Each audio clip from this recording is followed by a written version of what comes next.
morning everyone. My name is Dr. Anjali. Good morning everyone. My name is Brahmdeep. We are the senior residents in the Department of Psychiatry. Respected dignitaries on the dais, esteemed faculty members, honored speakers, distinguished delegates, postgraduate students, and allied mental health professionals. It gives us immense pleasure to welcome you all to the midterm CME of the Indian Association of Private Psychiatry, Haryana State Branch, organized by the Department of Psychiatry, Adesh Medical College and Hospital, Shahabad. Today's CME is centered around the theme, Recent Understanding of Psychiatry from Brain's Point of View. Through this academic gathering, we aim to explore emerging concepts in neuroscience and their implications for modern psychiatric practice. On behalf of the organizing team, we extend a very warm welcome to each one of you.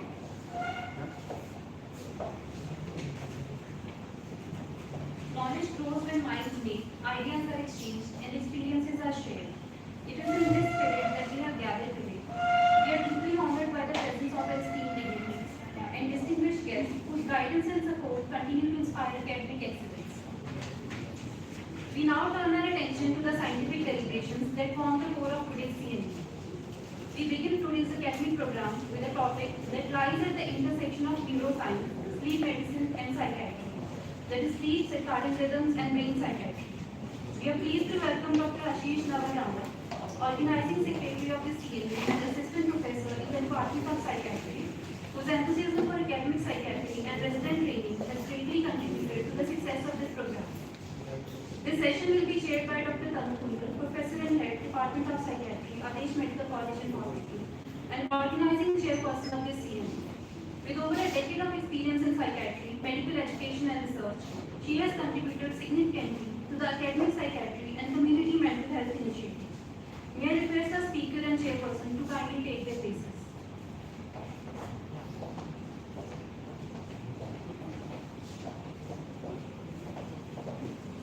Good morning, everyone. Thank you for the wonderful introduction. This morning we will be talking about sleep, circadian rhythm, and psychiatry. Hopefully, everyone had a wonderful sleep the last night. This topic is quite important because I believe we see day in and day out that number of patients have sleep problems. So how are we going to discuss this topic is with the introduction, the basic sleep architecture, the neuroanatomy, a bit of it, regulation of sleep, and the certain important sleep disorders. Then we will conclude the seminar. So let's see what the sleep is, how important it is. Sleep is one thing that occupies 1/3 of our life and definitely influences other people. And these disorders are common, serious, underdiagnosed, but they are treatable. And almost around 30 to 40% of the population does say that they have experienced disturbance with their sleep in the past 1 month. And this leads to poor occupational performances on occasions, motor vehicular accidents, and heightened pain perception. So let's see what the definition of sleep is. How do we sleep? What do we say that sleep is? Sleep is actually a regular, recurrent, easily reversible state that is characterized by relative presence and a great increase in threshold of response to the external stimuli. So it is something like we can come out of it, right? So we sleep, there is no response. It is easy to wake us up, but we come out of it when the time happens. Now let us see the bit of the stages, how the sleep is classified, what are the different stages of the sleep. So the patient or the person is in a wakeful state and starts progressing to the stage N1, which is the stage of sleep, the NREM, the non-rapid eye movement stage. This is the first stage. And gradually the patient goes into stage 2 and then to stage 3. And it cycles around. And after stage 3, patient comes back to stage 2 and then to Another stage, not the N1, the rapid eye movement stage. It is said that it has been seen that in the initial part of the sleep, the, most of the sleep happens in the N3 stage, the deep sleep. It is important, right? And it is the part of the sleep which makes us feel refreshed. Right. Now, but gradually, as the time progresses, as the sleep progresses for 7 to 8 hours, it is seen that people spend more of the time in the stage 2 rather than the stage 3. Okay? So, and gradually it has also been observed that after the patient is in stage 2, and instead of going to stage 1, the patient goes to REM sleep, and the duration of REM sleep also increases. And then at the end stage of the sleep, when it is already 7 to 8 hours into the sleep, the people are actually more into the REM sleep. This is where they catch their dreams and they remember them a bit of them, and they feel cool in the morning, and they pull up their blankets.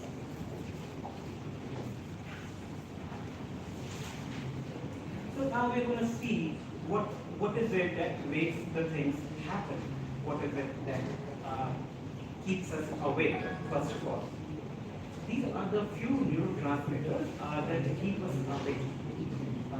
One among them is the histamine, the other is acetylcholine, norepinephrine, the serotonin, and the dopamine. The top three are the part of the region called as RAS system. Called as RAS, which is in the expansion form is radicular activating system. Initially, when they were looking for it, when they were trying to see what the brainstem is doing, they used to put the electrode, and the technology was not good enough at that time. It was said that this part of the brain has something to do with the wakefulness, because every time they used to put the electrode, and the people used to, or the animals that were sacrificed used to wake up. But gradually, as the technology progressed, we got to know that RAS system is actually made by the nucleus of acetylcholine, the norepinephrine. Serotonin and dopamine also play a role in the wakefulness. So you can see the points. There the reticular activating system is depicted, and from there the arrows rise up to whole of the brain, and this makes the wakefulness happen.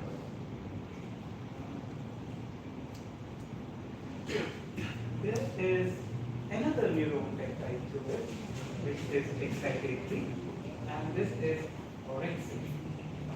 It has two forms, A and B, and works on two other receptors, 1 and 2. It also innervates the arousal region, which and has particularly dense connections with the locus ceruleus, which is actually the norepinephrine center, which is causing the wakefulness. So we will come back to this when we see certain disorders, and hopefully that will help us understand it better. Okay, we have certain hormones along with that and peptides which promote the wakefulness. One is the cortisol and the CRF, the cortisol releasing hormone. These are released from CRF, released from the hypothalamus, activating the locus ceruleus, increasing the cortisol arousal and the wakefulness. This is what happens early in the morning. And adenosine, it is a naturally occurring purine nucleotide, and it is hypothesized that accumulates during the period of wakefulness, and on reaching sufficient concentration, it inhibits the neural activity in the wake promoting neurocircuitry.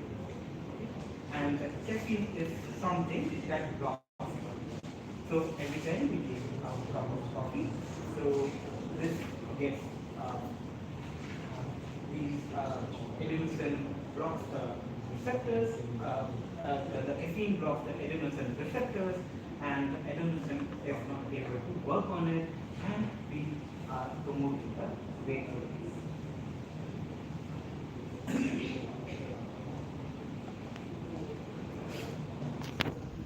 Now, there are certain few other things which regulate the sleep. Now we have just looked at the things that keep us awake, the neurotransmitters. Now we're going to see certain of the drives which regulate the psychic situation.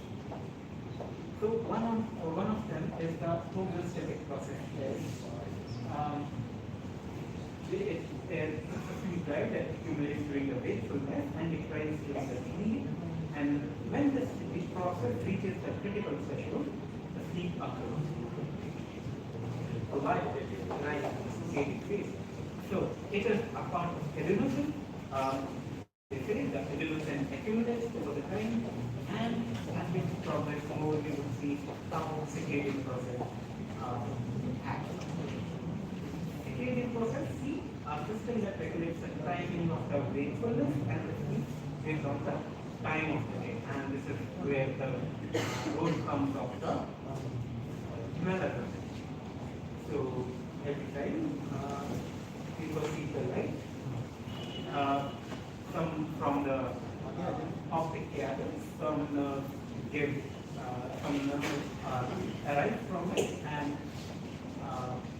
reach the region of suprachiasmatic nucleus, and via a difficult pathway rather, it goes to the superior ganglion structure, and it reaches the pineal and makes it release the melatonin. And this melatonin rises throughout the day, and it's secreted a lot more during the evening or the darkest time. And when it rises quite long, it causes the sleeping. And this is the part of the circadian. Now we come to some of the symptoms or the signs, depending on whether the patient tells us or we see that. And there are people who have decreased need for sleep, and there are people who have decreased need. So, like for the people who do not need sleep, like the patients who are in mania or hypomania, they sleep just 2 to 4 hours, feel refreshed, no daytime sleepiness or fatigue. Do not proceed that lack of sleep can be into a problematic thing.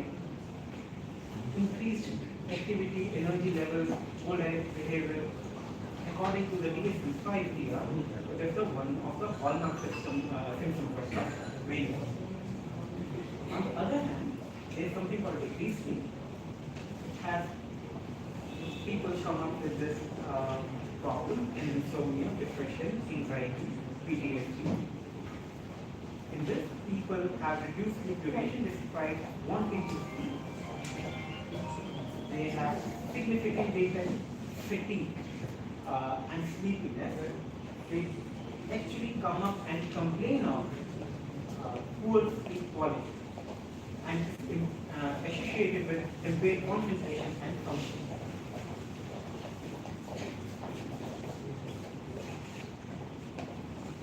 Now, what actually happens that makes the people or patients in mania not needing to have enough sleep? So it happens that they have more of dopamine transmission, they have more of the activity, altered parental communication, and decrease in the homeostatic drive. Like what all we saw in the previous slides, it says that all of those things are now raised up, and the wakefulness causing factors are now raised up and are leading to the decreased sleep. It represents the pathological activation of the sleep promoting system. Then you see what happens when the people actually complain about not getting enough sleep. They have index sleep, right? Neurotransmitters, adolescent accumulation remains normal, strongly as sleep persists, but the neurotransmitters involved like increased norepinephrine, increased CRH, increased glutamic activity, all of these things lead to activation of the brain. Since now these brain systems are active, people would not get sleep, or the patients would be worried that they are not getting enough sleep because of all the neurotransmitters, the wakeful neurotransmitters, HPA excess activation is also there, increased cortisol secretion, increased autonomic activation, and the amygdala also is quite strong because people, amygdala is a kind of a smoke detector in the brain. So every time the patient is worried, amygdala is activated, and if the amygdala is activated, it activates the autonomic nervous system, and it would say, okay, we have to be active, we have to be alert because something is about to happen. And even though nothing might be happening, but the patient remains anxious and nobody can sleep.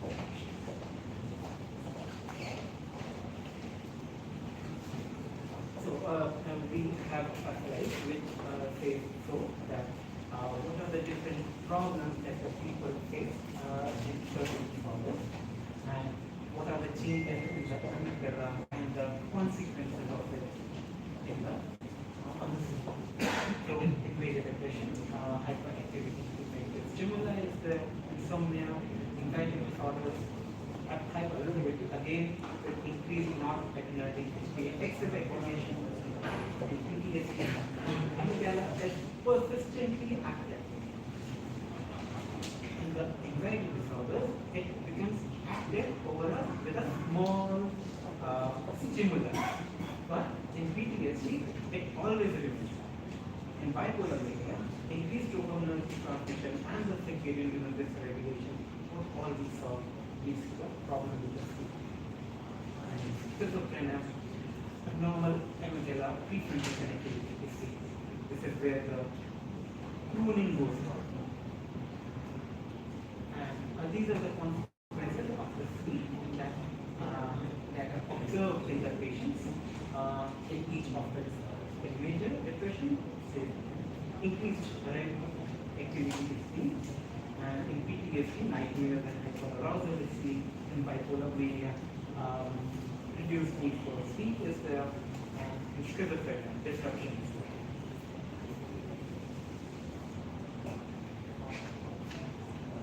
Now we look at some of the sleep disorders. Some are insomnia and other parasomnia.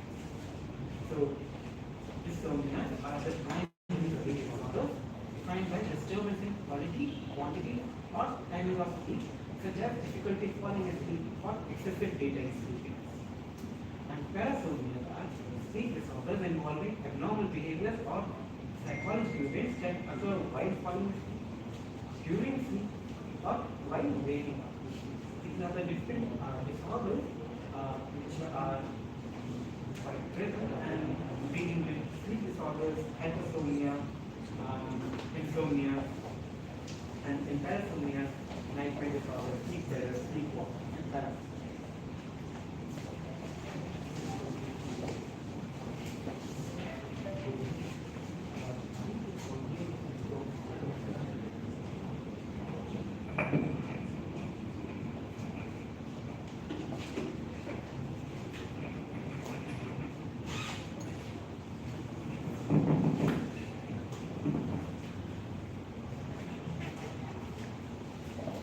Now we'll see dysomnia. Dysomnia is a narcolepsy. It's a part of dysomnia, and repeated irresistible attacks of refreshing sleep associated with cataplexy and recurrent intrusions of REM sleep. This is a kind of disorder in which the patients actually fall. Okay? They lose the tonicity of the muscles and they actually fall. And the treatment for it is modafinil and imipramine fluoxetine can reduce the cataplexy, which is actually an abrupt loss of voluntary muscle tone precipitated by emotions such as laughter, excitement, surprise, anger. We had a patient and he used to be a worker in our hospital and he used to have narcolepsy and he used to ask us on occasion, it happened once, that he was asking the time and by the time we looked at the watches and we got back to him, he said it. It just happens. Then other of the disorders is sleepwalking. It's a series of complex behavior, a part of environment disorder, initiated during the slow wave sleep and results in walking during the sleep. It occurs in children 5 to 12 years of age, duration for less than 10 minutes. And what we can do for it is precaution, number one, the benzodiazepines and the emipramine. Other of the parasomnia is the sleep terrors, again a part of endocrine disorders. And this sudden arousal is there with scream, cry, accompanied by autonomic nervous system activation like tachycardia, tachypnea, flushing of skin, diaphoresis, and resistance and decreased skin resistance and increased muscle tone. Patient usually sits up in the bed, unresponsive to external stimuli. So again, the treatment is the psychotherapy, the benzodiazepines, and the teaspoons. Then we have other of the parasomnias, the nightmares. This is a part of REM sleep. And mostly a normal phenomena for children between 3 to 5 years of age. And it might occur as the side effect of all the medications like antiparkinsonian, anticholinergic, antihypertensive, SSRIs, PCAs, to name it. And does not require the treatment as such. Psychotherapy and REM sleep suppressing medicine can be used. These are the few of the differences between the terrors and the nightmares. First and the foremost is one of them is a part of non-rapid eye movement, the other is a part of rapid eye movement, and one has no remembrance of the event, the other one has the vivid details to it, and the one with the NREM has quite of the motor activity involved, and the other one does not involve the major motor activity.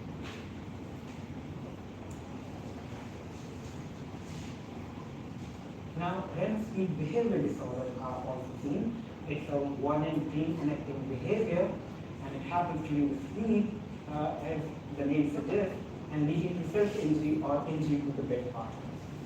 And 50% of the time it is associated with CME lesions, and other times it is idiopathic.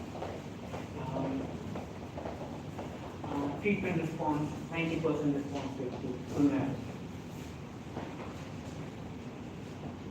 Other one is sleep paralysis, period of inability to perform voluntary movements at the sleep onset upon awakening, either during the night or in the morning.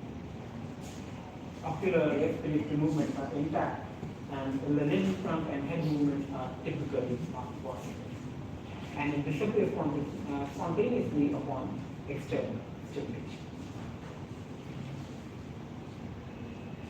There is something called a sleep-related eating disorders, and these are repetitive, partial arousal from sleep, typically lasting within 2 to 3 hours of NREM, and ingestion of food is seen out of control in an out of control manner, and they take high carbohydrate food, usually combined with frozen food and non-vegetarian diet. The treatment is short intermediate acting benzodiazepines, SSRIs, and the sleep aneurysm. It might be primary or secondary. Secondary is the one in which the child would have attained the dryness for at least 3 to 6 months, and the primary is the one the child has never attained the continuous dry nights. And it occurs throughout the stages of the sleep, and the most episodes do occur the first check of the day. These are some of the sleep-related movement disorders. First among them is the restless leg syndrome.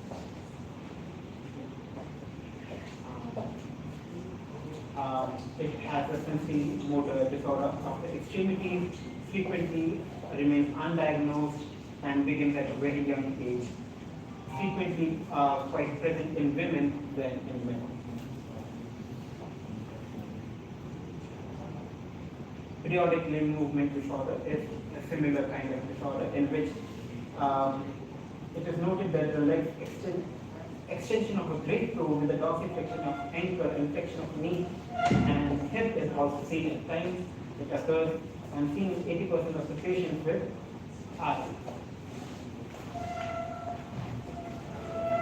These are some of the other disorders. So, for the non-REM parasomnia, the treatment is the following table: the triazolam, the zolpidem, the lorazepam, the clonazepam, and for REM-related behavior disorders, clonazepam, lorazepam, melatonin, pramipexole, and for sleep-related eating disorders, it is for binge eating, topiramate is used, and for RLS, dopaminergic agonists are used, and for sleepwalking, benzodiazepines.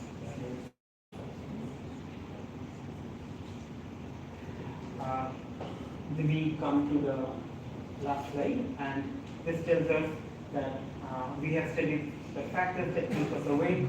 We have studied different disorders related to the sleep, and we have at the end saw the treatment.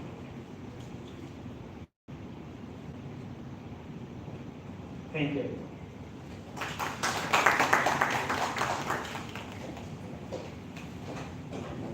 Thank you, sir, for that enlightening presentation. We now invite questions and comments from the audience. Kindly keep your questions brief and introduce yourself before speaking.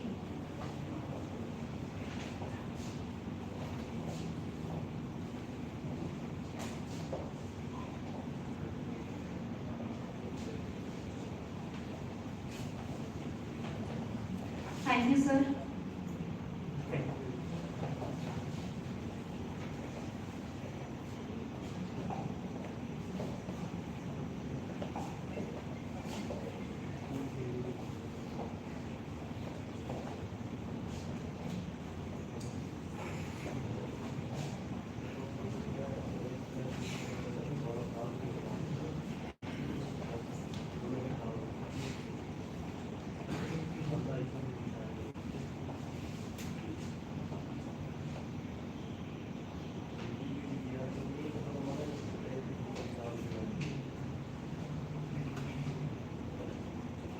Our next session is neuroscience of placebo. We are delighted to welcome Dr. Priyanka Manohar Pandey ma'am, an accomplished psychiatrist and academician with diverse clinical and research experience across leading institutions like Lokmanya Tilak Medical College, Regional Mental Hospital Thane, Tata Memorial Center. Her areas of interest include neuroscience, genetics, psycho-oncology, and women's mental health. She has actively contributed to several professional psychiatric organizations and continues to promote evidence-based psychiatry. The session will be chaired by Dr. S.K. Mattu sir. Dr. Mattu sir is one of India's most respected psychiatrists with decades of contribution to psychiatric education, addiction psychiatry, and community mental health. His scholarly work includes more than 230 publications with thousands of citations, reflecting his enormous contribution to Indian psychiatry. May I request our speaker and chairperson to kindly take the stage.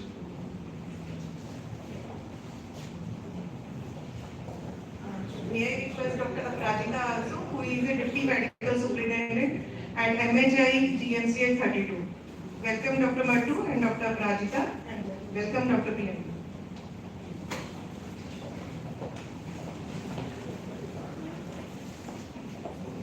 Good morning, everyone. I came to Adesh Medical College for the first time. The weather and the city looks good. It's beautiful here. Sorry that I got thoda late, but I guess I am right. We started on time that way. Thank you organizers for inviting me for having this talk, neuroscience of placebo, and Dr. Prabhat sir, Dr. Manish sir, thank you for welcoming us yesterday, and thank you organizers for the kind introduction. I think we can start now. Yeah. So,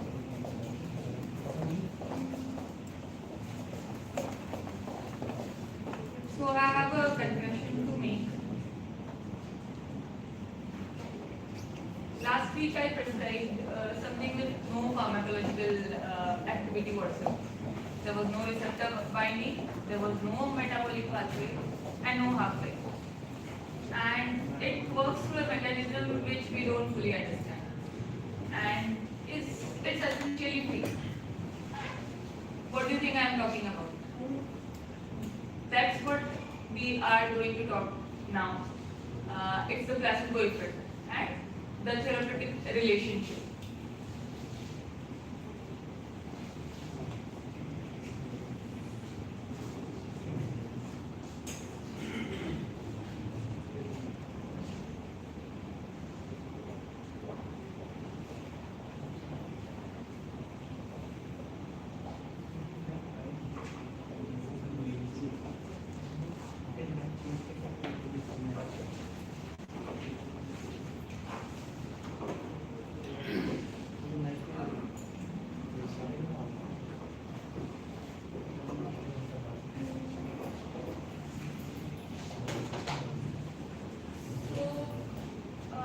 Whenever we talk about placebo, there's like the thing the placebo and which company which doesn't really is helpful or really we treat it.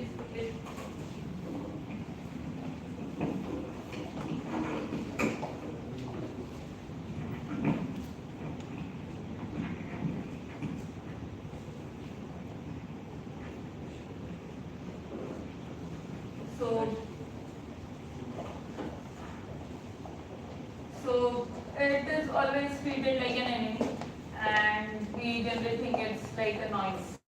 And nocebo, which is mirror image of placebo, it is just considered as a footnote. So what if the placebo is a signal and nocebo is our biggest unrecognized source of iatrogenic harm? What is a placebo? First, let's kill the myth. Placebo, many times, every time we tell everyone that it's all in your head, and ये control में है, and things like that, to most of our symptoms. But that is the point. Pain is in your head, anxiety is in your head, even love is in your head. The whole experience of being a human is in your head. So we need to think about that. We need to retire the phrase कि ये सब कुछ आपका mind में है. So what is a placebo actually? It's a genuine, measurable neurobiological response to the context of treatment. And not to a inert substance. So it's not a deception, it's not an imagination, and placebo, actual neurobiological changes are happening inside the brain when we talk about placebo. and we study about placebo. So placebo is an inert substance or a sham procedure. It's like a psychological reassurance. Like patient को बोला कि ये आप ठीक हो जाओगे. Just telling the patient कि you will improve. That without just telling the patient that you will improve won't change the natural history of the disease. So that sentence that acts like a placebo. And placebo, generally we think of randomized controlled trials or in which the active therapeutic agent is compared with placebo. These are all FDA approved trials, and because of this randomized controlled trial, the new drug comes to us. So there we test the efficacy of active treatment with the inert substance, and that is the placebo. And studies have found out that it has measurable biological effects. In placebo-controlled trial, patients in the placebo arm can show substantial improvements in symptoms. So, not just the therapeutic agent or the drug we are studying, even the placebo arm patients have a substantial improvement. So, these effects can be non-specific and specific. So, specific effects can be regression to mean. As what does it mean? Suppose we are studying, let's say, depression in our population. Like I am doing a study in Navi Mumbai, and I have taken 100 patients of depression, and I am going to study that. All of us have selected their own sample of 100 people, and they are studying their own population, and this is population-based study. So, in my patients, maybe there is improvement of 7 points, and in someone else sample there is improvement of like 10 points, or someone else with 6 points. So gradually there will be a population where there is no improvement at all in the placebo arm. So that is regression to mean. And every phenomena related to trial that again this is a new drug and it is going to help you, or there will be sampling bias, like dropouts from of the least approved, like a patient just drop out of the study because she was not improving, or she was not having any effect, or having side effects, something like that. So, and that is not included in the final result of the study. So that becomes a sampling bias in all this randomized control trials. And these are the non-specific effects of the placebo-controlled trial. Specific placebo effects will be if we compare a placebo arm with a natural history or unrated arm. This study is not ethical. No one is going to make you do a study where you are not treating the person and you are treating a person with a placebo. So that will be the actual placebo effect. If the person who is not treated and the other person who is treated with the inert substance. So that will be the specific placebo effect. So placebo responses A plus B, that is non-specific effect, and placebo specific placebo effect. And placebo effect, like I said, it is only B, specific placebo effect. So what is actually placebo? What is happening inside the brain? So it is an interplay between expectations and learning, and these three systems have been studied when in all the placebo studies, like immune system, HPA axis, and endogenous opioid system. So mechanisms are like expectancy. Uh, Brain treats positive expectation as instruction. Like if you say to the patient that you will improve, take this, and it prepares the body for recovery. And this actually changes the neurotransmitters release, and it can be measured in the studies. There is classical conditioning, like if someone had fever and took a pill and had a relief, so your brain learn कि ये pill लेने के बाद I got well. So you will apply the same principle to other pills as well. That pill works. So that is the classical conditioning. And the meaning response, like how you interact with the patient, how confident you are while talking to the patient, how you are explaining the prescription to the patient. And this has been also studied in 2002 by Mohri. So studies have shown this three mechanisms is what is happening during placebo response. Again, the placebo response is not same across conditions or across modalities. It will be different, obviously, in depression or anxiety or psychosis, and it will be different with drugs or ECT or something like that, intervention. It has been found that placebo response in psychotropic drug trials are relatively large in size. So, nearly 30% of the patients in antidepressant and antipsychotic trials have the placebo response. So, which is a huge thing, especially when it comes to psychotropic drugs.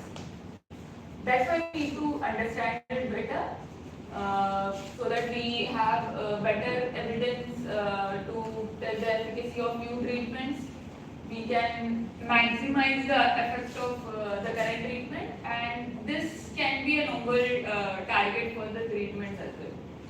How to apply this in our patients to get the best out of the treatment which we are offering. And it has been, it also happens in psychotherapy.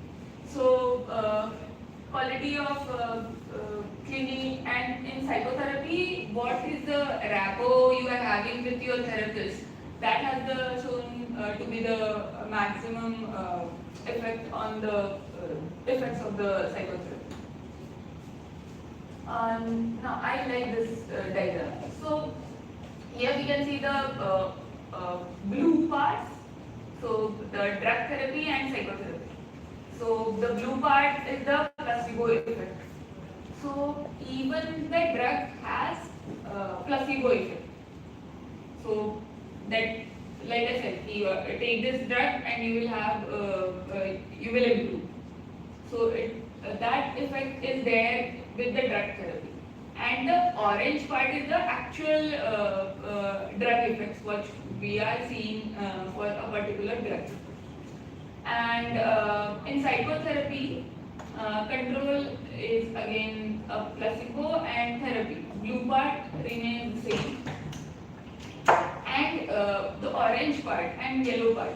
So if we are doing a CBT or REBT or DBT, so the orange part in all the therapies will be the same. So specific therapy effect is only the small, the yellow effect which we can see in this diagram.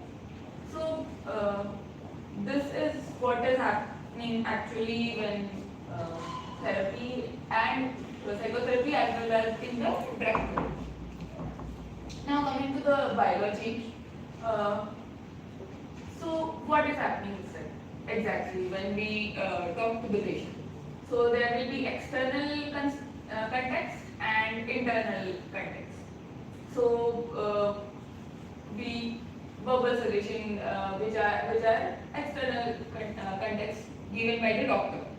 So this is going to make you feel better. You will definitely improve in some time. Even the doctor's office has some effect on the patient's response. And social cues like body language, how you talk to the patient, what you suggest, what you ask the patient to do, that is all external context. And internal context is what the patient expects, what is the outcome of the patient, what this treatment is going to do to me, what is the patient's expectation. Like my symptoms will improve, I will be less anxious because of that. I am being cared by the doctors, things like that. And memories, explicit memory. Earlier, if the patient had a good improvement with treatment, then the expectations with the new treatment will also be the same. So that way. So this is what all the placebo studies mostly have been done on pain. Why pain? Because pain is easily measurable compared to what our symptoms are, like anxiety or depression. It can be quantified in a better way than because our symptoms involves lot of things going on. Pain can be measured, and that's why all the studies have been done in pain, and this is what is happening inside the brain. So the black line here are the ascending pathways, and blue are the descending pathways. So if a patient has pain, it will get the signals from spinal cord and brainstem to periaqueductal gray, rostro and medial nucleus. Then that will go to the amygdala. Amygdala will give the emotional response, like whether this treatment is threatening or non-threatening, or whether I am feeling better or whether I am feeling anxious after the treatment. And this will again go to the ventromedial prefrontal cortex. And the descending pathways will be from, again, they will be going to periaqueductal gray, to amygdala, and nucleus accumbens, hypothalamus, thalamus, and even the inferior orbitofrontal cortex. So this is the pathways which is happening in the brain when we talk about the placebo effect. Those were the pathways. These are the systems which are involved. What are the neurotransmitters which are released? So opioid system, dopamine system. So and cholecystemic kinase system, oxytocin, cannabinoid, all these systems are involved when we have the placebo response. So we have got proof that how opioid system was involved in placebo. So in 1978, Levine, Gordon and Field, they conducted a study on post-dental surgery patients. So one group of patients were given placebo and one were given morphine. So the placebo arm patients also improved. Their pain got decreased. And when naloxone was added to the placebo arm, the placebo stopped working. And that's how we got to know that placebo releases endogenous opioids. So if your doctors say, if we say to our patients that this will help you, this will reduce your symptoms, this will reduce your anxiety, then the brain of the patient will say, okay, so I need to release my opioid or other neurotransmitters which will help me with the symptoms. So another study which was done in 2004 where fMRI scans showed that patients were applied painful heat to the arm. So both the arms they were given the placebo, and one arm A was labeled as powerful analgesic, and arm B was given the same cream but was not labeled. So the analgesic, just the label, there was decreased thalamus, means amygdala thalamus activity, and anterior cingulate gyrus stimulation, and that's how mechanism in this case was that prefrontal cortex they decreased the signals and downward, and the patient with the analgesic arm they got improved. So what we need to understand that the brain is not a passive recipient of pharmacology. Patient's expectation also works with what the intervention we provide to the patient. So we need to frame the questions frame our interaction with the patient very carefully, because that decides the expectation and that decides the response of the patient. So this is what this study was. Another study which was done in 2001 by Vipul Fernandez et al. Parkinson's, as we know, there are dopamine depleting neurons in the striatum. So Parkinson's patients were given a placebo, and PET imaging of this patient was done, and it was found that this patients in the PET scan, it was found out that this patient released dopamine in whatever surviving dopamine cells were there. So just the suggestion that this injection is going to improve your motor symptoms had an effect on the patient's dopamine release, and it improved the patient's motor symptoms. So that's why it matters that in this drug trials, it has been said that 30 to 40% improvement in motor symptoms was there. So even in patients who don't have, who have less dopamine neurons, they are able to release dopamine just with the suggestion of that this is going to help you with the Parkinson's symptoms. That says a lot. Again, brain is really very complicated, so we can't just focus the opioid is working when it comes to placebo. There are endocannabinoids, there is dopamine, like we saw in the other study, serotonin, oxytocin. All these changes are there when it comes to placebo. It doesn't. The response is not same in everyone. So if I have a good placebo response, maybe Dr. Bhaskar won't have a placebo response to a very less level, or like 10%. So that is because of the genetics of the placebo. So there have been studies with the COMT genes.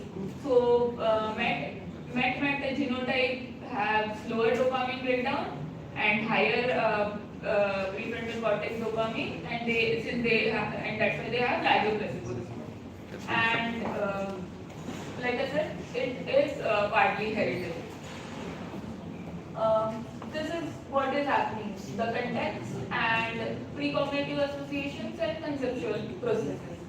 So, what we already precognitive associations are autonomic in nature. So, sensation, action, autonomic responses, hormones, and that have effect in the placebo behavior. The conceptual processes like expectations, appraisals, and what verbal suggestions help the patient, what is the social information the patient got about the treatment. That all is the conceptual processes which act during the placebo. Outcome and this determine the outcome of the treatment. Conceptual processes and precognitive associations.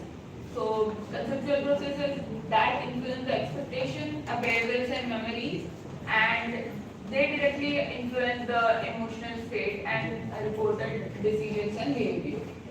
And precognitive associations, they influence the physiological processes and outside the conscious control, and they also influence the emotion, motivation, and affective state.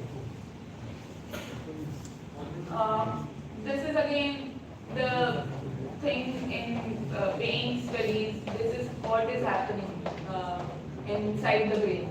So, majorly the ventromedial prefrontal cortex and inferior orbital frontal cortex. All these areas are involved. This is the basic of what is the neuroscience of placebo. So, psychological mechanisms like expectation and classical conditioning, neurological mechanisms like opioid receptors, cannabinoid receptors, and immune mechanisms and endocrine mechanisms. Now, what is nocebo? So, it is the other side of placebo. That is negative expectation from patient side. Many patients come to us with ये तो मुझे ये दवाई तो मुझे addict कर देगी या this will not work for me or this produce side effect. So that is the nocebo effect. So nocebo means in Latin to harm, and it's the same mechanism as placebo but in another technique. Nocebo molecule is cholecystokinin. So, if the patient has negative expectations, there is anticipatory anxiety that this won't work, and that's why there is CCK release. The opioid which was supposed to be released, that and the patient will have enhanced pain. So, all these studies have shown this nocebo hyperglycemia was blocked by CCK antagonist bromide, and it was also potentiated by agonist pentaglycerol. And neuroimaging has also shown that it activates the hippocampus, which has the anticipatory pain memory कि पहले मैंने दवाई लिया था तो मुझे side effect हुआ था तो अभी भी होगा, and that's why it won't work for me. So even in the studies, patient in the placebo arm, there have been mention of getting withdrawal symptoms or something like anxiety and panic attack, because these are the side effects of the molecule. Like patient was given fluoxamine and 50 mg, and he was not, it was a randomized controlled trial, and he didn't know that he was in the placebo arm, and next day, because he had read the leaflet that all these are side effects of the fluoxamine, the patient had all the side effects and had to be taken to the ER because he was having a severe side effects and panic attack and anxiety. So that's how nocebo works. And like I said, it is everywhere in our practice.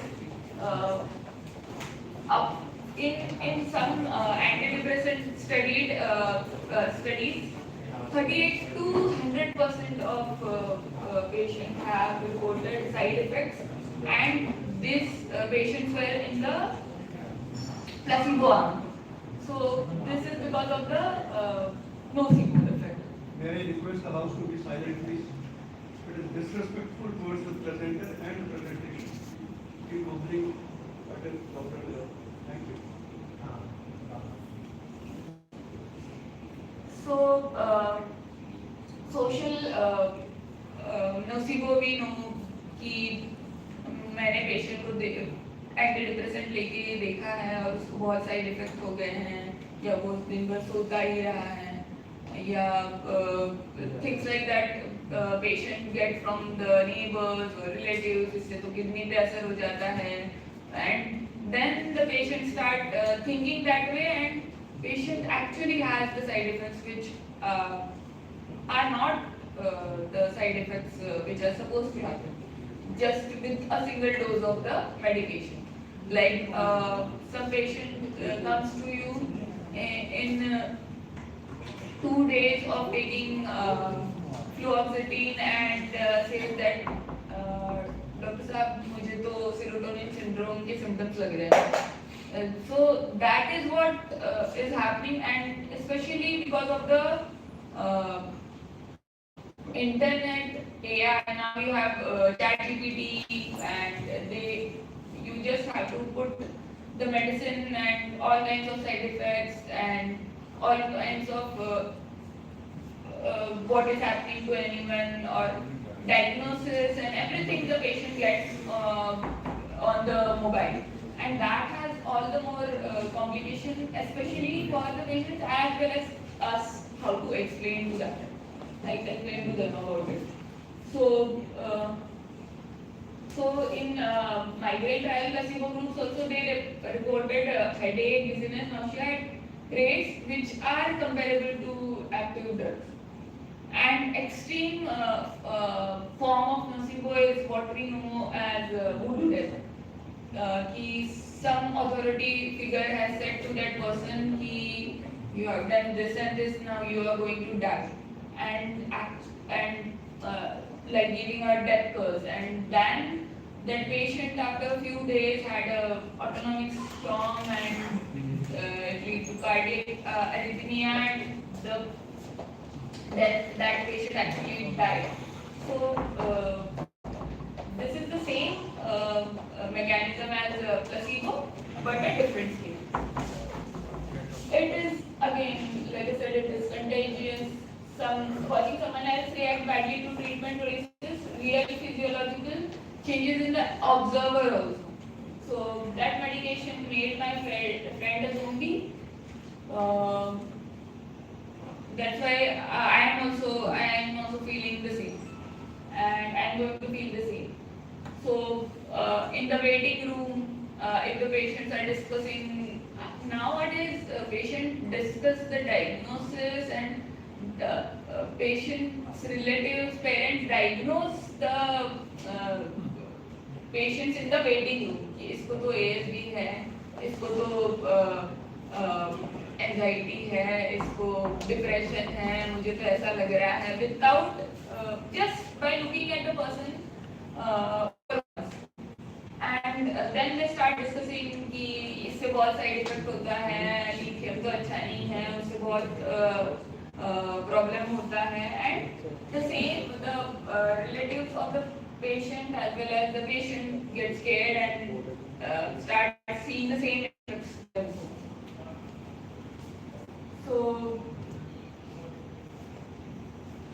So what we have to think and do. some patients, especially in metros or who are Gen Z patients, they want to know everything about the medicines and what is happening. So we need to frame, we have to inform them. We can't say कि नहीं मैं नहीं बताऊंगी. We have to inform them, but we have to frame the sentences correctly.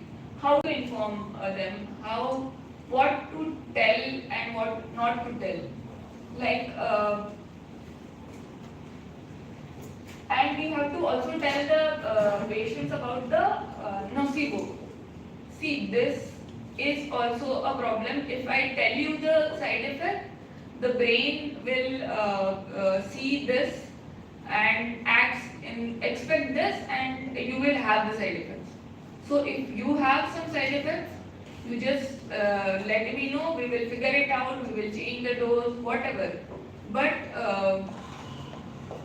we can't say to the patient that we are, these are the most common side effects or this will happen in the patient. So about placebo, I'll be telling about this in short. So, like we discussed earlier, it's a stable placebo is just like study of placebo. So, like we have genome, epigenome, and things like that. We have a placebo. So that is different. Like if I have more placebo effects, you might have less placebo effect with the same molecule or with other molecules. So these are the studies which are there. All these genes have been studied, and they have been the placebo pathways have been the dopaminergic and serotonergic and endocannabinoid and opioid. All these pathways have been studied in various studies. So this is the intersection.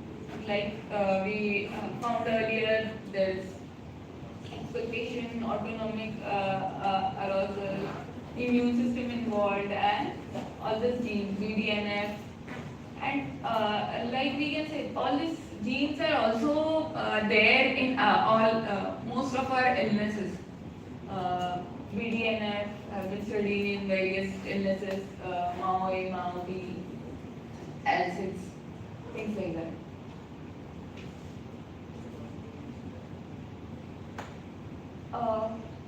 Now, placebo and psychiatry. So, it has been found that psychiatric illnesses, placebo has the highest number of response. In oncology, we can study that tumor size, if it is decreasing or increasing or having no effect. But in psychiatry, we cannot conclusively tell that the depression has decreased or the anxiety has totally gone down. So, because we measure how people feel, and that is expectancy sensitive thing. So, like in oncology and cardiology, we have the clear-cut pathology, so we can study, and that's why the placebo effect is compared to what has been studied in alcohol and depression, it is less. So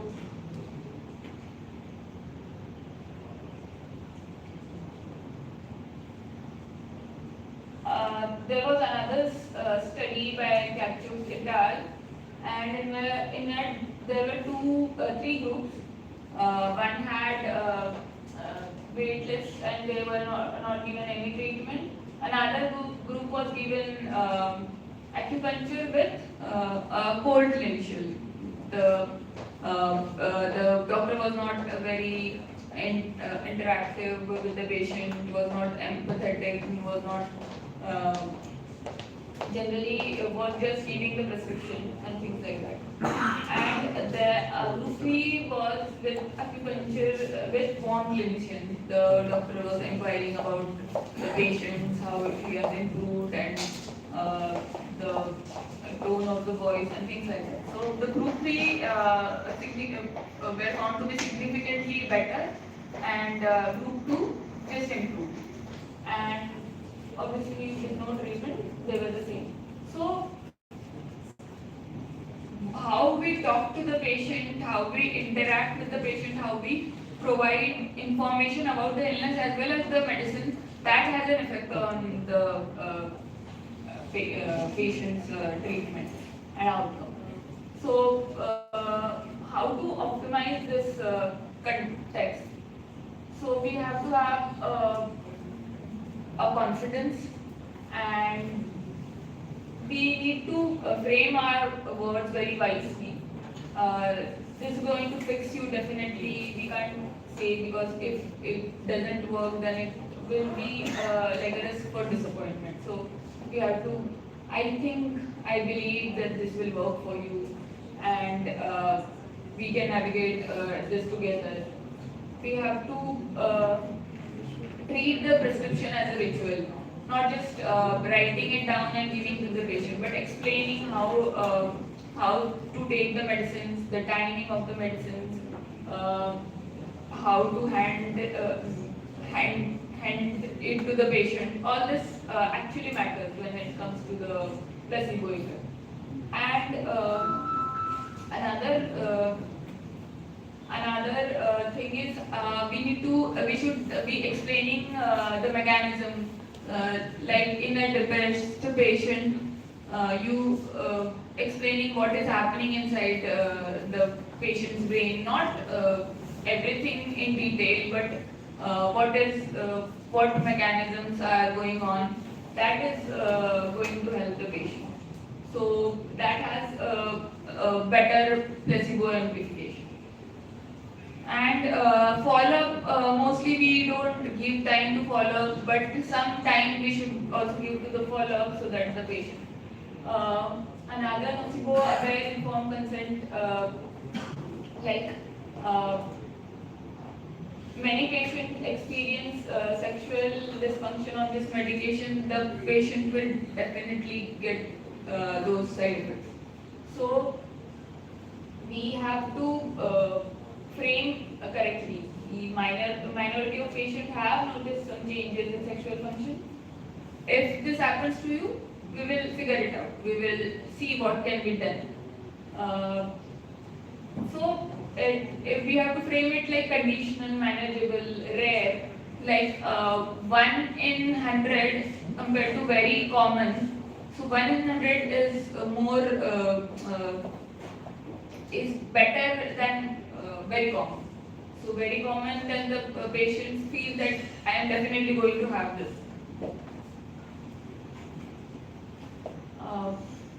So the research on placebo have been very much since past few years and the last decade.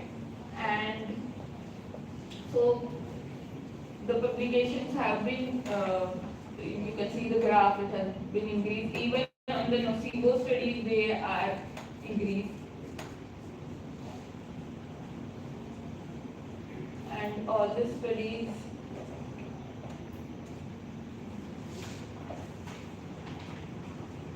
so how we can increase the effects of the current treatments by interventions to improve pre-treatment expectation where they are particularly low. That is, explaining to the patient what will happen to the patient when the treatment is given. The relationship with doctor, even though it has the empirical supporting evidence is less, but we still have to keep it that it also has the effect on the treatment. And how this placebo treatment can be used as an over treatment target, like dopaminergic system, HPA, activity and cholecystical.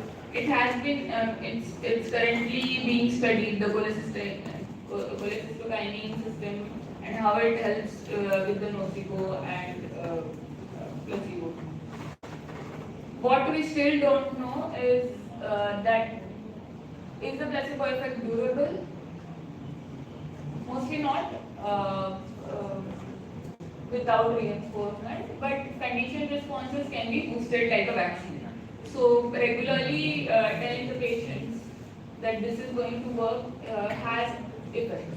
Is the nocebo effect reversible? Yes, via expectation reframing that if you read about it, you will definitely have this side effect. So, and that is going to cause more harm than improvement. So, this is there. Can we target this neurobiologically? Yes. So COMB inhibitors, CCK antagonists are being explored, but we are not clinically there ready yet. Is this is a strong placebo responder a good thing? For patient, definitely yes. But for drug developers, it's a nightmare. So this and how the drug is developed, it is, we all know, it takes a lot of time and phases, and that's why placebo, if we know more about the placebo, we can be able to make better effective treatment drugs. So, two things I would like to tell. It's not a compound, it is a mechanism. We have real opioids, we have dopamine, we have measurable activity going on in the brain, and we have to use this in our day-to-day practice, how we communicate, how we relate to the patients, and how we frame the treatment and prescription. Nocebo is not just a curiosity, it's a iatrogenic harm. So every cold encounter, every catastrophizing leaflet, and what we now know the AI and internet, this suppresses the brain's natural healing systems and it can actually nullify the treatment.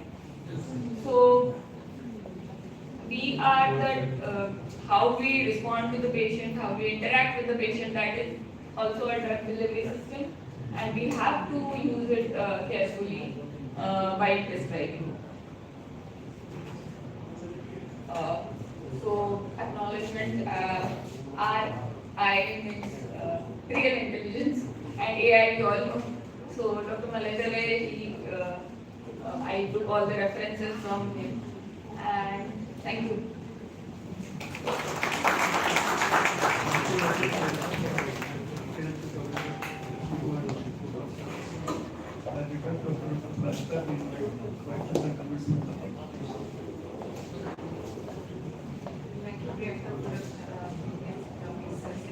The house is now open for questions, comments.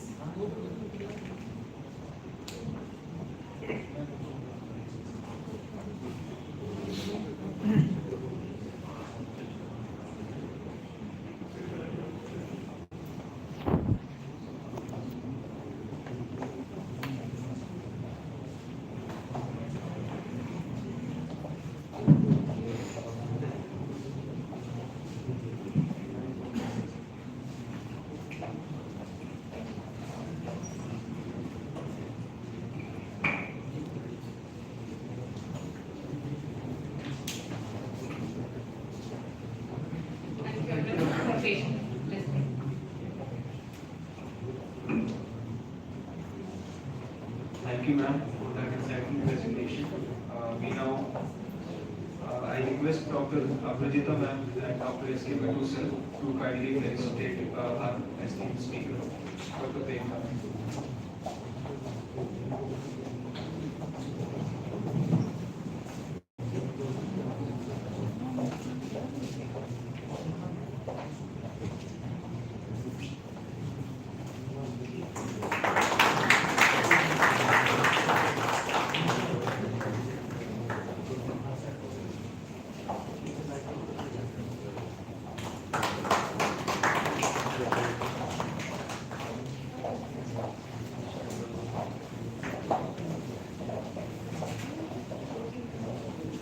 Now I request Dr. Tanu Kundal ma'am to felicitate Dr. Adesh ma'am.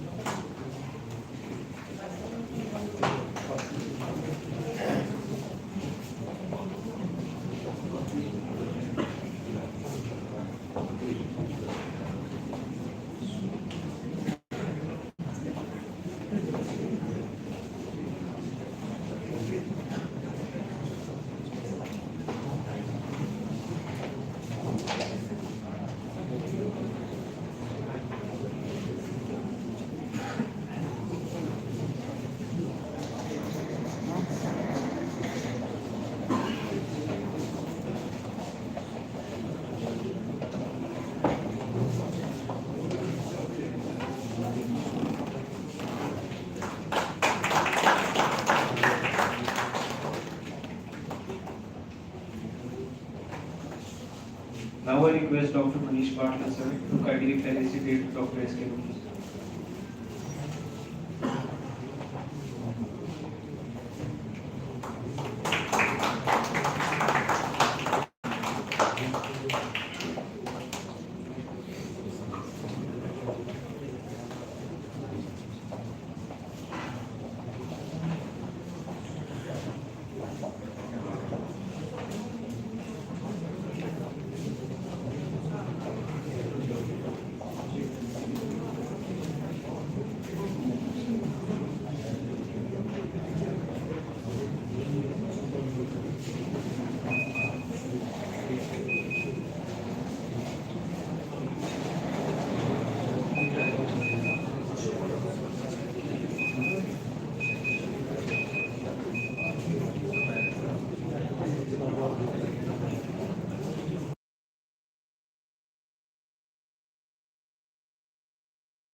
In scientific sessions, we shall now proceed with the formal inaugural ceremony of the midterm CME of IAPP Haryana State Branch. May I request all the delegates to kindly settle down as we begin the inauguration.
Good morning, everyone.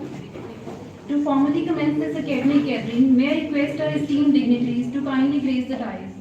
Dr. Vikram Bharti, Secretary of IAPP Haryana State Branch, Sir has been actively involved in advancing psychiatric education and professional development across the state.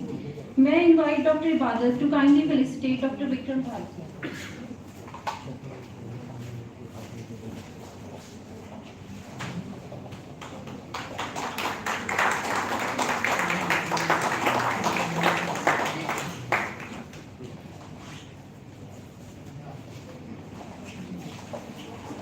Dr. Prabhat Sood, President of IAPP Haryana State Branch, a respected neuropsychiatrist and academician, Dr. Sood had made significant contributions to psychiatric practice and psychopharmacology in Haryana. May I invite Dr. Kashish to kindly felicitate Dr. Prabhat Sood.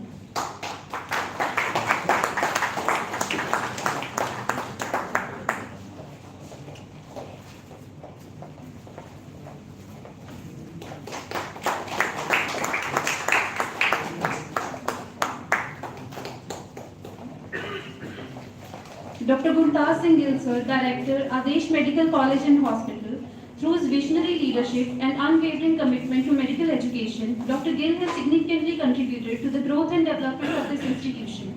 May I invite Dr. Anjali to kindly felicitate Dr. Guntas and Gill.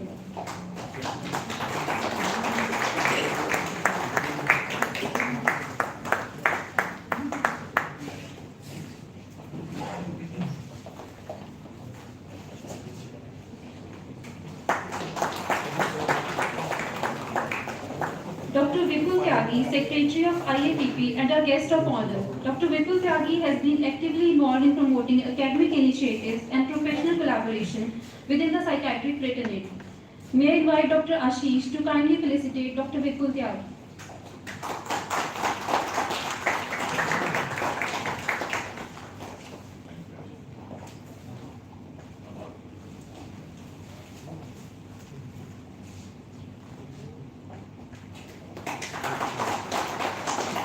Next, Dr. Brahmdeep, Director Health Services Haryana and a guest of honor. Sir is a distinguished psychiatrist known for his work in stress management, addiction psychiatry and neuropsychiatry.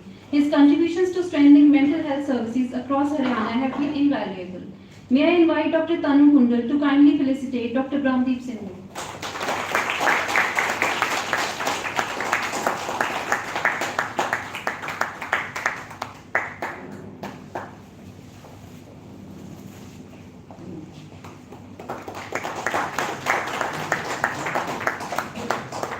Dr. Satish Khattar, President of Haryana Medical Council and our chief guest of the day. Dr. Satish Khattar is a highly respected anesthesiologist and healthcare administrator. His leadership in promoting medical ethics, professional standards and quality healthcare has earned him immense respect throughout the medical fraternity. May I invite Dr. Manish Patla sir to kindly felicitate Dr. Satish Khattar.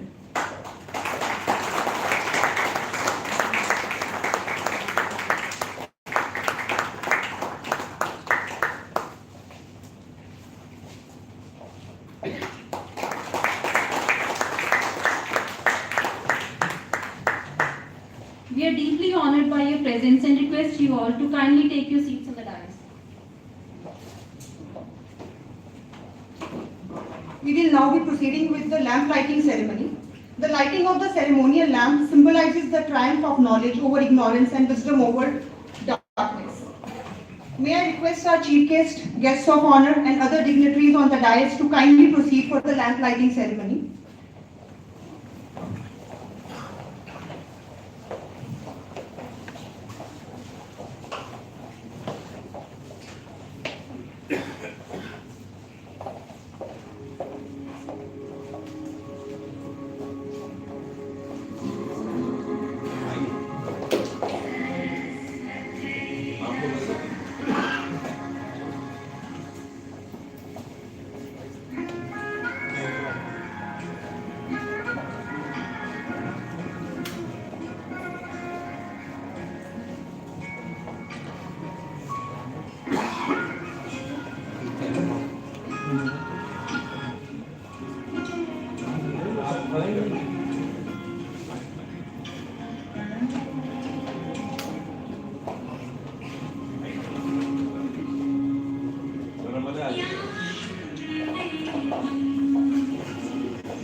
Thank you, esteemed dignitaries.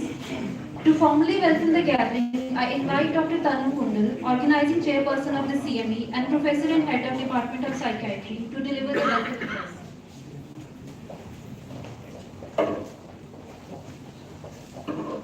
Good morning, everyone.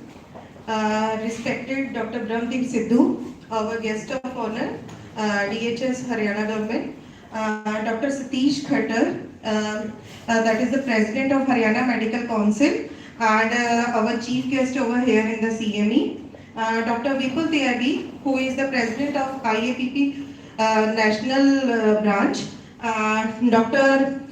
Guntas Gill, who is the Director Admin of Adesh Medical College and Institute, and our office bearers of IAPP of the Haryana State Branch, Dr. Prabhat Sood, who is the President here, Dr. Manish Badla, who is the Vice President, and Dr. Vikram Bharti, who is the Secretary of the IAPP Haryana State Branch. Respected speakers, faculty members, honored guests, delegates, postgraduate students, allied mental health professionals, and my dear colleagues.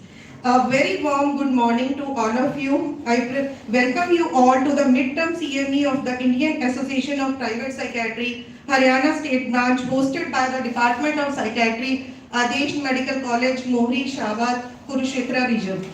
We are privileged to have with us an eminent panel of speakers. We extend a special welcome to Dr. Bhaskar Mukherjee, who has all the way came from West Bengal, Dr. Malay Dev and Dr. Priyanka Banokar Pandey, who has come from Mumbai, especially for these sessions, along with all our distinguished faculty members who will be sharing their valuable knowledge and expertise with us today. The theme of this CME, Recent Understanding of Psychiatry from Brain Point of View, reflects the remarkable advances being made in neurosciences and their impact on psychiatry practices. As mental health professionals, it is our responsibility to remain updated with these developments and translate them in our day-to-day practice for better care of the patient management. It is particularly meaningful that this academic event is being held in this Kurukshetra city, a city that occupies a unique place in India's history and the heritage. It is revered as the land where the Bhagavad Gita was delivered for centuries. It symbolizes the pursuit of knowledge, wisdom, and self-understanding. In many ways, the questions explored in the Gita regarding human thoughts, emotions, resilience, conflicts, and decision-making continue to resonate with the objectives of modern psychiatry and as well as psychotherapy in our practice. I am confident enough that today's scientific deliberations will stimulate meaningful discussions among the all present over here, foster collaborations and enrich our professional knowledge over here. Once again, I extend a warm welcome to all our dignitaries, speakers, delegates and guests who are present over here. I wish you all productive, enlightening and memorable CME. Thank you very much.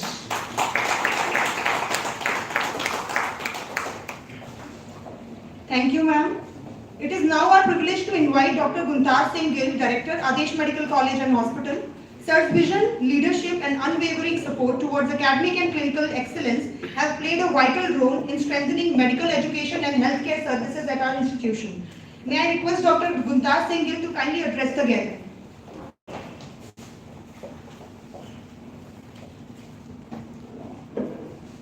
Good morning.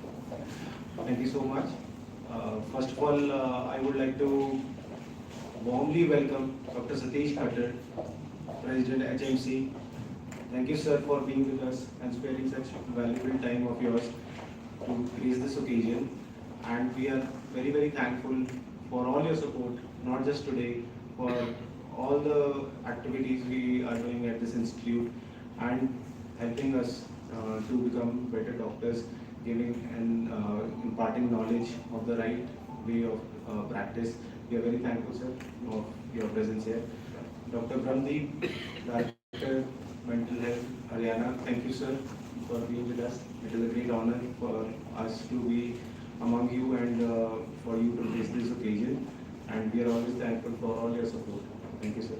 And I also warmly welcome the IAPP members, the President, Dr. Vipul, Dr. Prabhat Sood, Dr. Manish, Dr. Vikram. So I'm just trying to get the names. So I welcome all of the members of IAPP Haryana State Branch and the national members and secretaries, and all the esteemed speakers who have joined us from different areas of the country. It is indeed a very proud moment for this institute to host such an event. We are very privileged and proud to be among such eminent dignitaries, eminent speakers, and as I'm told by the IIP members that they are stalwarts in their field. So it is indeed a big opportunity for all our participants, for all our students, PGs, allied health services members, and all our faculty to be part of this, interact with them, learn from them, and see where we can improve patient care and day-to-day practice. I would also like to congratulate Dr. Tanu, who is the professor and HOD of our department, Psychiatry. She has been constantly on the job since the planning started a month ago with the respected members of IAPP. So I congratulate her for putting together such a wonderful show, and her department, or Dr. Ashish and the other associate members of the department, the post-graduation students and the admin staff, who has constantly been working behind the scenes to make this possible. Also, I think CMEs are good platforms to, of course, learn and engage. So it is a great opportunity for all of you to learn from the best, spend time with them, make contacts, not just in today's 24 hours which you spend here, the time you spend here, just beyond that also, so that we can make a good community to ensure we provide better care in the future. It will just add on to your personality, or add on to your confidence that once you get in touch with the stalwarts and make connections beyond it's just not about education, it is about making connections which will help you for entire life. So again, we are very much privileged and proud to host such an eventful sessions today, and I thank everybody who are here.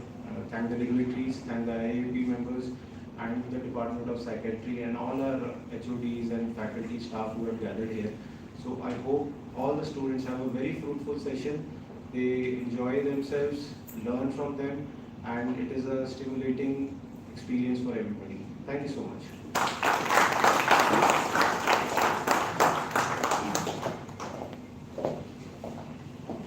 Thank you, sir, for your inspiring words.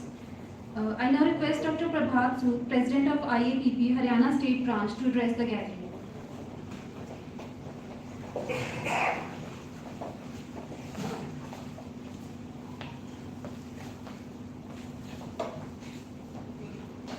Good morning, everyone. I warmly welcome our dignitaries, Dr. Khattar, Dr. Brahmdeep, Dr. Guntas, Dr. Vipul Tyagi, from the IAPP Haryana side. We, as a branch, we were a very small branch to start with. I oft repeatedly say this: we were not very confident when we started this branch. And today, when I see the fruits of our labor, it really warms the cockles of my heart. We practically have gone from zero to today. With all your support, we are doing wonderful. And your presence today has actually, it really has made a lot of difference. When we anticipated this CME, this is the first CME, the first midterm CME of IAPP Haryana. We say the midterm CME, but this is the first midterm CME of IAPP Haryana. When we were in the process of conceiving this idea, it was really, the thought was whether we will be successful or not. But then I was acted on by my colleagues, Dr. Manish Patla and Dr. Vikram Bharti, were like, they have been always pillars of strength, and they said, let's go ahead with it. we just gave it a thought and we just went ahead with it, and it really gives me immense pleasure again to say that we have been successful. I warmly welcome you all, and now I will not be spending too much time standing between you and the academic feast. Welcome all.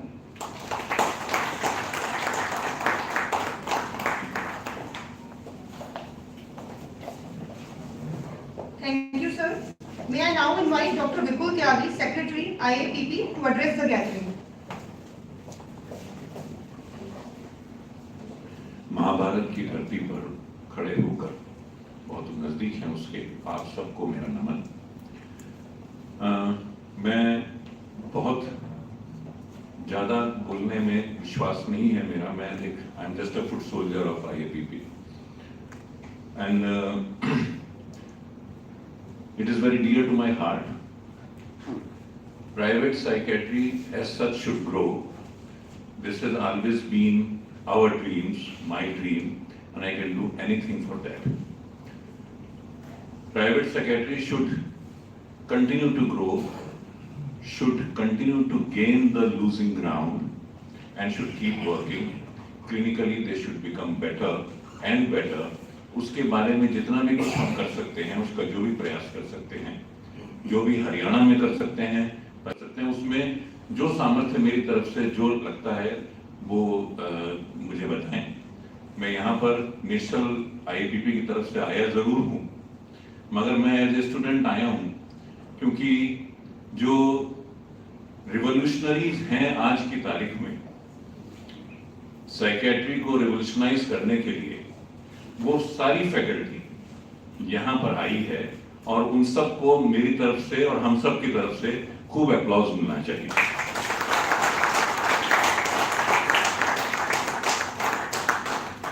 सबसे बड़ी दिक्कत doctor Bhaskar, doctor मले, doctor Priyanka, सबसे बड़ी दिक्कत होती है भूलने की।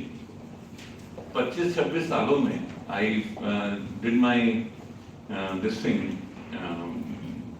MD, I finished my MD in 97, Vikram के कॉलेज का मैं हूँ, और उसके बाद से और ICD-10 को रटते रटते सीखते सीखते सिम्टम बेस्ड साइकियाट्री करते करते सर्किट बेस्ड साइकियाट्री को जो आप लोग पुश करते हैं और बार बार बोलते हैं और कहते हैं न्यूरोबायोलॉजिकली और ब्रेन और उसके बिहेवियर के बारे में जो डिस्कस करते हैं, वो सीखना इसलिए बहुत बार डिफिकल्ट हो जाता है क्योंकि अनलर्न करने के लिए बहुत कुछ है। एक डायग्नोसिस, एक बड़ी एक कॉमन डायग्नोसिस की गाइडलाइंस, उसके failures, that has been frustrating for everyone. Individually behaviour biotypes, individually we can have individualized treatment. We can think on those terms what could be wrong brain wise in this patient is very important, and I wish I could learn from this. I wish the whole hall could learn from this, and I am sure there are so many other persons who are actually connected with you, not through this platform only, but other platforms also, and they keep learning. All the best, Dr. Sood sir. Thank you for calling me. Dr. Vikram, Dr. Manish Vatla, doctor Ashwin Mohan, मुझे मालूम है आपने बहुत सारी चीजों में इसमें आपका भी इनपुट्स हैं, रहे हैं और हमेशा रहेंगे। Thank you doctor Tanu, thank you doctor Ashish, thank you doctor Mattoo sir. Doctor Gill, मैंने आपको कहा था आपका कॉलेज बहुत सुंदर है, और मैं आपको बता दूं ये CME आपके कॉलेज के लिए एक बहुत माइलस्टोन होने जा रही है, and all the best.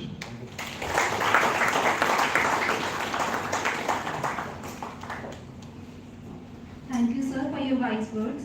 May I now request Dr. Brahmdeep, Director Health Services Haryana, to share his thoughts with the audience.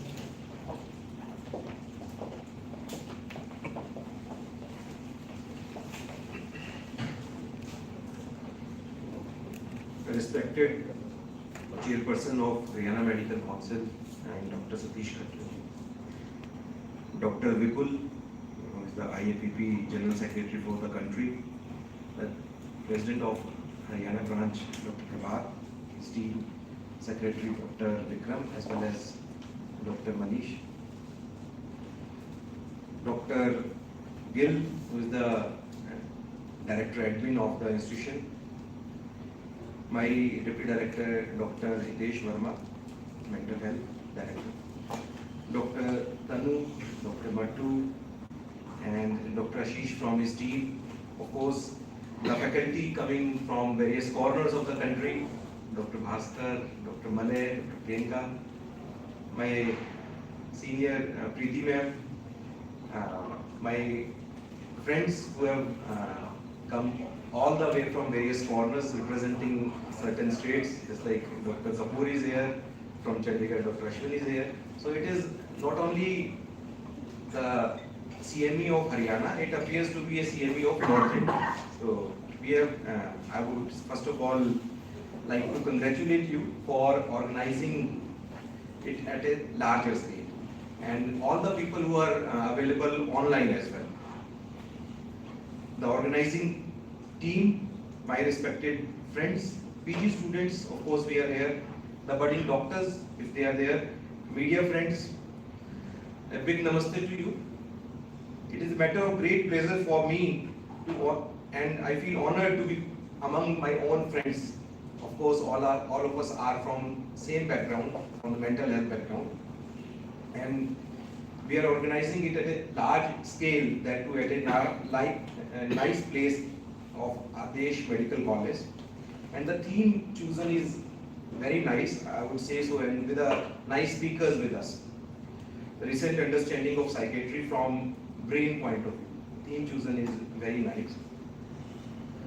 I come from that time when it was being called, it is kind of a half circle when it was being said, "Tumne psychiatry kyun le?" To a time when it has come to the time when "Tumne psychiatry kyun nahi li?" If we talk about the PG students, so it is half of the circle.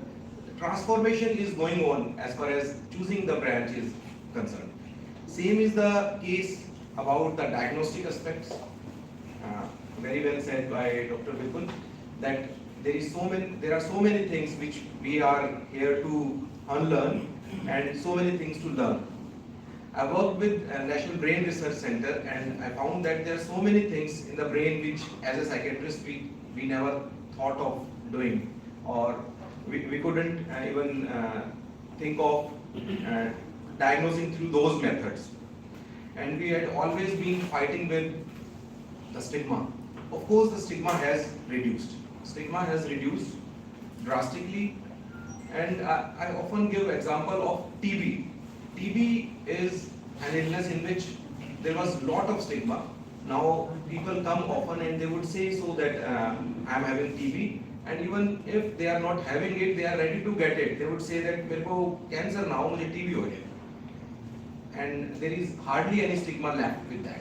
The reason is the newer technology, the newer diagnostics, and the success in the treatment. Same is the case with our mental health field also. With time, in my 25 years of post-PG experience, I have learned that psychiatry has evolved multiple times, and we are here with better technology, we are here with better medications, better diagnostics, and the topic today, I'm sure that it is going to enlighten us more. We all agree that the human brain is the most complex organ in the universe. And modern research has shown how different brain networks do regulate emotions, memory, decision making, motivation, behavior. All these things are affected by our own brain. The neuroimaging, this is the time when we need to connect with other departments also. It should not happen, or we should not get contained with the mental health only. We should collaborate with other departments. We should go for research. We need to collaborate with we need to collaborate with neuroimaging as well. And that definitely is going to help us in diagnosing depression. People still also come to us with a hope that there would be some test that is going to tell us, ये test करा लो जी, CT scan करा दो, मेरा शायद उससे पता लग जाएगा मुझे कोई साइकेट्रिक डिसऑर्डर है या नहीं. Many of us are here, they would say so, okay, करा लो, EEG करा लो, or you get your CT scan or MRI done. But that is not the way to diagnose. We do diagnose clinically only. There would be a time one day then we would be able to diagnose it through neurodiagnostics with the help of neuroimaging, maybe multivoxel things would help us. There would be a time when we would be able to have diagnostics and we would be sure about it. I remember the time when we used to put a question mark before the diagnosis. And many of us are still putting it, F20 question mark. We are not sure about it and there is no way to be sure about it. So, lot of things have happened. I am still saying that we have come half the circle. Half of the circle I am sure we are going to see in the upcoming years of our life. As far as public health is concerned, I represent the government health department, and the government health department works about the public health. And the challenges related to public health in mental health are changing rapidly. On one side, our youth is there, which is having stress related to exams, competition related pressures, screen exposure related issues, social media influence, loneliness, substance use disorder. On the other end, we are having senior citizens who are growing up and still they are having issues related to isolation, dementia, emotional support, emptiness syndrome. All these things are happening. And if you remember the recent pandemic which happened, all of us learned that mental health is the filler which is going to help and make the health complete. If there is no mental health, there is no health. Health becomes complete only with the help of mental health only. If we talk about the government's commitment for providing mental health services, in the recent past, we are able to extend the district mental health program to all the districts. We have got 23 districts. So we are in the process of opening DMHP for 23rd district as well. 22 we are having. Second phase, we are going for providing mental health services at the CHC level with the help, not only providing it through our mental health professionals. In fact, we are going to collaborate with other mental health people who are working in different domains. Just like we have got counselors with tuberculosis, with HIV, we have got counselors with pediatrics department. They are all going to come under one umbrella, and that is going to provide better services. And the vision is accessible, affordable and compassionate care with respect we are going to provide to the public. But it never undermines the value of the private sector. Private sector has got its own value, and if we talk about mental health, it is not going to be complete if it is not represented by the mental health, since government cannot alone achieve the goal of universal mental health care. So I would appeal you, invite you, and we are ready to collaborate. On behalf of the government of Haryana, I would appeal you and invite you so that we collaborate, we provide better mental health services to the society. Let us not work in our silos, on chambers. Let us move beyond that, go to the fields and create awareness. That would be the time when stigma would completely be lost and we would be able to provide better care. IAPP itself, I am thankful to IAPP that it provides a platform. We are ready to collaborate with IAPP also, so that medical colleges, NGOs, community, government and the private sector, all of them come on a same platform.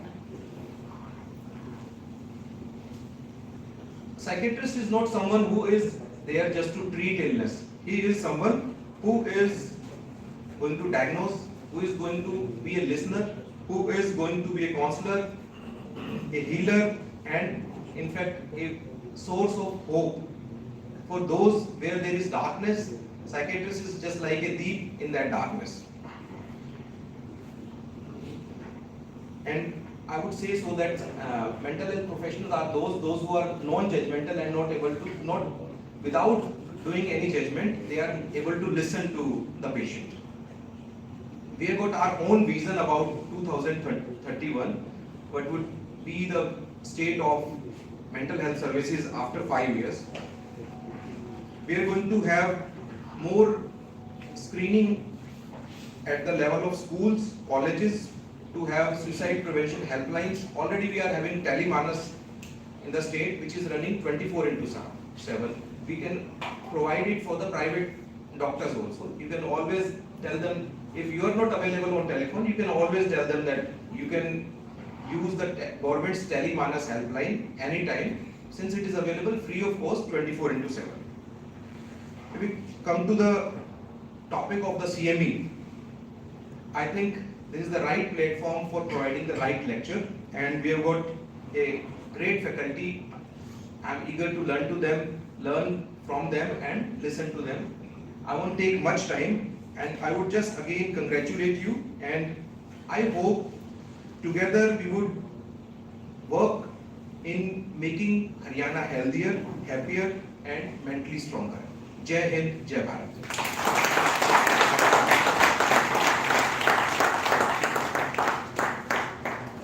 Thank you, sir, for your wise words. May I now invite Dr. Satish Khattar, President, Haryana Medical Council, and the Chief Guest of the day to address the House.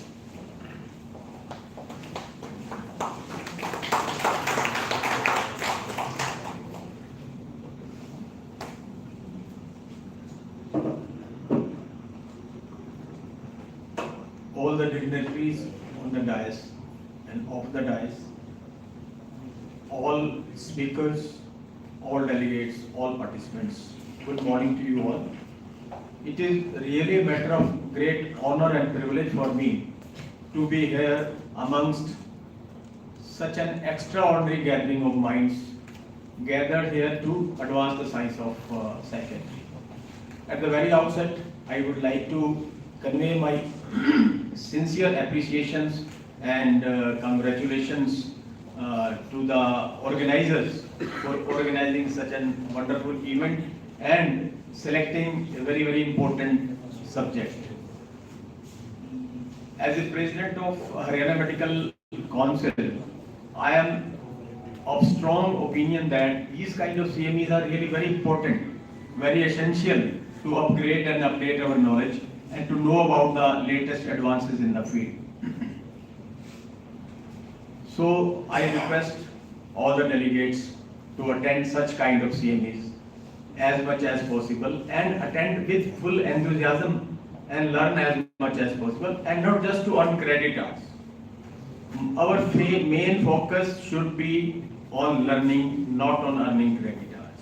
When your main focus is earning credit hours, you will not learn anything. When you come with an idea to learn, credit hours will automatically come to you.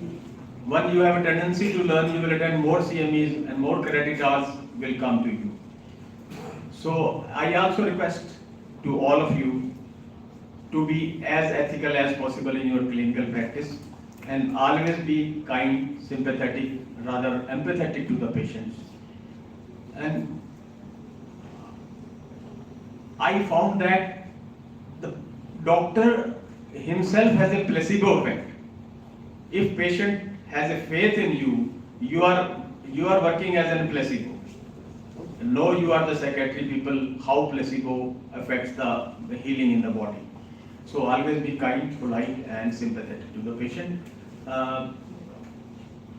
In Haryana Medical Council, we get many complaints against the doctors. And I found during those complaints,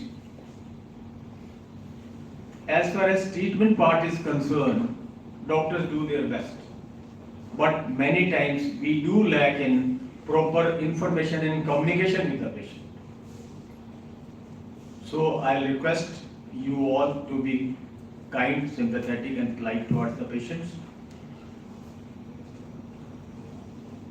And after listening to you all, I am very confident that deliberation in this CME will definitely be fruitful and insightful for all the participants. In the end, I convey my heartiest thanks to Dr. Manish Patla, to Dr. Tanu, and all other members of the organizing team or dignitaries for the love and honor given to me. And I also wish you all a very enriching CME experience and my good wishes to the grand success of this scientific endeavor. Thank you so much. Thank you everybody. Thanks a lot. Jai Hind, Jai Bharat.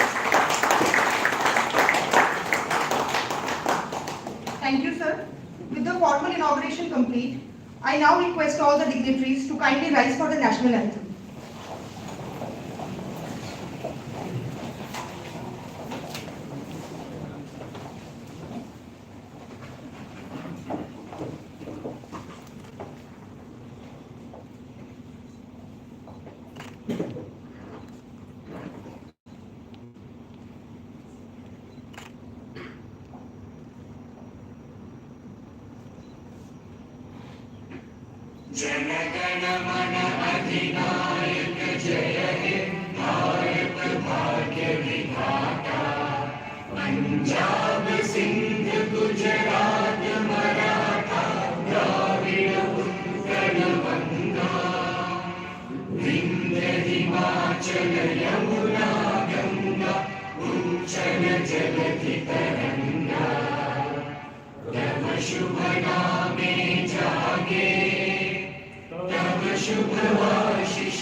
In this session, we are going to conclude this inauguration ceremony.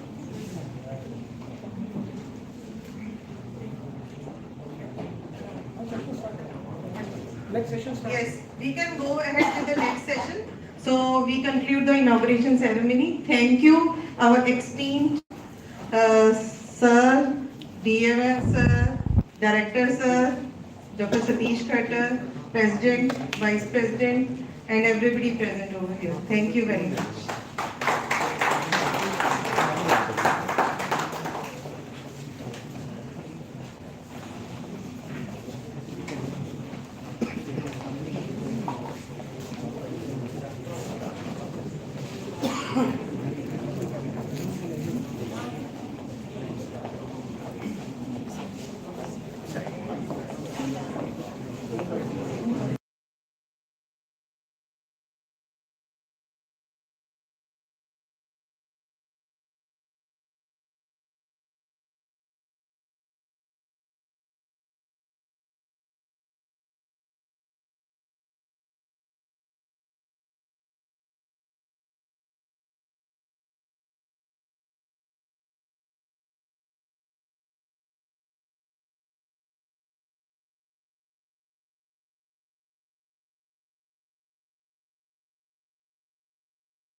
Psychiatry Beyond Receptors. It is our privilege with Dr. Bhaskar Mukherjee, a distinguished psychiatrist, neuroscientist, educator and internationally acclaimed speaker. He serves as the faculty of psychiatry at Malda Medical College and has made significant contributions in the fields of molecular neuroscience, psychiatric genetics and psychopharmacology. His scholarly work includes several publications and book chapters on biological psychiatry and the therapeutic mechanisms of psychotropic medications. His research focuses on understanding psychiatric disorders through molecular and systems neuroscience, helping bridge the gap between neuroscience and clinical psychiatry.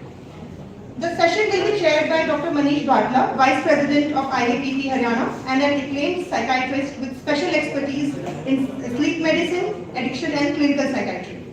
May I request Dr. Bhaskar Mukherjee and Dr. Manish Badla to kindly take the stage.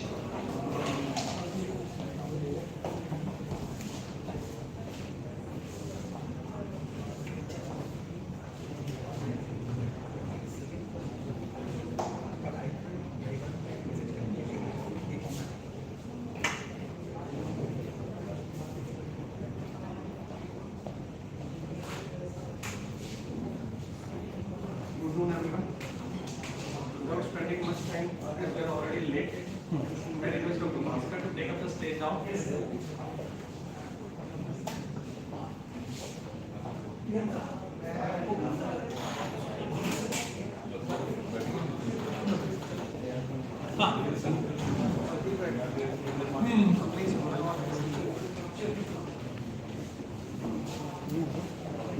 Hello everyone, कुछ कम लग रहा है patient students को, कहाँ गए पता नहीं, लोग शायद रिफिल करने गए हों।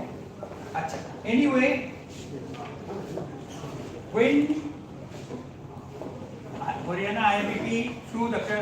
Manish Badla reached to me that they want to do a seminar on psychiatry from brain perspective.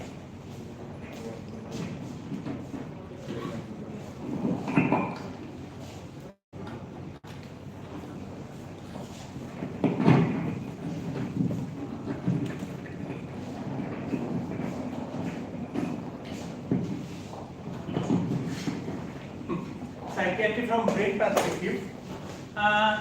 I thought that let's talk about psychiatry from a different perspective.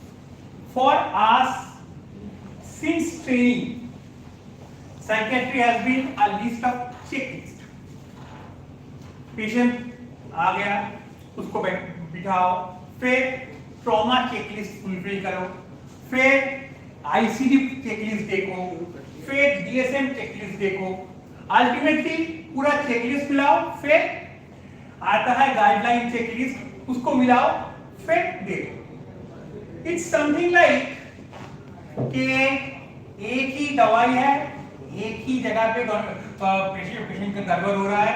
Brain एक न्यूरोट्रांसमीटर सूप है, जिस soup का हम लोग concentration थोड़ा सा बढ़ा रहे हैं, थोड़ा सा घटा रहे हैं, and ultimately we are doing something which is akin to old world alchemists. But brain, being the most complex organ of body, should not work there. So we are missing something. We are missing something grossly, and this checklist approach of ours is not really helping the patient. Somewhere between 1700th century to 21st century, we have lost medicine in psychiatry, and we have reduced our branch to a checklist, which doesn't help the patient, doesn't help us and the student to get a clear conception of what is happening in brain and why a person needs to be treated at all, or why a person not need to be treated. These are the things that have started eroding our base, created a powerful anti-psychiatry movement, and ultimately we have been reduced to people in medical street who are not expected to work medically, who are not expected to talk medically. So from that area, we need to recover ourselves. And the best thing is to relearn and understand brain and what brain disorders are there, how they happen, and how they produce the external patient symptoms that we see in our patients. So my lecture would be actually directed to that, and I have prepared actually 2 talks. Depending on how much time the first talk takes, I would go to the second talk, or we might keep it for a future. So this is a lecture where we are not going to talk about receptor. We are going to talk about what makes a patient ill, why a patient is ill, and why a person showing similar symptom is not ill. For example, let's give a simple example. We are sitting in our OPD. One patient entered. The patient has severe low mood, inability to work, not able to concentrate on anything, actually crying for a long duration. Whenever the patient is bursting into tears, it goes on for few hours. Feels life is not worth living. Feels that all the goals of life that the person has is not going to be attained by the person. And along with that, there is significant disturbing sleep, appetite, and other. Now, in our DSM checklist or ICD-10 checklist, we are going to make the person depression given. Now, I am shifting to another same patient who entered after the second or first patient, presenting same symptom. But then the person said that the person has lost their son in a car accident 2 weeks ago. So one patient would be treated, another would not be treated, and would be said that although you have the symptoms, we are not going to treat you because there is a cause. How really scientific it is.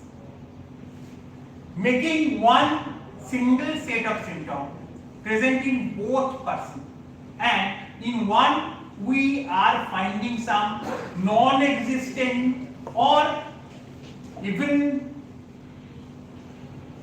imaginary childhood trauma and other things, and giving the person him or her antidepressant, and other person presenting with same symptom, we are giving the person some consolation and letting the person go. Doesn't make sense scientifically, treatment wise, logically, and everything. So this is where we need to understand why.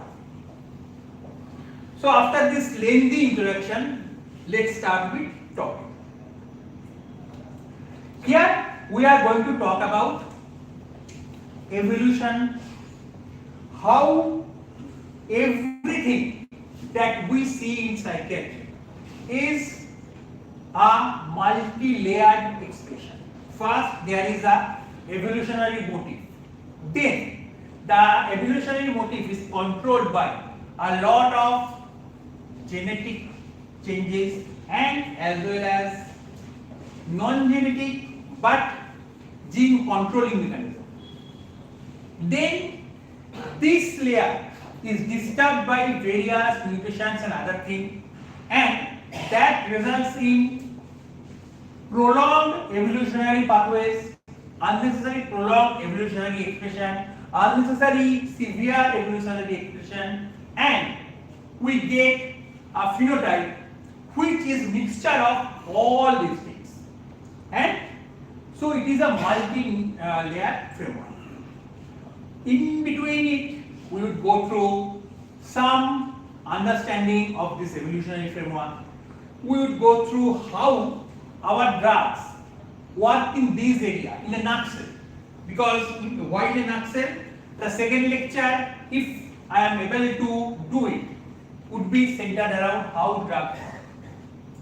The first lecture will be all about pathogenesis, because until and unless we know the pathogenesis, there is no point in learning how drugs are working. So, problem with our understanding first. Our understanding is actually flawed because we started with reverse engineering the drugs into pathological mechanisms. When psychiatry started, psychiatry had no drugs. Patients were given some human treatment like good food, good behavior. Then they were started in actually some asylum, keeping them in asylum where they are going to get living in a structured environment, which probably is either giving them reprieve from society or giving society reprieve from them. We can think it both. Then came sedatives. Only sedatives were there and various degrees of sedation were applied to the patient. Then all the drugs came, and every drug, be it chlorpromazine, be it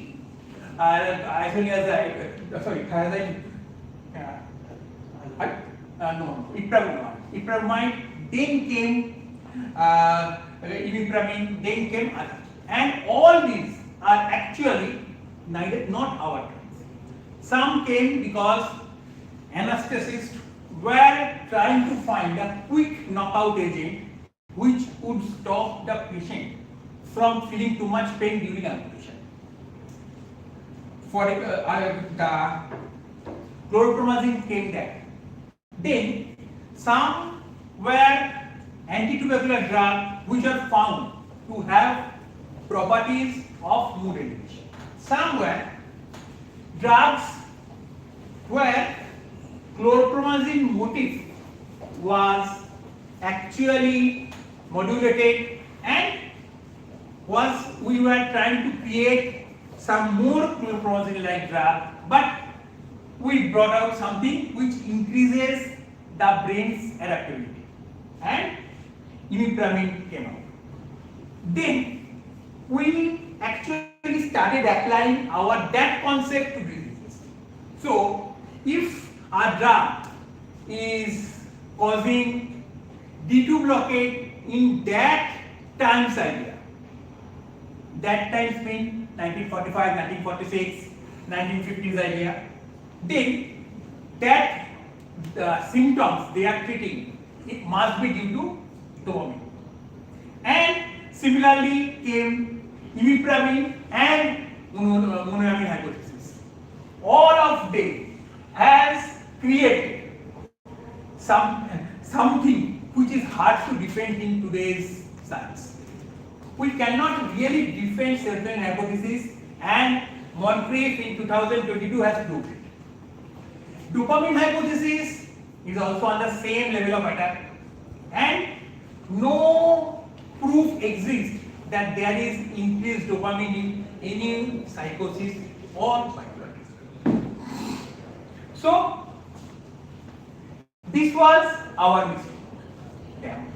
What happened? This was our mistake. Our understanding were casually narrow, categorically brittle, and aristocratical. And so it is time for us to broaden the understanding with better things.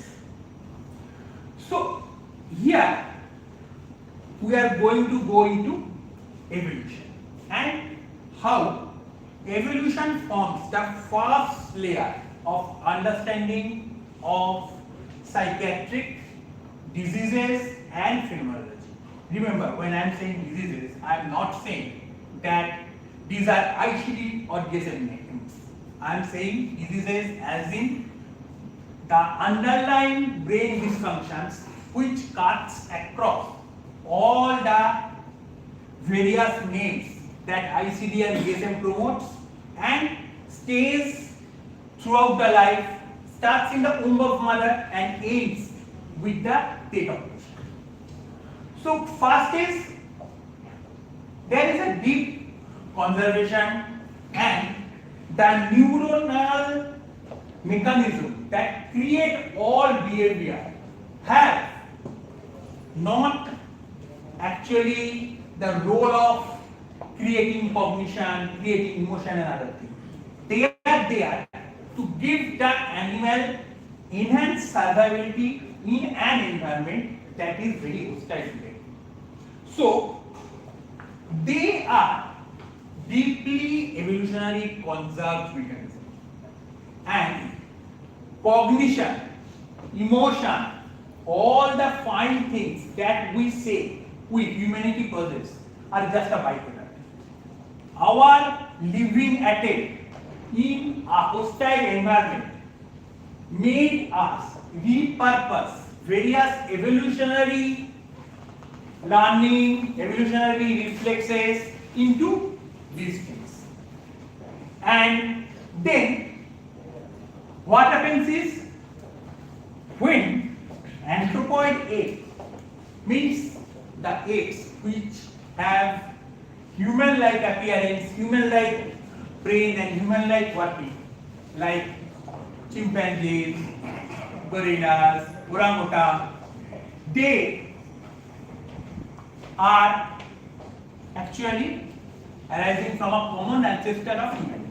When these anthropoid apes evolved into humanity, they had some unique human changes in their genomes. One is human specific genetic changes, HAR, duplication, introgress variant, active transposable element. We are going to details on that. And these human specific mutations actually change the anthropoid ape brain to human brain, but the evolutionary motives remain behind. I don't know how many of you know the name of Robert Mohri. Robert Mohri is a Brazilian scientist who works in University of California. And if those who follow his work like me, our estimation is correct, then he is going to get Nobel Prize in a few decades. So what he does, he gets bone marrow sample or any cell sample from paleogenetic historical human beings. He has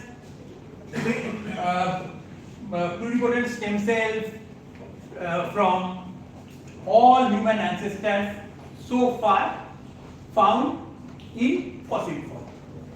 He creates this pluripotent stem cell into brain organelles, and then he shows at what evolutionary stage what genetic changes happen to create next human ancestor from the previous.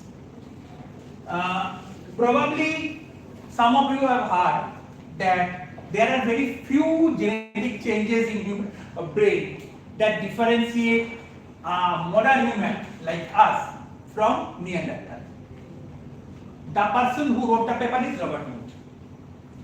He actually found only 3 specific genetic change that differentiate us and our brain from Neanderthal. So this is how our human brain actually is created from a long list of previously established evolutionary motifs, but with our own human modification. And this is why all the psychiatric phenomena is actually dysregulated motifs. I will go into those motifs for more understanding. But for now, these are the summaries. And motifs cannot express themselves directly to evolution. These motifs then interact at a molecular level, at a connectomic level, and create expressions of multiple. For example, single name depression or single name neuroticism. Neuroticism is actually better name. Why better name? Because it cuts across the DSM name and create a single trait. Now, neuroticism is a combination of illness behavior, separation behavior, along with that various grooming behavior, various other hyperactive predator reliance behavior combined. So, various evolutionary motifs and their dysfunctions coalesce together to produce one single spectrum of symptom, neurotic symptom, which includes obsessive compulsive behavior, which includes obsessive compulsive personality trait, which include all the various anxieties, which include all the various phobias and other things. This is how evolution actually left a mark. Now, let me explain all those things one by one. So, defensive and homeostatic system, psychiatry deals with are very old.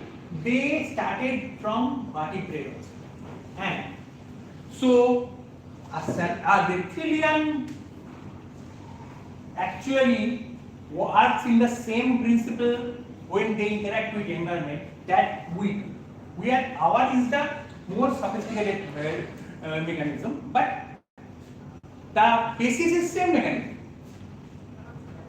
And this conservation is the foundation of all our translational work. For example, we can model compulsive grooming in mouse or tonic immobility in many species precisely because the circuitry which actually causes them are preserved across all species. And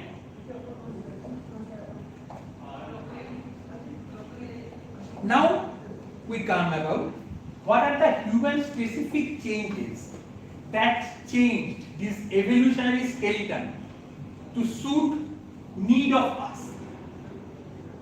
Human accelerated breathing. These are conserved across body weight, but they rapidly change on human life. They are mostly non-coding regulatory element. What is non-coding regulatory element? Our DNA can be roughly divided into two areas. One is genetic area, which codes for protein. One non-genetic area, which doesn't code for protein, but rather codes for various long RNAs, short RNAs, non-coding RNAs in total, along with transcription factor, along with they have some areas which, if needed, can produce protein, but normally they don't produce protein. These are known as open reading frames, and also they contain duplication of DNA parts, and they also contain human specific viruses which integrated to human DNA, and we know them as HERD. Human endogenous retroviral elements, and there are also line 1 segment and other thing. I am just giving the name, you don't need to remember the name. Just remember there are elements in non-coding DNA which control gene function, which control gene expression, and these areas are the most uniquely human in human being. And in psychiatry, these areas are involved more rather than the genetic element. That is why when genome-wide association studies are done in psychiatry, we get hits, multiple hits, but not a single gene which says this is a gene for psychosis, this is a gene for mania, this is a gene for anything. Because psychiatric thing, patients who come to us, they come with multiple small mutations in the areas which determine gene function rather than the other way around. Pure genetic disturbances causing psychiatric symptom is rare. Amongst all the psychiatric patients that you are going to see in your lifetime, you can do actually a 80% 20% divide. Roughly 20% of them would have single or multiple gene mutation, and 80% of them would have multiple mutation in non-coding element and other thing which would create the symptoms. And that is why our diseases cuts across body system. A patient who has psychiatric symptom would also have cardiovascular symptom, would also have respiratory symptom, would also have gastrointestinal symptom, would also have genitourinary symptom. Every patient of ours is a walking, talking repository of various non-communicable diseases. It is almost impossible to find a patient presenting to psychiatry without any other non-communicable diseases. Because our diseases actually are the brain-specific presentation of the root causes of non-communicable disease. Now, there is also human-specific gene duplication. And this is actually to enhance some pathway. Some genes have much more than 1 or 2 copies in humanity, so that the pathways are more enhanced. And thirdly is the thing which makes us human is also makes us vulnerable. Let me give you some realistic example. Initially and by large, still largely today, there is an opinion that humanity means modern Homo sapiens sapiens have originated in some part of Africa. Then from Africa they actually migrated throughout the world. Now, as we all know, Africa has always been a warm climate area. So these Homo sapiens sapiens who originated there, when they migrated to other areas, they had to face various other environments which their body was not prepared to handle. Body and brain was not prepared to handle cold climate and other. So how this problem was solved? This problem was solved by nature in a very ingenious manner. When these human beings went outside of Africa, they made Neanderthals. Neanderthals were people who were uniquely adapted to cold environment. They had multiple mitochondrial mutations which made them retain body heat much better, which made their metabolism faster, which made them have long hairs and other things. So, when this modern human being started interbreeding with Neanderthal, they inherited these things. And human mitochondria, modern human mitochondria started doing more work, started producing more energy, started producing overall increased BMI and overall increased fat conversion ratio. More brown fat is generated, more brown fat is converted to fuel and other things. But this came as a trade-off. Why? Whenever there is mitochondrial hypermetabolism, there is chances of more cellular breakdown. There is chances of more degeneration. There is chances of premature aging. There is chances of multiple other immune disturbances. And this Neanderthal heritage is one of the major reasons of us having all these psychiatric non-communicable diseases as well as non-psychiatric non-communicable diseases. Metabolic syndrome is our actually Neanderthal heritage expressing that. So these are evolutionary trade-offs. We evolved, but what made us evolve also made us vulnerable. Similarly, in all the single gene mutations as well as the mutations having non-coding area which produces autism-like symptom. I am not saying autism because autism as a disease doesn't exist. What exists is a variety of symptoms enclosed in a name autism. Now, those mutations, those actual SNPs, copy number variation, other thing, they evolutionary perceived because they give us some age.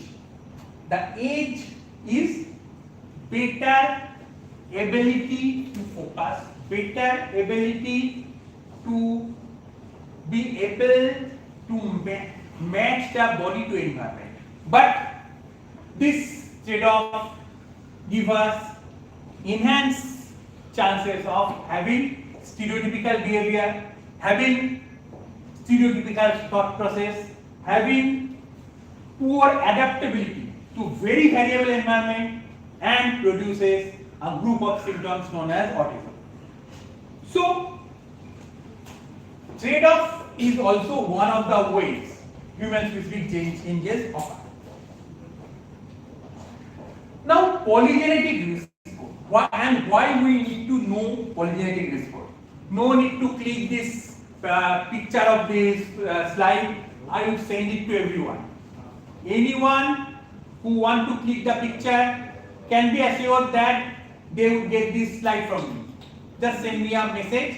So do not click the picture. Just try to understand. So the thing is polygenetic risk code. Many of you have heard from pediatric colleagues in neurology that polygenetic risk code is there and this polygenetic risk code predicts this thing. So what is a polygenetic risk code? And why we psychiatrists need to know that? We need to know it because as I am showing, our diseases are evolutionary mal response coded by genetics, coded by polygenetics actually, along with various molecular dysfunction and various other multi-omic dysfunction. So, for any complex human trait, be it a maladaptive or be it an adaptive trait, there are multiple small risk factors. And so we need to know how much risk factor a person possesses for a single complex trait. And polygenetic risk code actually gives us that idea. Why it is important and why it is non-important at the same time? It is important because it gives us some idea at a population level. Let's say if a population adapted to Himalayas, this is another evolutionary idea. If a population in high Himalayan plateaus, living in high Himalayan plateaus, living in Pamir, has their polygenetic risk score stratified for high altitude living adaptability, we would find that they have high polygenetic risk score for increased oxygen carrying capacity of RBC, increased tissue extractability of oxygen, increasing oxygen saturation in blood without causing compensatory increase of polycythemia and various other things. This is actually one of the evolutionary mechanisms that we found in Tibetan and Pamir living people. This is a developmental heritage. When I discuss about Denisovan, I will cover it in detail. But this we can say from their polygenetic score. But give me a single patient and let me calculate that patient's polygenetic score. I would never be able to tell whether that patient is vulnerable for this disease or that disease, because that is not yet possible for us. We don't know all the various mutations, all the various things that are caused by various genetic network, multi-omic network to ultimate culminate in a trait. So polygenetic risk score needs to be known by us, but not to be given much importance, because at individual level it is not really usable clinically. But for academic purpose it needs to be known so that we don't lag behind other medical faculties, because other medical specialties are going forward with polygenetic risk. Now, these are various ghosts that are still in our brain and they produce various kind of psychiatric behavior. Now, the problem is the ratio. If you see, non-African inherit at least 1 to 2% of the genome from Neanderthal ancestor.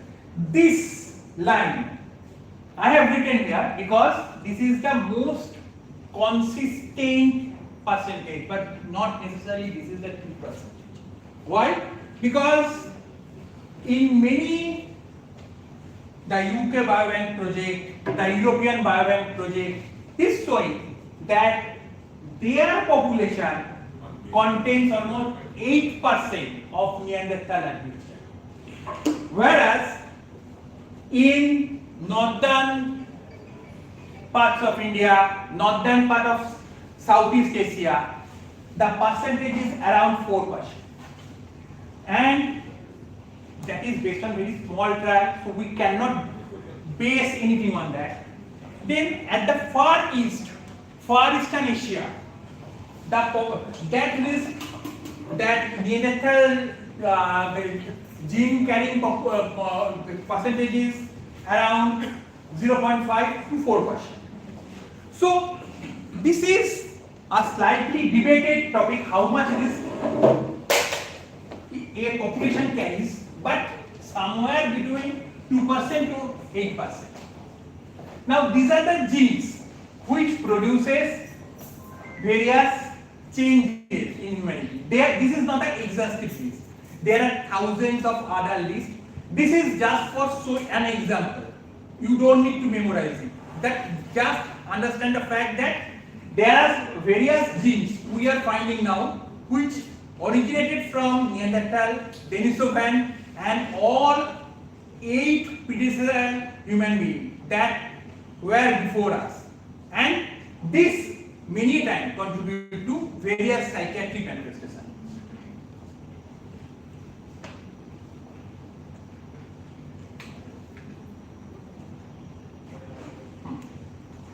Now there is Denisovan. Denisovan are a unique human-like species which were prevalent in our part of world, and various groups. For example, those we call Paharis, they have very high Denisovan percentage. Those who are in island area, they have very high denisovans percentage. And denisovan percentage actually gives us unique adaptability to high altitude. And denisovan also gives us various immune system modification or immune system genetic changes which increases the evolutionary mismatch reactions which are seen in psychiatry. We still are knowing about denisovans because denisovan sample is very less. Even Robert Mohri has been able to create only one denisovan grade, and denisovan sample is still coming up. This is true for all the other 6 because we have talked about Neanderthal and denisovan. All the other 6 various subspecies of humanity that were living with us. But as this is not an exhaustive lecture on evolution, rather how evolution affects psychiatry, I have not included it. Now, the question comes, evolution has been talked about in psychiatry for a long time. The textbook of evolutionary psychiatry is now its 3rd or 4th edition, I don't remember, either 3rd or 4th. So, this is something that is being talked about for a long time, but why now we are including it in our classification? Because previously, even 10 years ago, we didn't have this much technology that can give us the genetic data. So, at that time, evolutionary ideas were a kind of circular topic, giving a very interesting story with no anchoring point. So, evolutionary psychiatry, before advancement of paleogenetics and modern genetics, were just a story, very good stories. If you remember Paul McKenna stories, that stoned ape hypothesis. Previously, in 1970, Paul McKenna gave a hypothesis that our ancestors used to ritually consume various hallucinogens, mushrooms and other things, and that is why their brain expanded. Stoned ape hypothesis. That is as fabulous as all other gospels. But today, when we talk about evolutionary background, we can give hard evidences. And that is why I would never say there is a stoned ape hypothesis, because there is none. I would say there are conserved evolutionary motifs which comes and which creates psychiatric symptoms along with other things.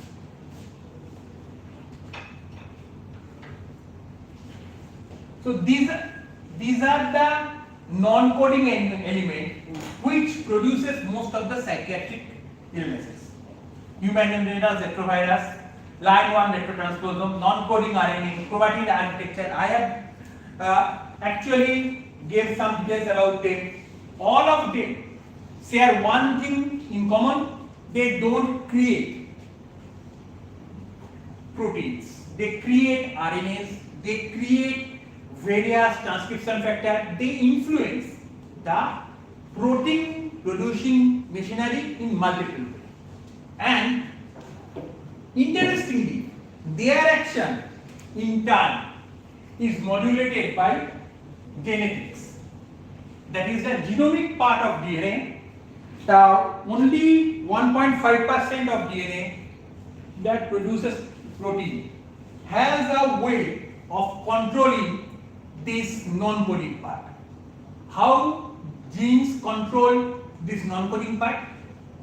By producing various polymerases, by producing various screening proteins, by producing various RNA splicing protein and things like that. So, epigenetics is not something that is some mysterious thing. This is epigenetics, and epigenetics is controlled by genetics. Psychiatry talks about epigenetics without giving any understanding of genetics. These things, non-coding DNA, non-coding genome, this is what is actually epigenetics. They control gene expression, they create the epigenetic marks, but they are in controlled by genetics. So these are the various non-coding elements. HRV is very important for psychiatry because all psychiatric symptoms has involvement of HRV so far. Human endogenous retrovirus W, K, as well as various other endogenous retrovirus, they are found to be associated with so-called schizophrenia, so-called bipolar, so-called depression, so-called various dementia syndrome. Then line 1 is associated with schizophrenia, Rett, autism. MicroRNA 137, just remember 137 is not only the one. MicroRNA 134, 137, 92, 8, I can go on listing about 50. They all are associated with various psychiatric expression.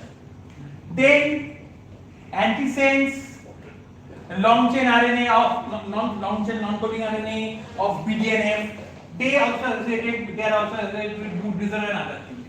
But I am again requesting, do not remember this chart. You don't need to remember this chart. This chart is not to show that how many are there. The number is almost a few million, and I am not going to reproduce it. I am just giving some idea. And this you can easily read and forget. What is need to be remembered? That non-coding elements are actually the main area for psychiatry, and we are slowly cracking the puzzle. Now comes the various behavioral motive that is expressed in psychiatry and that actually we see in our day-to-day practice. Sickness behavior motive, the keystone of neurotic syndrome. So what is sickness behavior? Whenever an animal is injured or an animal is threatened or an animal is finding the surrounding environment overwhelming, the animal goes into a evolutionary conservatory mode. What is that mode? The animal shows social withdrawal, physical withdrawal from environment. The animal shows less tendency to eat or more tendency to eat. Then animal sleeps more or stays up more, becomes cranky, becomes irritable, becomes in a state which is catabolic and loses the body mass. Along with that, there is extreme hypervigilance for the environment, and there is more pronounced pain sensation and other sensation. All of this results in the evolutionary conserved illness behavior. You all see patients coming with this behavior day in, day out. This is our bread and butter. Now, these people are showing maladaptive sickness behavior. Why maladaptive sickness behavior? Because sickness behavior, when it happens physiologically, is acute. That is why grief is acute. That is why bereavement is acute. And that is why death needs not to be treated. Because this acute state is actually a kind of evolutionary pause to make the brain catch up with the evolutionary demand. It takes the animal somewhere between few minutes to few hours to few weeks to maximum 2 months to come out of the evolutionary pause, depending on the animal's capacity and the threat the animal is facing. If it persists beyond that, then illness behavior motive is dysfunctional. Or if the severity increases so much that the animal quits eating, animal quits having sleep, animal becomes actually endangered and there is life-threatening consequences, then also this sickness behavior motive is getting exaggerated. These two are the exaggeration of sickness behavior motive. Either time duration is prolonged or severity is prolonged, severity is acute enough to endanger the animal's life. In these conditions, we have to understand that this animal needs treatment. Now the animal can be anything. Anyone who has ever had a pet, they have seen this behavior in their pets. When the pet's companion died, when the primary caretaker of the pet died or went away, when the animal is given up for adoption, and the same thing we humans do. When we are under infection or when we are under various external environment changes that makes us brain overwork. So this also explains a lot of things in psychiatry. For example, why after infection our bipolar patients either go into mania or depression. Why all acute psychiatric symptoms, be it acute psychosis, be it acute mania, generally occur after a infection. Because the illness behavior motive is getting delayed. In them, the illness behavior motive evolutionary is delayed. Now, this is a very simplistic. Why simplistic? Because I have only shown coronary. Illness behavior 2, its maladaptive persistence is linked by immune system, is linked by genetics of immune system, coagulation system, brain structural protein, and how the structural proteins are produced, means epigenetics. Then there is also neuroendocrine feature. There is also coagulation system which gets involved, and there is also various other peripheral nervous system and autonomic nervous system. So just diluting them into chorionic bridge is not a right. But I have to give you example. I don't have to make you read whole illness behavior and how that came into the neurotic spectrum. That would actually defeat my whole purpose. My purpose is to give you a bird's eye view. My purpose is not to make you erudite in evolutionary neuroscience,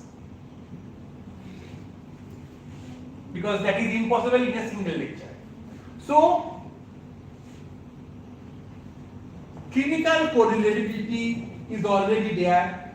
Patients getting interferon therapy, patients getting interleukin modifying therapy, they go into depression as a side effect, and that side effect is actually rooted in this illness behavior. Now comes the weak part of this area, CRP threshold of 5 mg per liter. This is something that has been proposed in about 12 years ago, and no replicability analysis was done in this area, because again in psychiatry we seldom run replicability test. We think once a study is done, the study is an axiom. So that is why CFPD is boss. Nobody would question it, whereas the methodology is completely wrong. Similarly, Kane et al. In 1988 said schizophrenia or treatment-resistant schizophrenia is better treated by clozapine. Their competitor was 60 mg haloperidol. Their competitor was 1000 milligram chlorpromazine. Question is, this study, if replicated today in today's drug, would it come back with same result? Probably, or rather most probably no. But we are still stuck up with K, because in psychiatry we don't question. We just take everything that the teacher says and never go on questioning them. Rather we pass them to our students pass them to their students, and axioms are born. So here we should do the opposite. We actually should test it. If 5 milligram per liter CRP is present in a patient of depression, should the treatment reduce it? If the treatment reduces and the patient gets well, then probably this is time. And we should also get associations with this. Means, let's say a patient has 5 milligram per liter CRP and the patient has 100. So do their symptoms correlate with the level, or just crossing of 5 mg is enough? These are the things that we should actually do in our clinic. We can do it. CRP is such a easy test in all settings. Now, this is a case.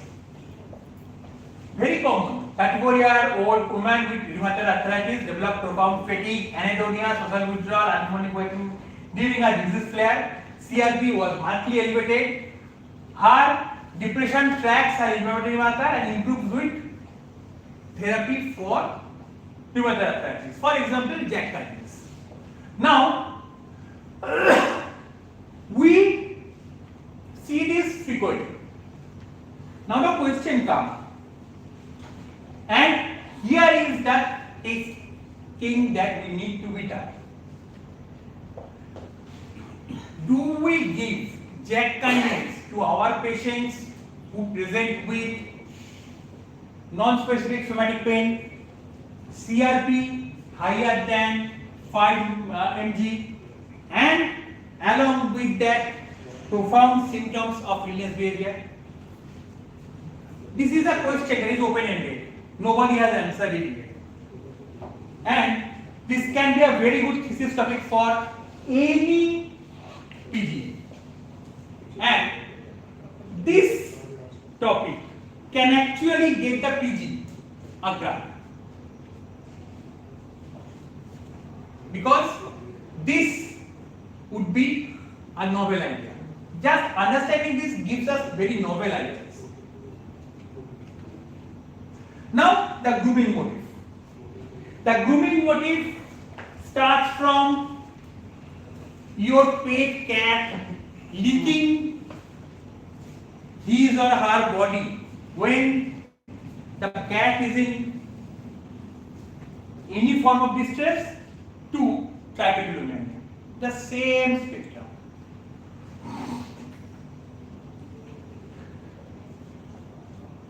Grooming by others and grooming by self is actually, for various reasons, developed in man. For social bonding, for various skin parasite removal, as well as various other things. We still don't know how many effects grooming have in mammals. But we can produce animal models by knocking out some genes who show this excessive grooming behavior. And those of you who have seen street dogs and those of you who have pets, you have already seen then that when street dogs or our pets are in distress, they start more grooming, and every species of pet also produce some other thing which is related to grooming. For example, cats purr more, rabbits do teeth grinding more. All of these are actually part of this grooming protocol.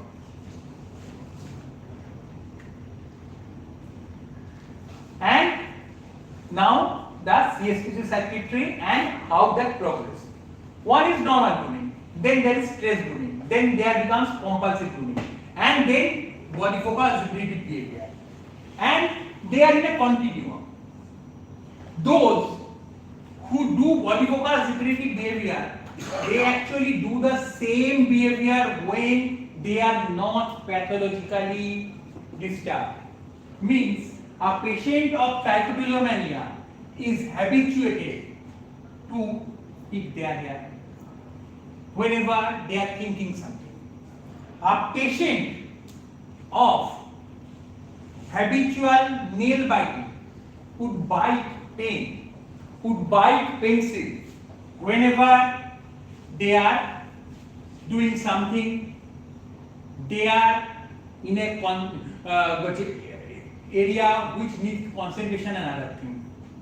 You don't need to look further. I myself have this is nail biting, and I know that when I concentrate on anything, I actually many a time munch on the pen or pencil from my childhood. And those of you who have this type of thing, they can also remember their childhood. They would have the same thing. This is actually again evolutionary motive which is pathologically expressed.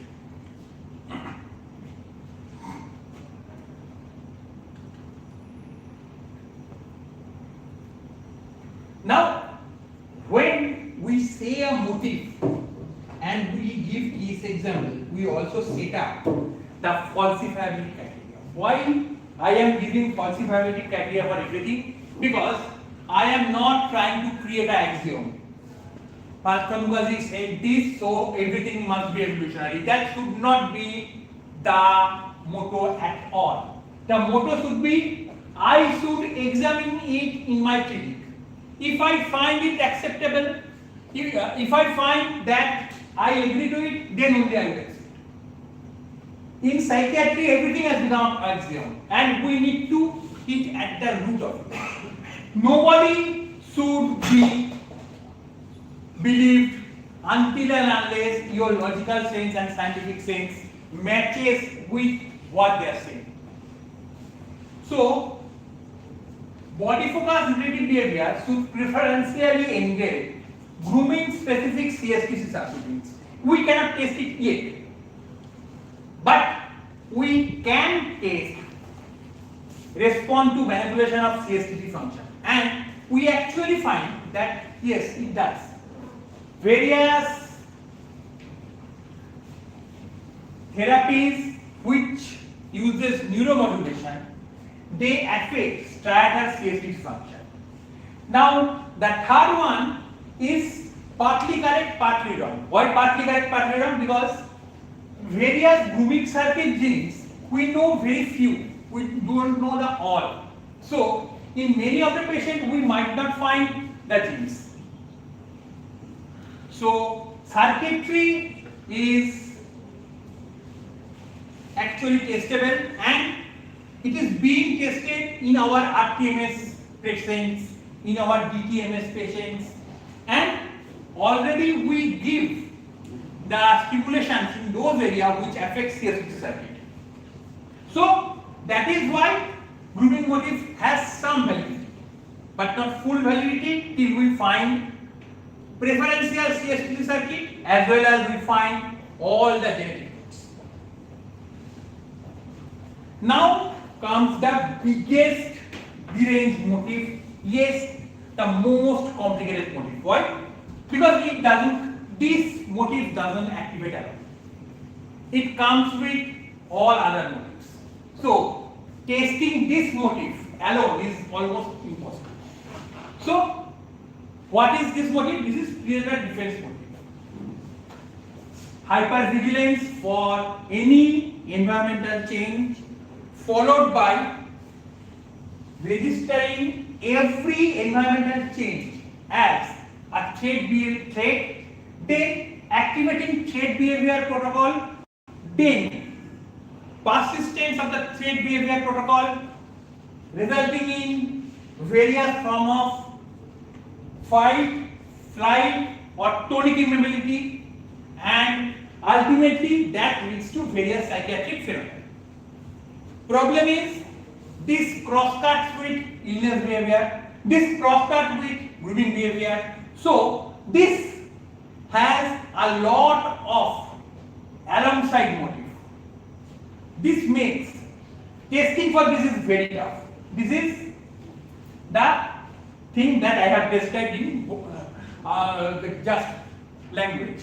First there is pre-encounter vigilance, hypervigilance, and this vigilance, when this gets disturbed, this produces number one, panic attack on slightest changes. This produces startle response. This produces reflexism. This produces paranoia. This produces various other acute behavioral presentation. So how can we test it? If vigilance and rapid environmental change is producing this response, then if we change the brain's response pattern, then actually we can give relief to this patient. So how can we change the brain's response pattern? By damping down this vigilance. So if we make the patient sleep mode, this should calm down. That is why benzodiazepine works. Because the brain becomes less aroused. And benzodiazepines neutralize this thing by that. If we make the brain less prone to activation, then hypervigilance would not matter. Antipsychotic work that way. That is why antipsychotics, which reduces cellular excitation, works in hypervigilance and reduces paranoia. And many times we give low dose antipsychotic. Sorry, me and my clumsy habits. If we give, many times we give low dose antipsychotic to patients with normal depressive behavior. The logic is this: low dose antipsychotic dampens the vigilance areas. So by giving low dose antipsychotic, we are actually stopping the patient from getting triggered by it, and that in turn makes the patient better. Then comes the freeze or attentive immobility, and this many times results in catatonic freeze. Now, benzodiazepine response also says that this can be modulated because dorsal periaqueductal gray activation is associated with that. Benzodiazepine suppresses the dorsal periaqueductal gray. Then fight-flight reaction. Fight-flight reaction combined with paranoia gives rise to active psychosis. Fight-flight reaction along with hyperactivation of immune system along with hyperactivation of total brain gives rise to mania. Now question is, how the anti-manic therapy, do they work in this area? Yes, they do, and this is indirect evidence. Why? Because we, as I always say, this motive cannot be tested alone because it always triggers other motive. So how fight flight reaction and mania association can be proved? Many of you who know me know that I say give clonidine in mania, specifically in poor patient with vasopressor support. Vasopressor support means the best idea is and most easily available is ORS. ORS causes volume expulsion and causes vasopressor effect. So if you give a manic patient 300 microgram to 600 microgram clonidine every day with whatever treatment of choice you have, you would see the patient respond to it faster. It cuts down aggression very fast. It cuts down the patient's behavior impairment and various other things very fast, and it is very cheap. So the patients are not much financially disturbed, and this is easily testable. Do not believe me. Just start testing some of your poor patients who present with acute mania, acute psychotic mania, giving clonidine with treatment of your choice versus some patient in whom you don't give clonidine and treatment that you usually give, and compare their results. You will find out adding clonidine actually gives a faster relief. So clonidine gives some indirect evidence that there is hyper-autonomic reaction there. But does that prove it? No. It is not provable till we make the patient sit inside a live brain recording system and monitor the brain along with our treatments and find it out. That is why this is plausible, but not yet completely accepted, and its status should be like that. When we explain it to the others, we should always say it is plausible, but due to lack of technical availability, it is not yet possible. Then again, tonic immobility would always give rise to catatonia, and for tonic immobility, we need to give either ECT or benzodiazepine or antiepileptics, and all of them work in reducing the hyperactive brain, and that again is an indirect treatment logic confirmation, but not full confirmation.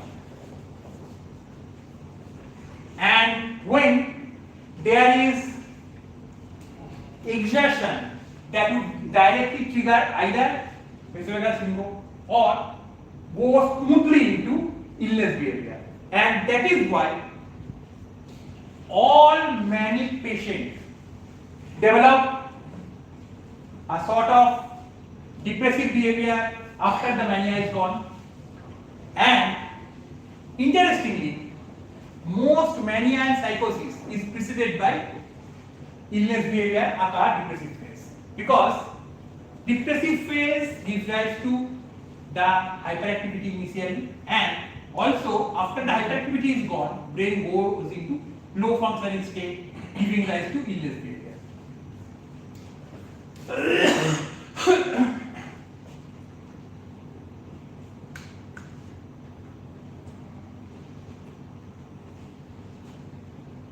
Now, falsifiability conditions again, because as I always am saying, I am not trying to brainwash you from one belief to other belief. I would be happy if you taste everything and then believe. So, catatonia should have neural and autonomic signature with animal cognitivity. We cannot taste it at this moment because we need very advanced equipment. Most of us don't have that. But should be dimensionally linked to fear of threat set across dimensions. This is testable, and we have already in past seen that. Why? There was a catatonic schizophrenia, which is actually threat set followed by tonic immunity. Then depression and catatonia associated with depression also has a psychosis component. And threat system manipulation should modulate it. Yes, threat system modulation does modulate it, does control it. In catatonic schizophrenia, antipsychotic along with benzodiazepine was good. In present day catatonia associated with depression, benzodiazepine, which modulates the threat state, as I said previously, actually is good. So yes, modulation of threat system actually causes change, but again it is an indirect evidence. We are still not 100% sure till there is direct evidence from other things, which we don't have technology at this moment. Now the various other motives. I described this motive initially because they are most well seen in our clinic. We deal it to them every day and for catatonia at least every month. But these motives, they are not as well seen because they again mix with various other motives.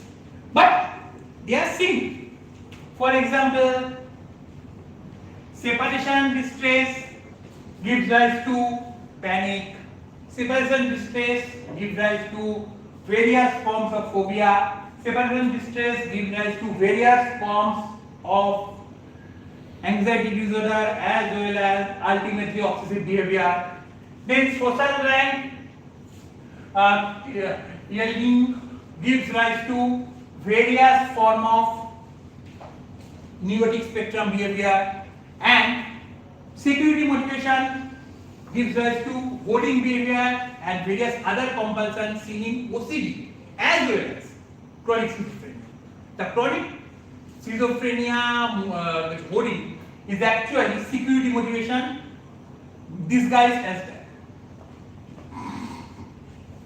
Now, thermoregulation, disgust, foraging, they all are related. But again, remember, they don't produce the DSM names. They cut across DSM names to produce various things. And circadian rhythm, circadian variant is seen in metabolic syndrome, diabetic syndrome, then bipolar, then seasonal affective disorder and other things. Skin care, play, exploration, pain perception, all are related. I am not going into all details of everything because I just am showing you the parts I do. These are the evolutionary motifs which has been traced to various things. And this is neither a exhaustive list, neither it contains everything. So, now, after the evolutionary basement, we are now going into the fast flow or the ground flow, depending on whether you follow America or whether you follow the British language. Multi-omics. Various omic measurements that create the evolutionary theme into real actionable areas. Evolutionary theme is good. It is good for making people understand. It is good for understanding basics of psychiatry. It is good for stigma identification. It is good for a lot of things. But acting on evolutionary motifs is not possible because we cannot handle evolution. We can handle multi-atomic. We can handle molecular things. We can handle networks. So evolution expresses to those things, and we have to understand those things and work on them. So genomics, transcriptomics, proteomics, metabolomics, epigenomics and connectomics all combined to give the multiomic integration needed for expression of dysfunctional evolutionary motif. Now connectomics and hub polarity. Connectomics means our brain doesn't have any physical network. Physically our brain has 6 cell layer deep microcircuit in cortical area, 3 to 4 cell layer deep microcircuit in subcortical area, and 3 cell layer deep microcircuit in cerebellum. These are the physical units. Now, these physical units connect with each other to produce various behavioral activity, produce various cognitive activity, produce various emotional activity, produce various forms of motor activity. And when they connect with each other, they create an electrical map, which is seen in EEG and various forms of EEG. When they connect with each other, they produce an activation pattern, which is seen in functional neuroimaging. And when they connect with each other, they produce a metabolic profile, which again is seen by various neuroimaging dealing with metabolic. So all these names, default mode network, executive network, then salience network, then various cerebellocortical network, corticocerebellar network, then various CSTC loop, all these, they are just patterns seen in functional neuroimaging and EEG. They don't really exist. So, what exists is connections, and these connections changes. Now, amongst these connected areas, some areas receive very high integration from different areas. For example, insula. Insula is a crossroad which gets various input from various areas. Claustrum, another area which gets various microcircuit projection from various areas. Then anterior cingulate cortex, then basal ganglia, then frontal cortex. All of these are actually areas in network which get multiple inputs from multiple areas, and they don't change from one person to other. Your insula and my insula might be slightly different in picometer amount. Means, let's say my insula is few picometer right from your insula. That would be the only change. But insula would always be there, and the insula would receive network connection from all over them. Insula is an example of hub. Now, there is node. Each hub is connected to multiple nodes. They are changeable. For example, we have read in first year neuroanatomy the homunculus, the areas of motor cortex which represent various areas of body, as well as the areas of sensory cortex which represents various areas of body. These are not hubs, these are nodes, and they change. They change from one person to other, and depending on how much we are using one node and how much we are not using one node, the nodes enlarge or collapse, and node would change throughout the life. And that is why if we lose one node, doesn't matter. If we lose, let's say, a phase part of the homunculus, a new homunculus would generate, which would be representing phase. But if we lose insula, it's not coming back.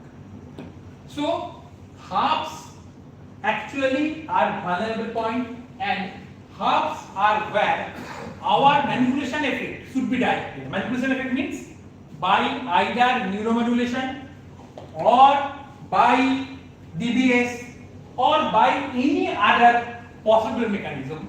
We should direct our modulatory effort to halves, not nodes. Now, no half is singularly associated with any psychiatric need. Halves, like everything that causes psychiatric symptoms, halves too also are agonistic to DSM or ICD. They don't care what ICD name or DSM name their dysfunction produce. They just know that they are dysfunctional, and we then give the dysfunction DSM name. Some of us would give one DSM name, some other of us would give other DSM name, doesn't matter for them. And so this is one of the things that translates the evolutionary motive into actionable areas and expressions. Then oscillopathy, the thalamocortical dysrhythmia. Thalamocortical dysrhythmia is again something that is very recent understanding. Yes, when I was a student it was still there, but it have not gotten very much interest except in absence season. But the more we understand brain, we understand that thalamocortical dysrhythmia and oscillopathies actually create a whole range of disorders which cuts through DSM, even neurology, psychiatry department. Thalamocortical dysrhythmia is responsible for various seizures. It is responsible for various forms of emotional disorder, various forms of cognitive disorder, various forms of psychotic disorder, and other things. Operates in three ways. First, there is thalamic hyperpolarization, then there is fast activation of T-type calcium channel, and then there is age effect of ectopic gamma. And this ectopic gamma can be seen in various cumulative EEG measurements, which includes QEEG, summation EEG, and other.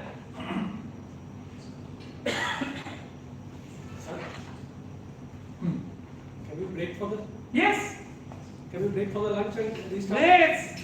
That would be not a problem, because it is almost end of the presentation, so we can take a break. I have. If it is end of the presentation, then Not end of the presentation, near the end. This is the 80th slide presentation. So we are at the 50th slide.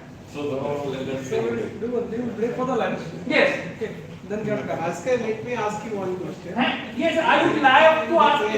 In depression, low dose, because of the hypervigilance part, low dose antipsychotics are effective. Are they effective in all depression? Suppose retarded depression is there. Retarded depression initially would not respond to it, but once the retarded depression resolves enough and the activation starts, you need it. And only pines are effective or all? All antipsychotic. Pines are actually multimodal agents, so they don't dampen cognition much. So I prefer them. That doesn't mean other antipsychotics are non-effective. All of them are effective. Second question is about the non-coding elements. You said that they have shared similar genetic deformities like of the neurodegenerative disorders like ALS and MS. Yes. But they are very distinct. Schizophrenia with ALS and MS, schizophrenia produces behavioral symptoms. No. There is At brain level, brain doesn't care we give name of schizophrenia or we give name of frontotemporal dementia or anything. And our diseases start in the womb. In early stage, it would present as autism-like symptom or attention deficit-like symptom or a mixture of them. In later stage, there will be psychosis and schizophrenia, as well as there is bipolar, OCD and things like that. And let me and then as the later part of life comes, they change into frontotemporal dementia pattern, they change into various other patterns. And so that evolution is the disease, the symptoms are not the disease. What we did wrong is we made the symptoms diseases. So what produces psychosis today would produce mania tomorrow, then produce OCD day after tomorrow, and after a few years or months, it would produce neurodegeneration. Neuromodulators should be effective in depression also as they are effective in MS. Neuromodulators are effective in depression. Monoclonal antibodies are effective in depression. The problem is in a special subtype where immune activity is very high. If the immune activity is not very high yet, then immunomodulator would not cause any problem. Any. So we need to find that specifically. Thank you. अभी समझ में आ रहा है ना? We will be continuing with the first presentation after the break. Kindly reassemble in the conference hall by 2 p.m. for the afternoon scientific sessions. आधा समझ में आ रहा है. ठीक है, मैं और भी सिंपल करने की कोशिश करूंगा.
State Branch. With decades of experience in psychology and clinical psychiatry, Dr. Sood has played a pivotal role in advancing psychiatric practice and education across Haryana. May I request our esteemed speaker and chairperson to kindly take the stage.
Can we begin? We can. Good afternoon, and thank you so much for spending this valuable Sunday with us. I would like to thank the organizers of IAPP Victims CME, Haryana State Branch, for inviting me here to speak on a topic on which I have spoken quite a few times. A couple of things before I start. First of all, I have no conflict of interest. in making and presenting this topic because it's my own mitochondria that have been put to use. Secondly, I like to be repetitive because I don't know whether people benefit from that or not, but at least my learning gets better. And I am able to incorporate new things. So the level of difficulty rises for the next time I present that. So it's a learning process. So we'll start. I'm going to talk on mitochondria and the role that they play in neuropsychiatric illnesses. Now,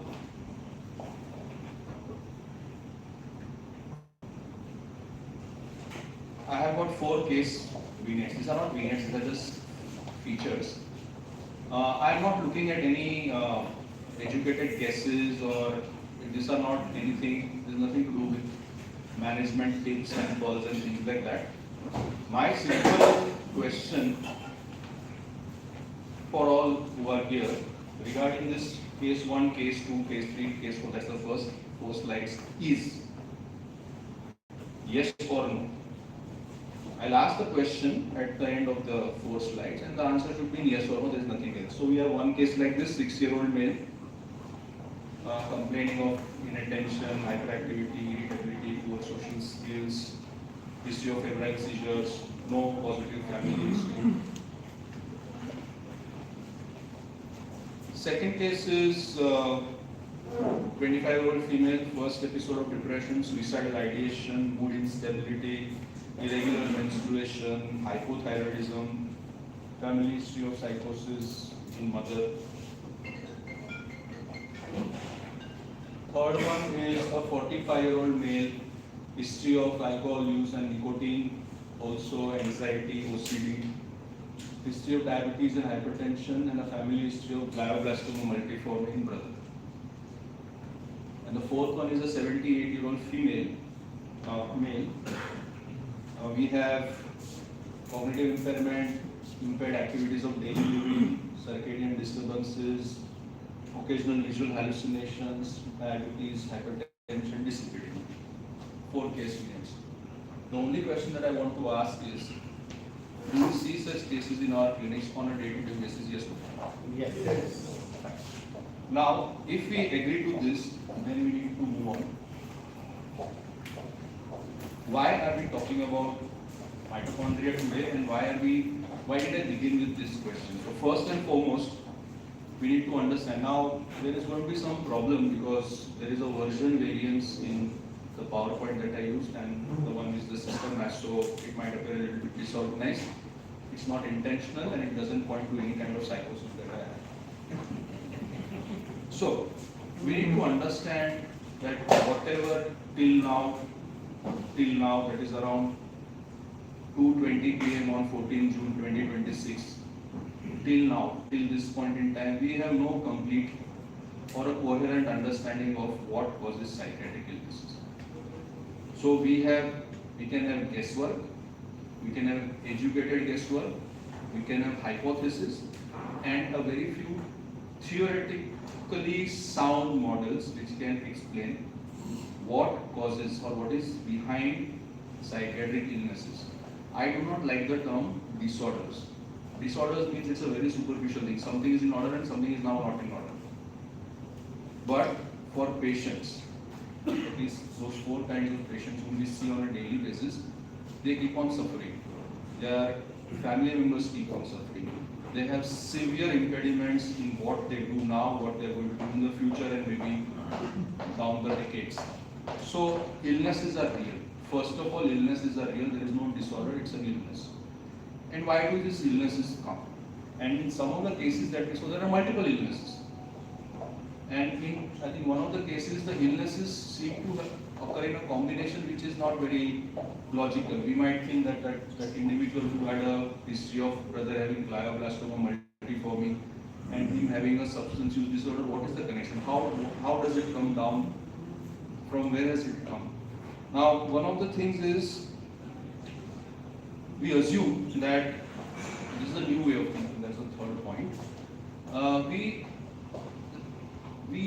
Whatever we talk in terms of speech, behavior, thinking, emotions, memory, orientation, we assume, in double quotes, that this arises from the brain, which is okay. But the assumption that they are caused primarily by a brain disturbance is to be challenged.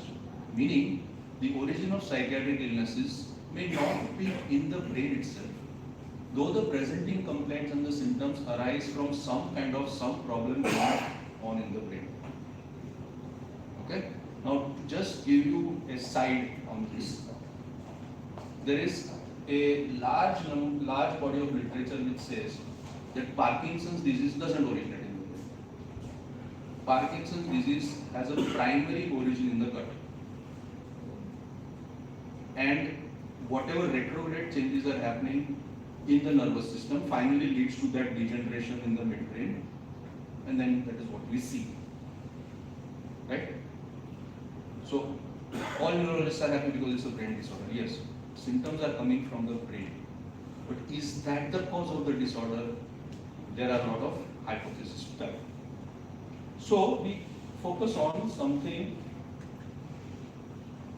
which is the mitochondria. And why have we come to this mitochondria? And it's like, it's not randomly picked up. Okay, now we are tired of looking at everything else, so let's pick up the mitochondria. It's not that way. But why so? We'll come to that a bit later on. Now, all of us know what the mitochondria is. I mean, of course, we have done at least biology till 12th standard, and after that in physiology and biochemistry, we looked at this orange colored thing on the left, and we sort of, it's a perfect mitochondrion, and it is something to do with ATP. In the 12th standard and the first year MBBS in biochemistry, we learned about the Krebs cycle, and the moment that first year was over, it went out of our system. We actually didn't learn, we memorized, rote learning, and we forgot. And then we forgot it so much that we didn't know that many people who are researching the origins of psychiatric illness and multiple other illnesses anywhere in the system, in the human body, are focusing on mitochondria. To the point that not only it's an area of interest for medical personnel or medical doctors, medical specialists, but also basic scientists who are researching into all kinds of human and animal behaviors. So you can have people from TIFR, okay, who are working on various aspects of mitochondrial biology and so on. Now, so what is it? It's a double membrane organelle. Means mitochondria has got two membranes in its structure. We'll see something about the structure in a while. In eukaryotes, so in organisms whose nucleus has a membrane, we call them eukaryotes. Eukaryotes is not important, the double membrane is important. Classically associated with ATP generation. We can have n number of hypotheses and theories, but if we have no money to fund research, all that is waste. So anything that runs, even evolution runs on ATP. And that is why this becomes very important. The origin of the word is mitos, meaning thread, and chondrion meaning grain-like. So it's something like a motiki mala. That was what the original description was. And then that stuck. And we had the term in 1898 as mitochondria. So mitochondria, again, they are efficient, adaptable, bioenergetic machines. Okay? But something else is also happening. And what is that? That the presence of mitochondria in all cells of the body, we are all human beings here. Any living organism has mitochondria. So mitochondria and cells is the first and the only immortal love story, because it is a perfect example of endosymbiosis. It is the turning point in evolution, because after this, the cells evolved faster, developed more capabilities, merged better, formed better organisms. Right? Why? Because it is an interaction It is a Mentos moment for a cell to encounter a bacterium, and at that point the cell decides that I am not going to eat this bacterium, and the bacterium says I won't harm you in any way. So let's stay together. Where I will stay within you. And the mitochondria that we have are this bacteria which have long millions of years, billions of years, have decided that we'll happily stay together with rich rewards. Okay, no relationship can be better than this. Millennia after millennia, billion after billion, that's the same thing which goes on and on. Not only that, it is the mitochondria are the only organelles which have, apart from endoplasmic reticulum, which are double membrane. We are not talking about endoplasmic reticulum, but need to mention because they form networks. So, mitochondria are not single organelles in the cell. They are intricately present in networks. You know, the first one is the classical picture that we may have seen in our books. But 2, 3, and 4, B, C, D, and D are more recent pictures. And what do they show? 3-dimensional structure of the mitochondrion in gray, with endoplasmic reticulum in yellow. This, all the small green slimy things are mitochondria. They are in a network around the nucleus, and that is a muscle fiber with mitochondria.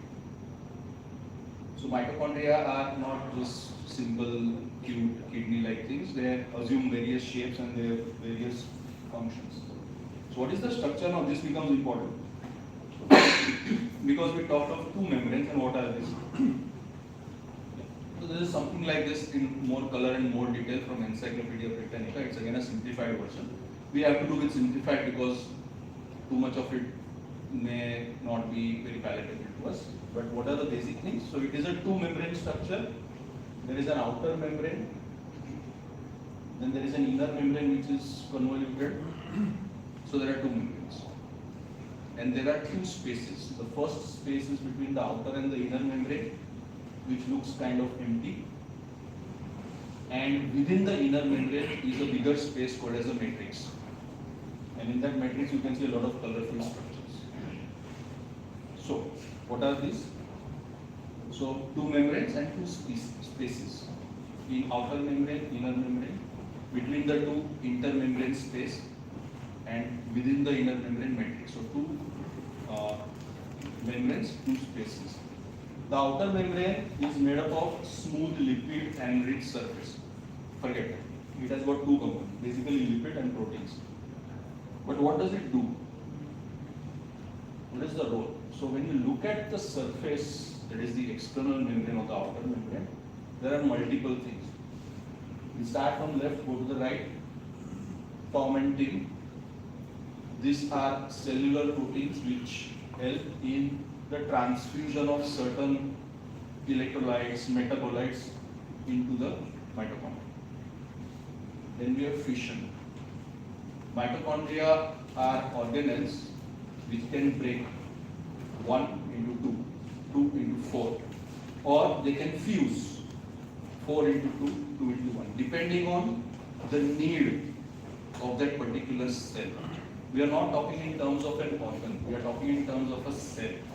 Okay? So fission related proteins, ERP1 and so on. Metabolism, this is something which we need to open our eyes to.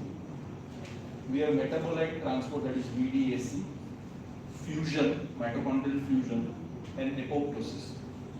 Apoptosis is when the mitochondria will disintegrate, under what certain conditions. And this apoptosis will signal that there is a lot of problem going on inside the cell. The mitochondria is picking up the signal and now the whole system is going to collapse. So, apoptosis.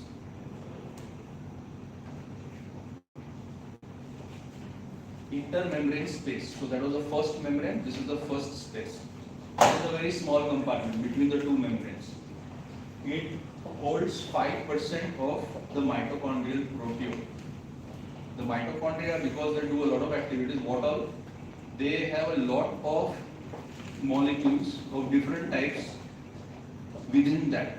So between the two membranes, there are a lot of protein molecules moving around. 5% of the mitochondrial proteome. So for a size which is smaller, much smaller than a cell, the amount of protein it holds is very high. Protein and lipid biogenesis. So one is it holds certain molecules, and second it helps in certain processes. Processes being protein and lipid biogenesis, metal homeostasis, redox regulation, oxidative folding, apoptosis, mitochondrial dynamics and structure. So if we kind of look back here, the outer membrane has so many things. The space has got this proteome and has so many processes going on, right? So this works as a system. For what? Okay. So this is basically that space, and this is the inner membrane. So the convoluted part. Now what is important here is forget everything on the top. Just this complex 1, complex 2, complex 3, complex 4 and complex 5. In human beings, human mammals, we have 5 complexes. These 5 complexes are attached. The better one is this diagram.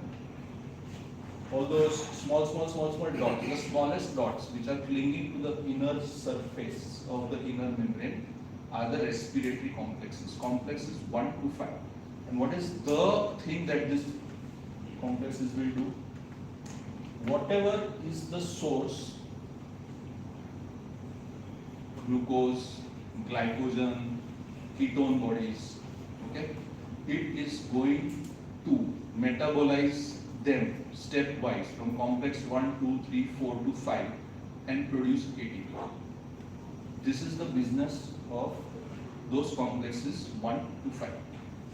This is the most important function, if not the only function of the mitochondria. This whole thing is called as bioenergetics, of how energy is produced in living systems, how energy is utilized in living systems, and what goes wrong if this bioenergetics is in it. Right? So the inner membrane, okay, has got the respiratory complexes. And we come to the matrix, which is within, enclosed by the inner membrane. It again participates in a number of biosynthetic reactions, okay, and contains the most important component of the mitochondria, that is the mitochondrial DNA. Now what is so special about it? Next response. And in the matrix, the main chemical reaction happens. The turnover of metabolites or substances into energy happens inside with the help of those enzyme systems, complexes 1 to 5 attached to the inner membrane. This is how the system functions. But of course, since it's a big space, proteome, lot of proteins, lipidome, lot of lipids. So this is what is the structure of the matrix. Coming to the genetics. So as I said, it's an endosymbiotic organelle. Means it's actually a bacterium within a cell. So even the genetics is shared. And how is it shared? Most of the genome of that bacterium is gone. Okay? Means it is lost. It is not going to be used. Many of these genes are transferred to the nucleus of the cell. This is called as the nuclear DNA of the mitochondria. So in that cell there will be mitochondria, and some of the genes from that will be in the parent, the cellular DNA. And floating around, okay, we just go back to our favorite diagram here. All these purple threads floating around are the mitochondrial DNA. So mitochondria functions on 2 DNAs. One is the cellular DNA and one is the mitochondrial DNA. Mitochondrial DNA is like this, cellular DNA is in the nucleus, alpha helix, forms chromosomes, right? So there are two sets of DNA in the mitochondria.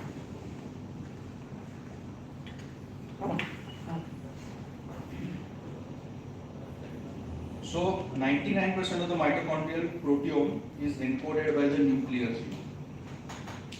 Okay? So most of the structural proteins of the mitochondria are coded by the DNA that is present in the cellular nucleus, leaving mitochondrial DNA for very highly specific functions. And this is, okay, coming to the next one. So the nuclear DNA, as I mentioned, is important for the anatomy of the mitochondrium, the exoskeleton of the mitochondrium, and so on. The mitochondrial DNA is important because this is what gives mitochondria the ability, okay, to produce ATP, which is called as OXPHOS or oxidative phosphorylation. This process is governed by the mitochondrial DNA.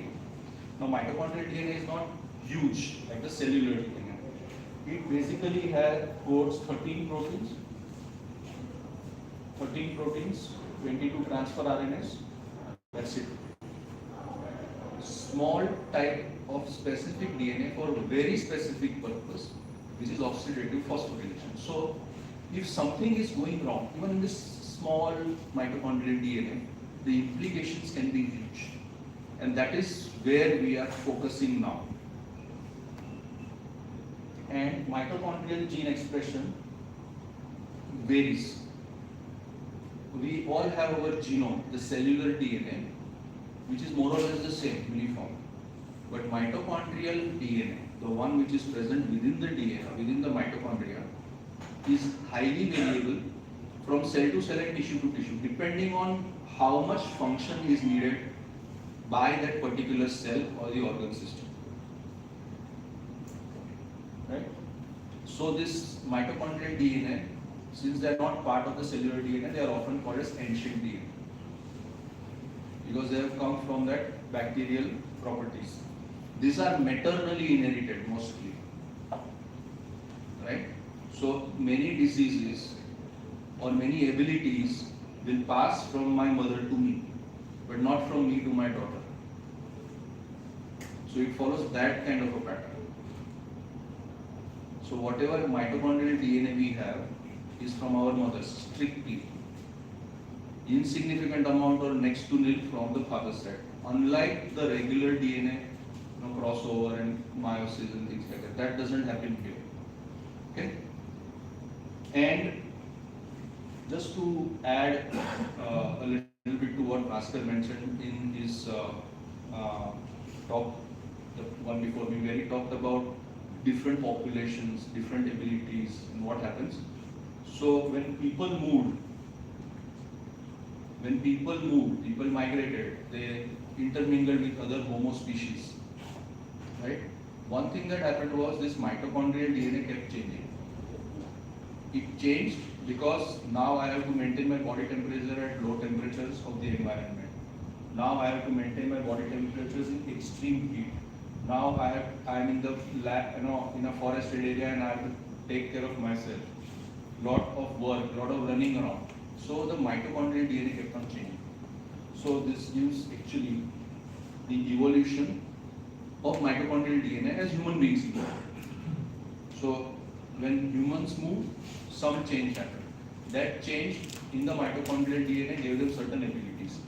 Some other change happened, and this keeps on moving. So now, right now, when we are sitting here, we are a combination of our mitochondrial DNA and some of this ancestral DNA. So mitochondrial DNA is also not very, it's not from the fresh cell division. It is a copy of an ancient variety. What happens to the paternal mitochondria? In the sperms, the paternal mitochondria are on that surface, the spermid cap. So during fertilization, it is lost. All the energy goes for moving the sperm to fertilize the ovum or to the oocyte. So it is lost. So no component of male mitochondria is present in the child. It's only the maternal.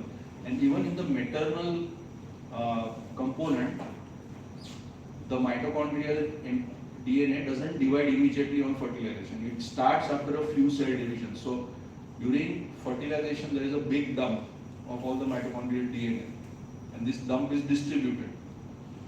So then further cells get something, and then after 2 or 3 cell divisions, then that mitochondrial DNA starts dividing. Why? Because of the thing called as bottleneck. So when the oocyte is developing, the mitochondria which are considered not to be healthy or beneficial, they are kind of ruled out. Okay? We have understood this so well that there is something called as mitochondrial replacement therapy for specific mitochondrial disorders. Now we know that we can change the mitochondria of affected cells. That will change the function of that cell. So, like we have many of these genetic inherited disorders, some mitochondrial inherited disorders can be corrected to an extent because we have a technology called as mitochondrial replacement therapy for mitochondrial DNA transmitted diseases. That's why the genome of the mitochondrial DNA is very important. Not only because of things like this, but because of something else that we'll see later on. Now, what are the functions? Very easy to say because this is what we have looked at.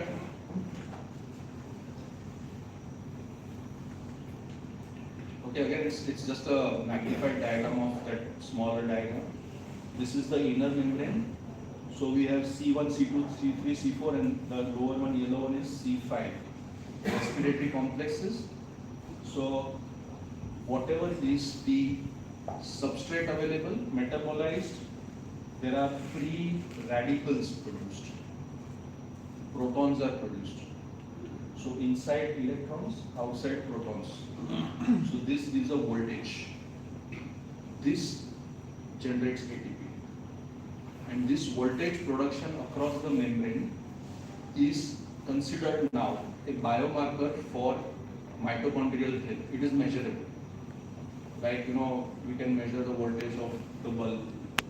It is measurable. So, but because there is so much production of free radicals, some of them can escape. And this is what we call as oxygen or reactive oxidation species. If that accumulates, there can be toxic. Okay? Right. So, first is energy. And it is not random energy production. Okay? It is not random. It will be a metabolic program. Liver requires this much energy for these processes. You will get that much energy for those processes. Brain requires this much energy for so many processes. So this much of it will be allotted to the brain, and it is so precise that if there are 100 molecules of ATP produced, 25 will be allotted to the brain strictly. Rest of the body manages 75. That's why the brain, we say, is the most energy consuming organ of the human body. Not heart. It's beating whatever number of times in a day throughout our lives. It keeps on beating. So we feel that there is activity going on. But it still doesn't consume so much energy which a brain which doesn't move around, run around, does. So 25% of all energy, of all ATP is consumed by the brain. Okay, so remember this 25% figure. Now, depending on the need, okay, these respiratory complexes 1 to 5, they can work separately or they can work in complexes. So 1 and 2 can work together, 2 and 4 can work together, 1, 2, 3 can work together, depending on how efficient energy production is needed. Okay. So as I mentioned, there is an electrochemical potential. If there is no potential, there will be no charge. ATP is a charged molecule. Dead molecules will not do anything. Charged molecules will give energy, phosphate. Okay? So, this potential which develops, first of all, produces ATP. is also useful for many things like mitochondrial fusion. Mitochondria we saw on that surface, they can fuse, they can break. So fusion or fission, right? And this is important for a number of processes. More active mitochondria, let's fuse. Let 2 or 3 of them fuse and do a better job. Protein import. Protein import may not be just passive. Proteins need to be pushed inside. That will require energy. And is a sentinel for mitochondrial health. So if you are able to measure, so what is that figure? 150 to 200 millivolts across the membrane. Mitochondrial membrane is the voltage. If this is falling, means the mitochondria are sick. Mitochondria are sick, meaning a lot of things can happen downstream. Okay? So this is just a summing up of the mitochondrial functions. So mitochondria per se. We looked at ATP, right? So we thought it was the best that the mitochondria can do. But what are the other things? Iron and copper metabolism, reactive oxygen species. Reactive oxygen species is not just a waste, it is actually a signal. So when in utero new cells are developing, that's a signal to multiply or differentiate. Nitric oxide vascular tone, amino acids for growth signaling, okay? Calcium homeostasis, heme for hemoglobin, multiple peptides, immunity, maintaining cell membrane. So this is what grossly, without going into any metabolic details, complicated, all those diagrams, these are the functions of the mitochondria in addition to ATP. Powerhouse, yes, but because there are so many things, outer membrane, intermembrane space, which has got that proteome and so many things, plus energy production drives all chemical processes in the cells. But mitochondria, now if you see here in this diagram, the mitochondria is on the side, everything is on the right. Means mitochondria also provides cofactors, mediators for other cellular processes outside of the mitochondria. This one was everything about mitochondria. This is mitochondrial plus a lot of other things. So transsulfuration, methyl cycle, homocysteine, we know the importance of homocysteine in chronic inflammation and non-communicable disease. Purine, pyrimidine, okay. Folate cycle, so we know the folate cycle. So mediators that run this, catalysts that run this processes are provided by mitochondria.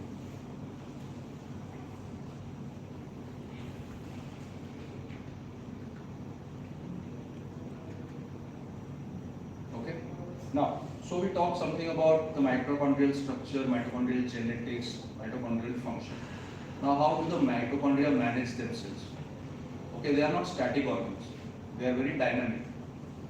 So one is the shape and distribution. Okay.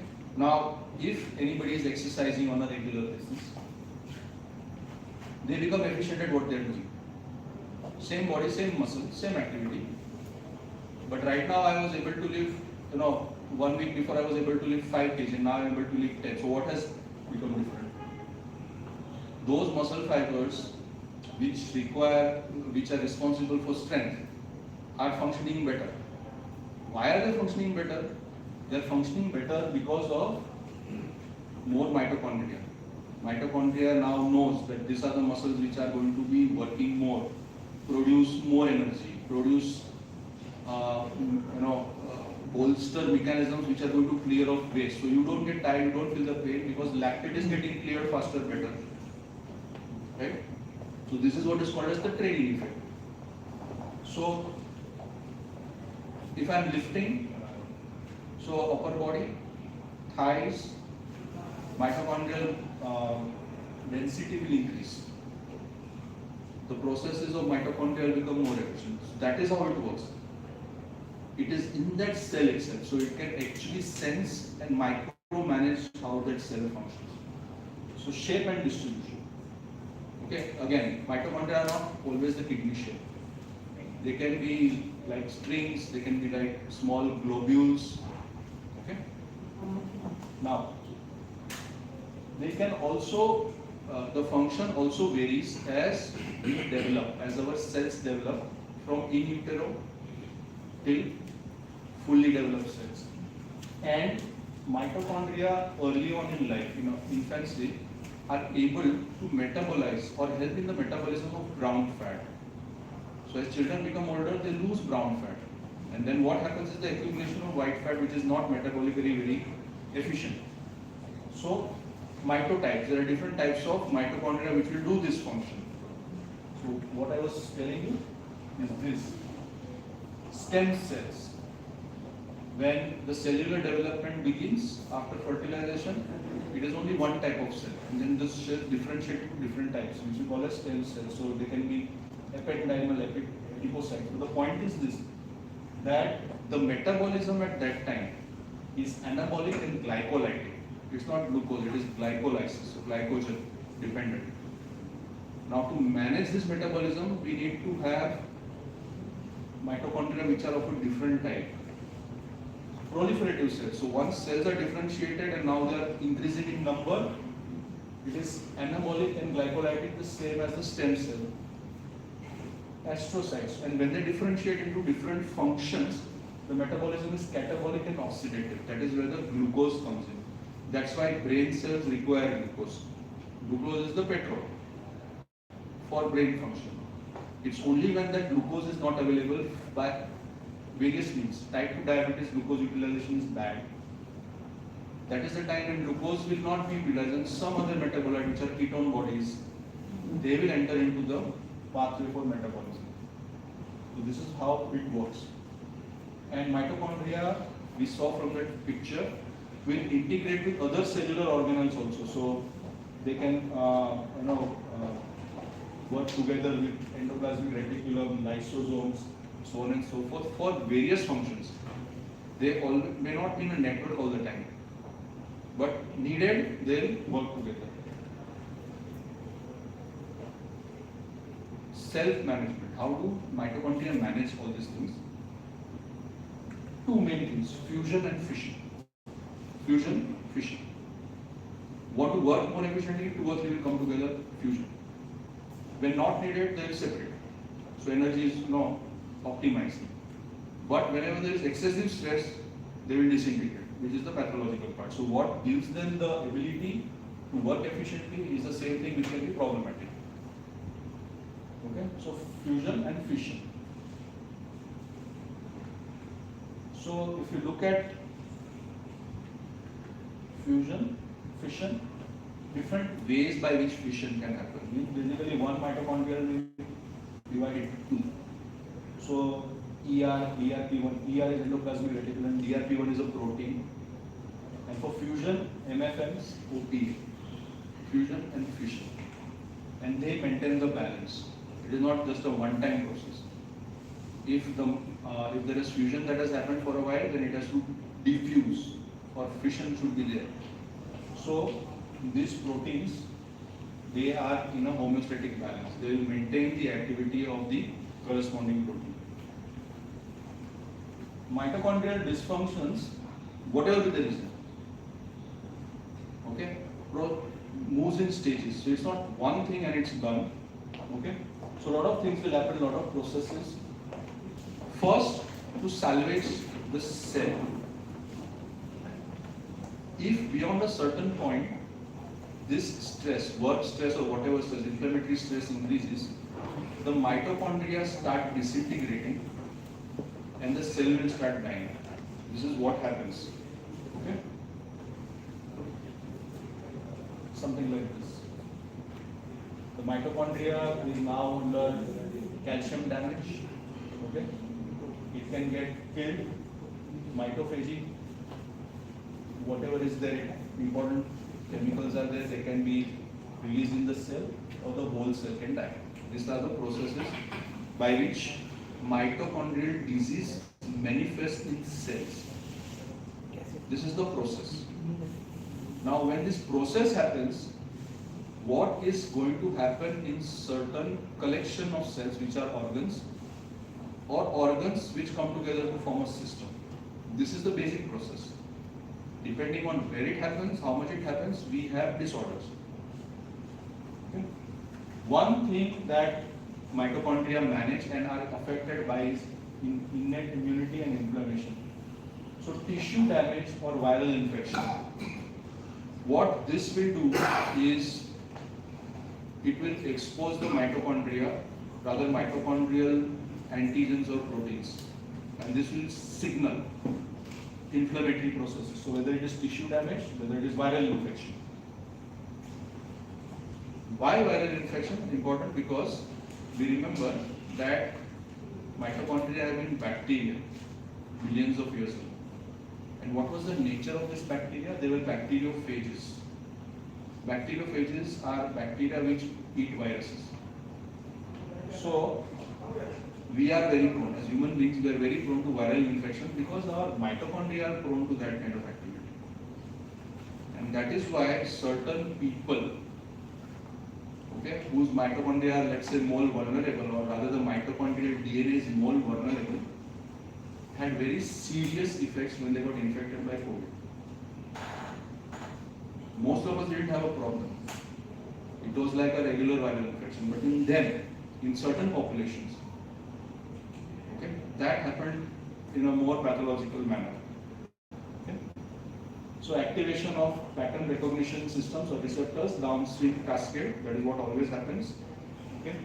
So different types of downstream immunological pathways, including cytokines. Now this cytokine thing is very new because in a cell we can understand that let there be 100 mitochondria. In a cell they can easily communicate with each other. It's one cell, one boundary.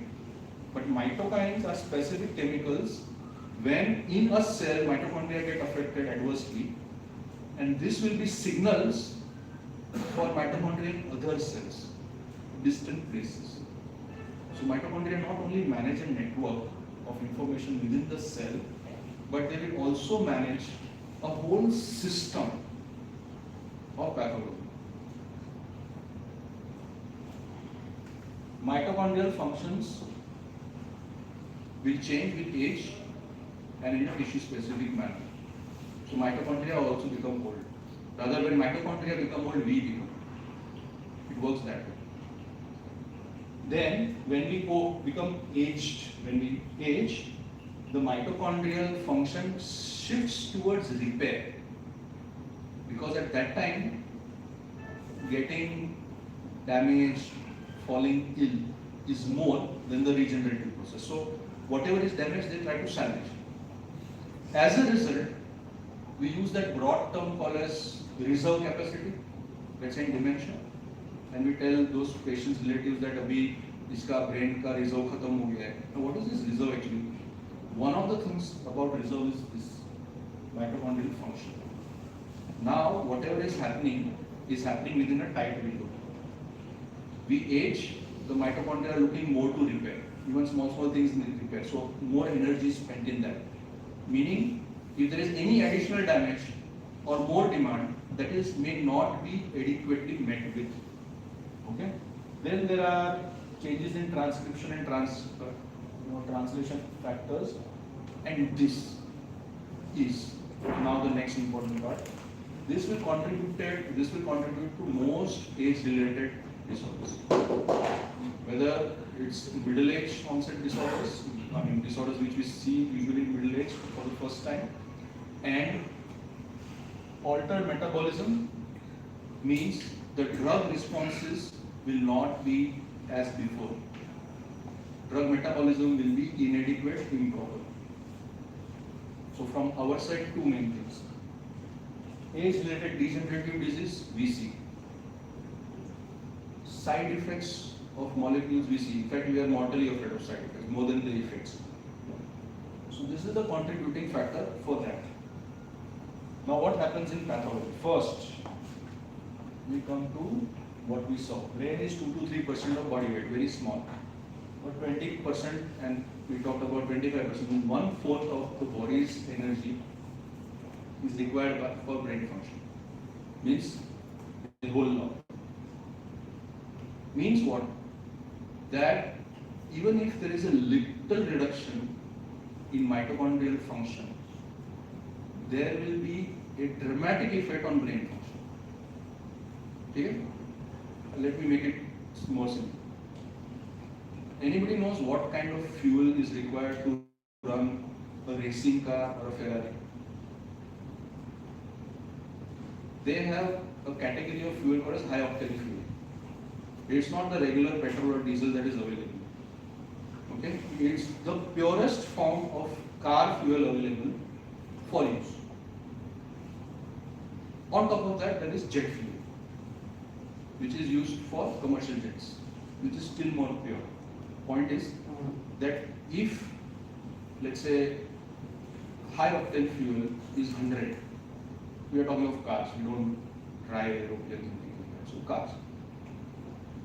Imagine you have a Ferrari, and imagine now that tomorrow onwards, you are not going to get high octane fuel, only regular petrol, or 25 ethanol, or 70 ethanol, or 100% ethanol. What is going to happen to the Ferrari? Right? Why? Because high octane, may say even if you remove H and it is only IGH octane, it will still be not work. Because it requires that much energy. And it requires that pure energy.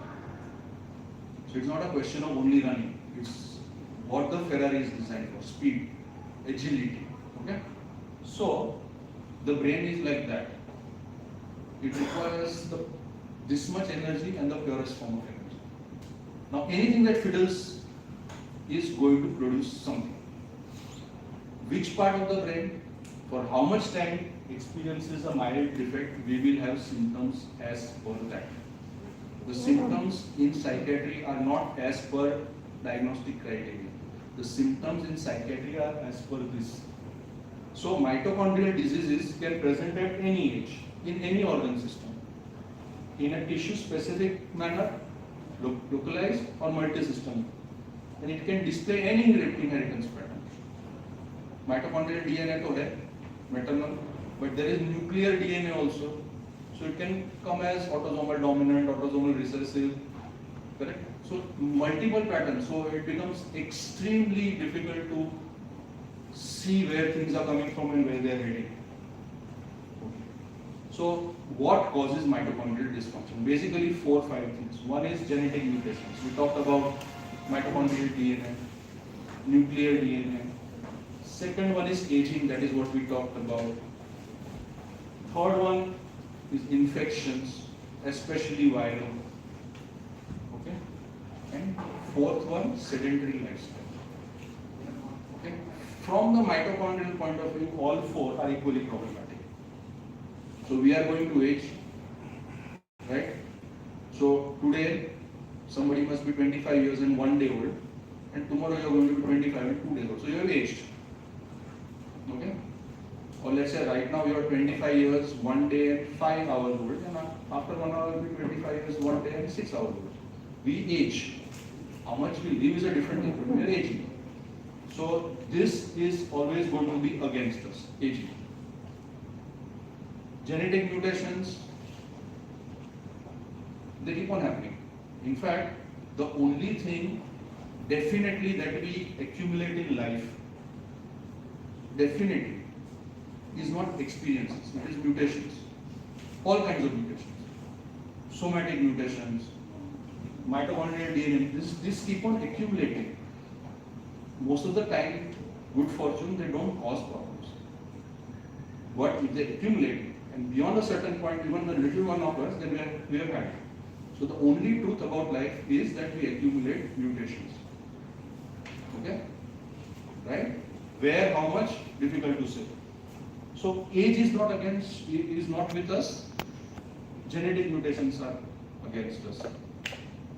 Infections we can't know. Where do viruses come from? What? We have no idea. We only start worrying when somebody says it's a pandemic. Then everybody panics. Okay?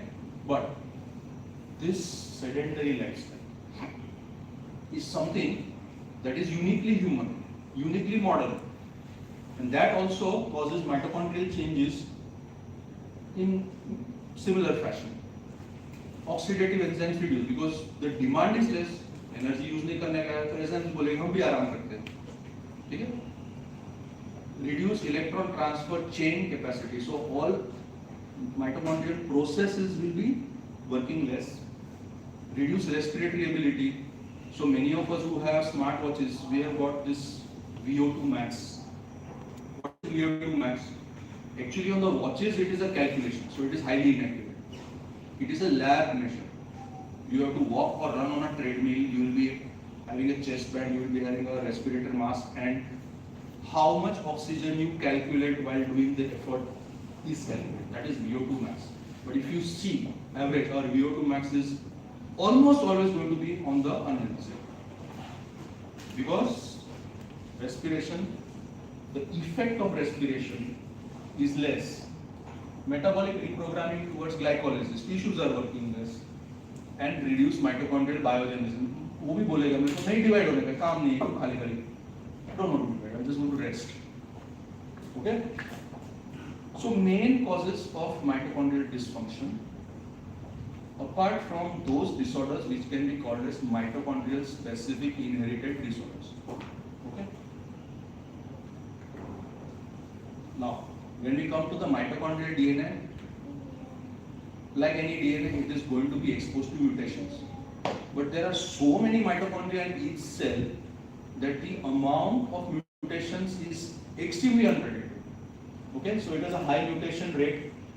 Now, mitochondrial DNA is limited number of genes, limited number of enzymes required for phosphorylation, oxidative phosphorylation, ATP production. So उसमें थोड़ा भी गड़बड़ हो गया ना, this whole process, complex 1 to 5 will go into dysfunction. Apart from the brain, heart, kidney, muscle, endocrine systems have high energy demands, but top is brain. Okay? Again, whenever there is a mitochondrial insult or mitochondrial pathology, the effects seen in the body is variable. Mild mitochondrial dysfunction may be associated with T2DM and metabolic syndrome. Mild. So this person might be overweight but not have dementia-like or degenerative pathology. Okay? And the amount of ancient DNA which a particular population has.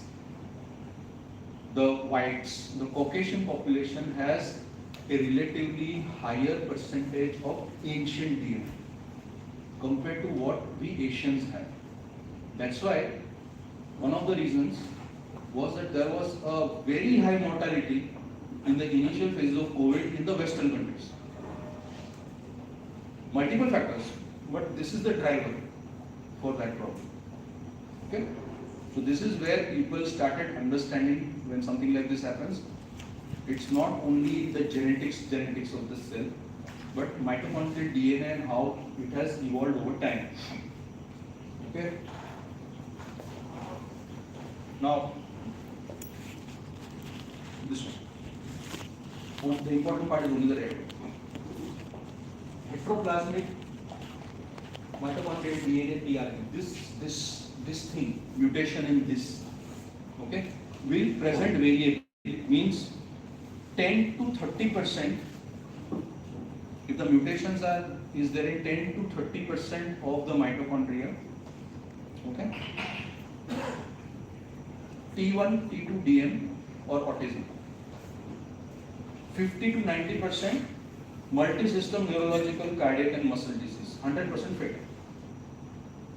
So same part, same component of the mitochondrial DNA, doing the same thing, how much of it is present? Less than 50%, more than 50%, 100%, that's it. Okay?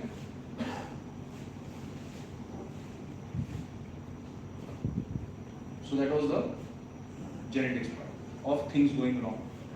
Whenever this mitochondrial DNA, fission and fusion, depending on the activity, it might not be equally distributed. So some mitochondria will not function properly.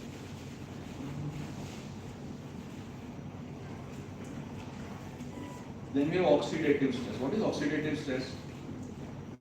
Oxidative stress means when systems are working overtime, means there is a mitochondrial load, and what happens with the mitochondrial load is that complex 1 to 5 is working overtime, means that O2 free radical is more in the cell.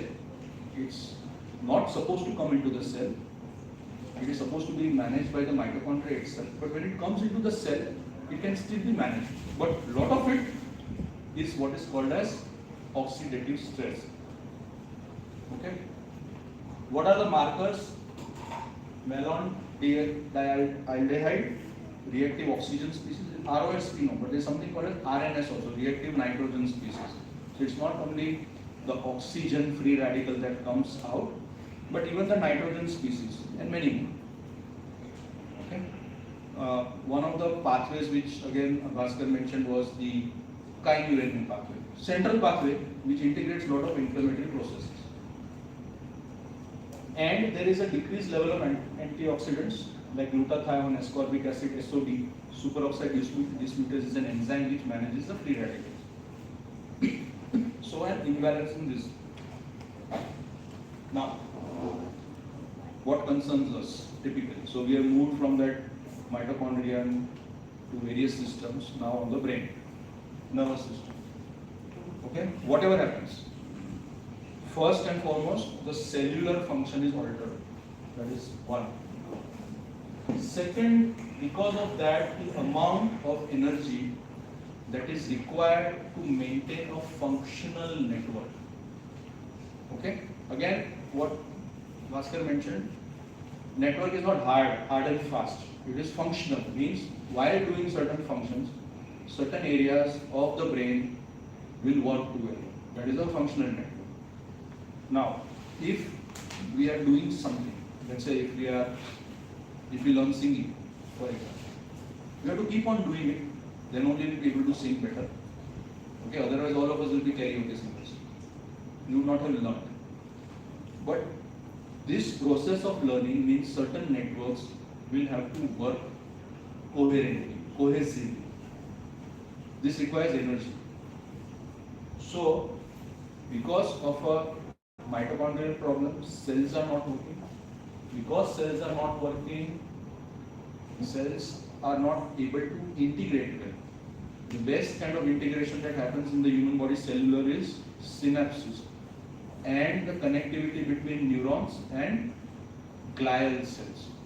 This works very smoothly. But these kind of connections are there in each and every organ, whether it's the heart, whether it's the liver, whether it's the kidney. But this is the best example of very focused activity, okay, which improves over time. Now, depending on what gets affected, energy dips can affect cognitive processing. Why they are talking of cognitive processing? Because cognitive processing takes the highest amount of that 20% which the brain integrates. So 20% heavy, major chunk will go for cognitive processes. The cognitive output, which is knowledge, intellect, language, memory, decision making, consciousness, blah blah blah. So starts with mitochondria, cell to cell network, and brain function. This is how it proceeds. Somebody has given a very nice chart. This was basically a bioenergetics brain analysis of how things will happen with changing in mitochondrial activity in the brain. Okay? Or from wherever it starts. Mitochondrial energy supply high to low. Operational level cognition high to compromise. Energy buffer excess to collapse. Behavior high focus, down the ladder to coma. Okay? So this is actually a comprehensive view of how systems will get affected when mitochondrial pathology takes over. So let's say somebody who is in a roughly middle stage of dementia, means forgetfulness and all that is now established. Okay? Now what is going to happen? So what was healthy everyday function now is shaky. Right? So what happens? exhibits altered behavior that can impact survival. Now I am having difficulty in taking a bath myself, or I am losing balance of it. Okay? Or I am very familiar with this place. I can actually come from there with my eyes closed. Now I get lost. So that is where survival starts getting threatened. Why? A degenerative process starts. Degeneration means what? Cells are dying. Why are the cells dying? Mitochondria are a problem. So, mitochondrial energy supply is low to normal. So we are still in the middle stage. So let's say moderate dementia. Okay? That's the operational level. What is the energy level? It is disturbed. So any new challenge or any new insult will be problematic. So chronic pathogen infection. So elderly people, as it is their frail, when they get dementia, they fall sick more often. Right? So perturbation. Behavioral symptoms can be all of this. So they get confused, intermittent hallucinatory experiences, and so on and so forth. What is the basis? Low to normal energetics. Now, since we are on neuropsychiatry, we have had a basic overview of mitochondria, their function, how they manage themselves, so on and so forth. What affects mitochondrial health? We are looking at disorders which we deal with daily. Now, most research on mitochondrial involvement, this is with depression. Now, depression doesn't mean MDD, DSM-5, TR or ICD. Depression is a set of processes leading to what we label as depression. Now, this doesn't happen in everyone in the same extent. Okay? So many things are happening. So just, if you want to go a little bit point by point, mitochondrial genetics, what we talked about, especially deletions in the mitochondrial DNA. Okay. Mitochondrial proteins, that first, the layer between two membranes is not healthy. Oxidative phosphorylation, ATP production is less. Oxidative stress. Mitochondria are getting affected, they are not able to manage those free radicals, oxidative or nitrosative. Okay? Oxidative stress. Calcium homeostasis is impaired. Calcium homeostasis impaired means more calcium enters the cell and doesn't go out. Calcium accumulation in the cell causes a lot of chemical processes going haywire. Inflammation. So when actually any system is overworking, we call it inflammation. Inflammation is not a disease. Inflammation is necessary because without that we will not survive. But beyond a certain point, it creates problem for us. So inflammation. Now where is the pathology for inflammation? Inflammation starting within the cell itself.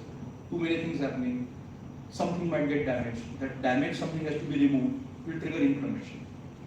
Mitochondria are not functioning well, will not be able to handle the process. That will go on and on. So the blue one was depression, red one is mania. The end result of depression and mania are same. Okay? What we may call it as burnout. What burns out? Cells burn out. Depression doesn't burn out. The process is still there. So there is increased mitochondrial biogenesis. Now what we saw in depression was mitochondrial DNA getting damaged or mutated. So mitochondria are not working fine. Here there is an increased biogenesis. So more number of mitochondria are active. So actually the process is opposite. Okay? Because more number of mitochondria are there and they are working more, they produce more of oxygen, oxidative species and so on. That is what starts the inflammation. Okay? Increased oxidative stress, calcium, everything else that we saw.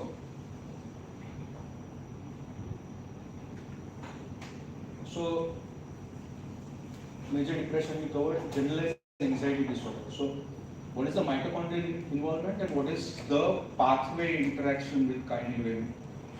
Okay. Now, this has all come from basic sciences. So smaller animals, smaller mammal models. Okay, right? So many things are happening. Okay, you look at everything: post-traumatic, bipolar, substance use, ASD, ADHD, schizophrenia, different models, and they have actually specifically looked at specific pathology.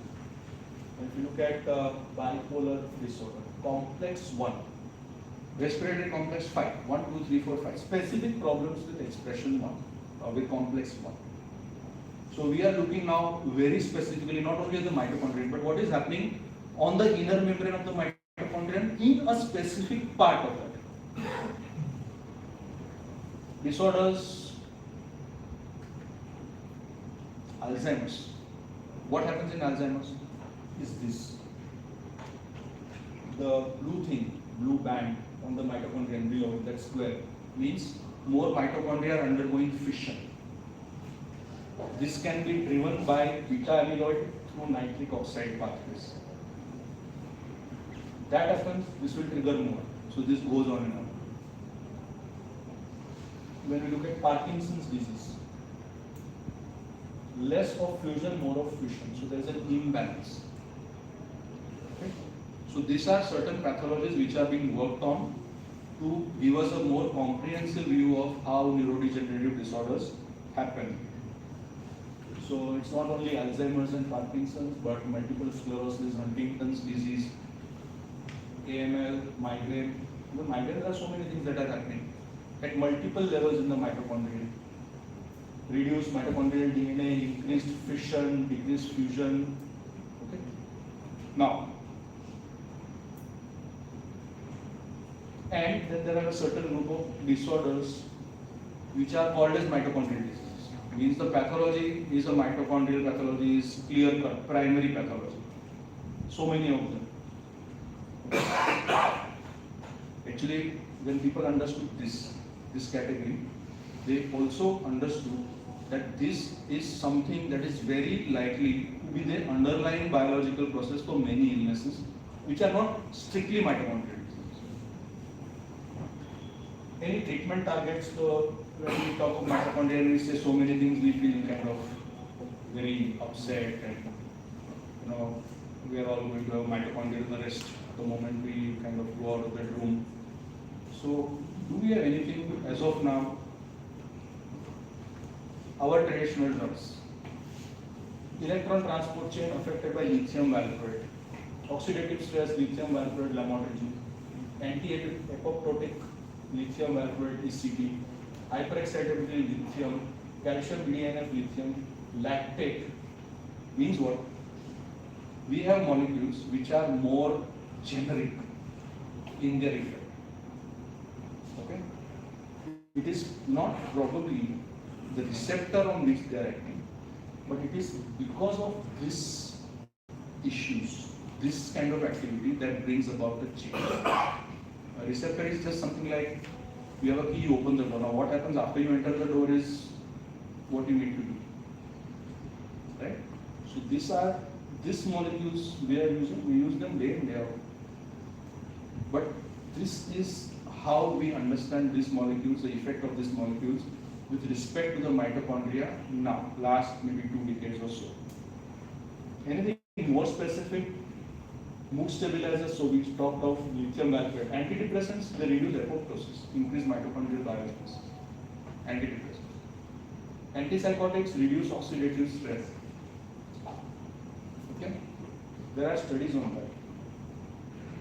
Then pramipexole upregulates BCL2. So pramipexole is anti-apoptotic. Then we have the nutraceuticals, N-acetylcysteine, omega-3, alpha-lactoic acid, acetyl-carnitine, SME. Okay? Now what is going to happen is they all have their pathway of action on the mitochondria. But when it comes to large studies, RCTs, they fail. And that is the reason why 2 things should be done. One is we need to forget that the RCT is the gold standard for anything. Simple logic. Forget everything. Can you tell me of two people who are exactly same? Two people. Monozygotic twins are same to same? No. No. How much same they are? Very little after fast 16 cell. So roughly figure 50% से ज़्यादा वो भी same नहीं है, correct? So when you are going to use a group of people, this group got this treatment, that group got that treatment, 10 here, 10. So these are 10 different people in a group against 10 different people in another group. So the results are always going to be very diluted and may not arrive at a level of significance. So first is RCTs may give something, but it is not the end of things. It's not even the beginning of things. One. Second thing is, any study that we need to do on this or any new molecules has to be better designed. It's not a better RCT, but something which is called as Mendelian kind of studies. Okay? Where each individual's genetic component will modify what is happening and we will be in a position to study that. Third thing is that we need to have many modalities of assessing many of these things, which brings us to the realm of precision psychiatry. I have depression, you have depression, same DSM-5 criteria, TR, moderate depression, A, B, C. Start all of them with escitalopram. 100% improvement, 25% improvement, no improvement, 4% stimulation, and we'll call it drug induced meeting. Right? Now why is this different? All of us are in the same arm of the RCT. Okay? So we need to have this kind of an approach, a personalized approach, which we do not have many means. The only thing we have are very little. It may not be that level, but yes, this is what we need to look at, and that is when all these others might be important. Because right now, S-adenosine किसमें काम करेगा is extremely difficult to predict. More or less it will be hit and run. एक को लग गया, ठीक है, then I'll be happy, okay, it works. Second को, third को, next 50 nothing, then I lose hope. If I still maintain my courage or whatever, 51st आया. So now they have to remember, first में क्या था और 51st में क्या form है. That. Now that will not happen in studies like this. What other things are there? Creatine monohydrate, people use it as a supplement. Leucine, isoleucine, valine, carnosine, inositol, CoQ, melatonin. Okay? Vitamin C, folate, ketogenic diet, everything is supposed to have an effect on the mitochondrial function.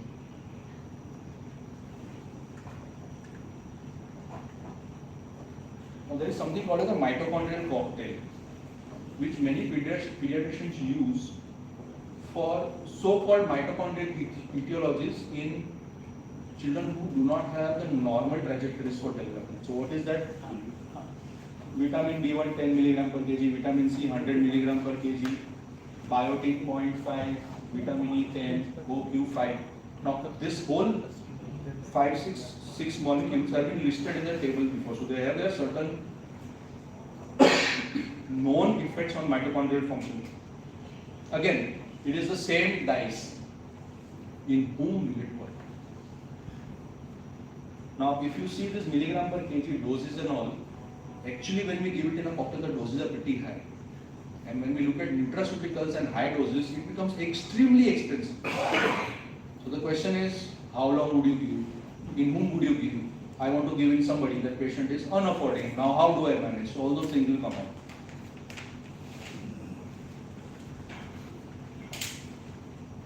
Rosiglitazone activates neural PPAR gamma.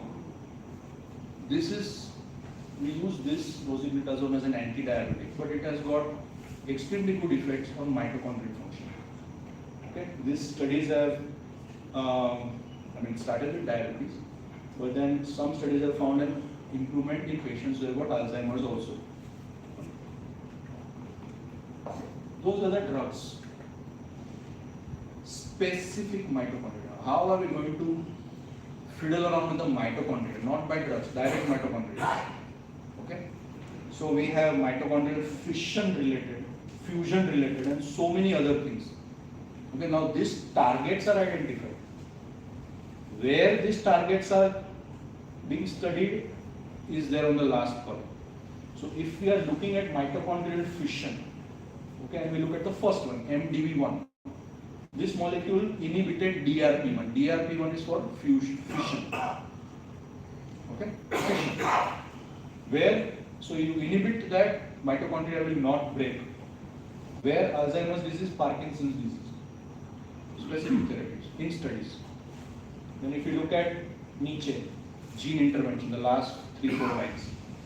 Overexpression of OPA1. OPA1 is a fusion gene. Okay, promoted mitochondrial fusion.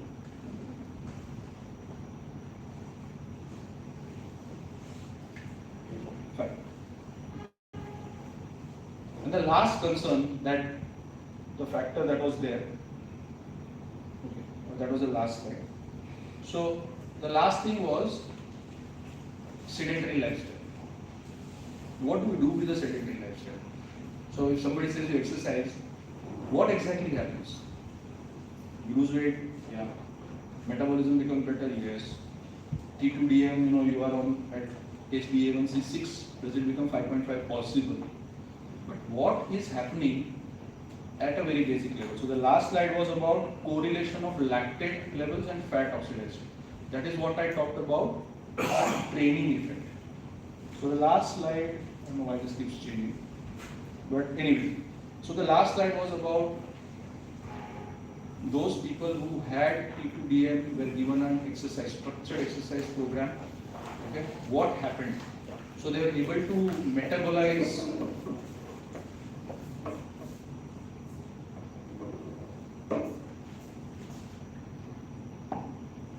last one. Everything is fine. Forget it. Okay. So that was what is the whole thing. So at the moment when we are healthy and if we need to keep our mitochondria running, okay, then we need to be physically active. Right? There are no preventive strategies when it comes to mitochondrial disorders right from day one. Because the genetics is too complex. We are just understanding. So that was the last slide. Thank you so much. Janago.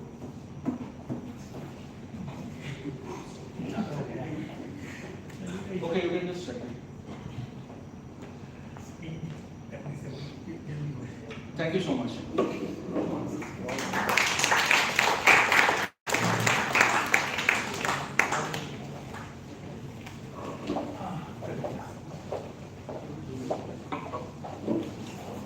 Thank you, sir, for helping us understand this fascinating and rapidly evolving area of psychiatric neuroscience.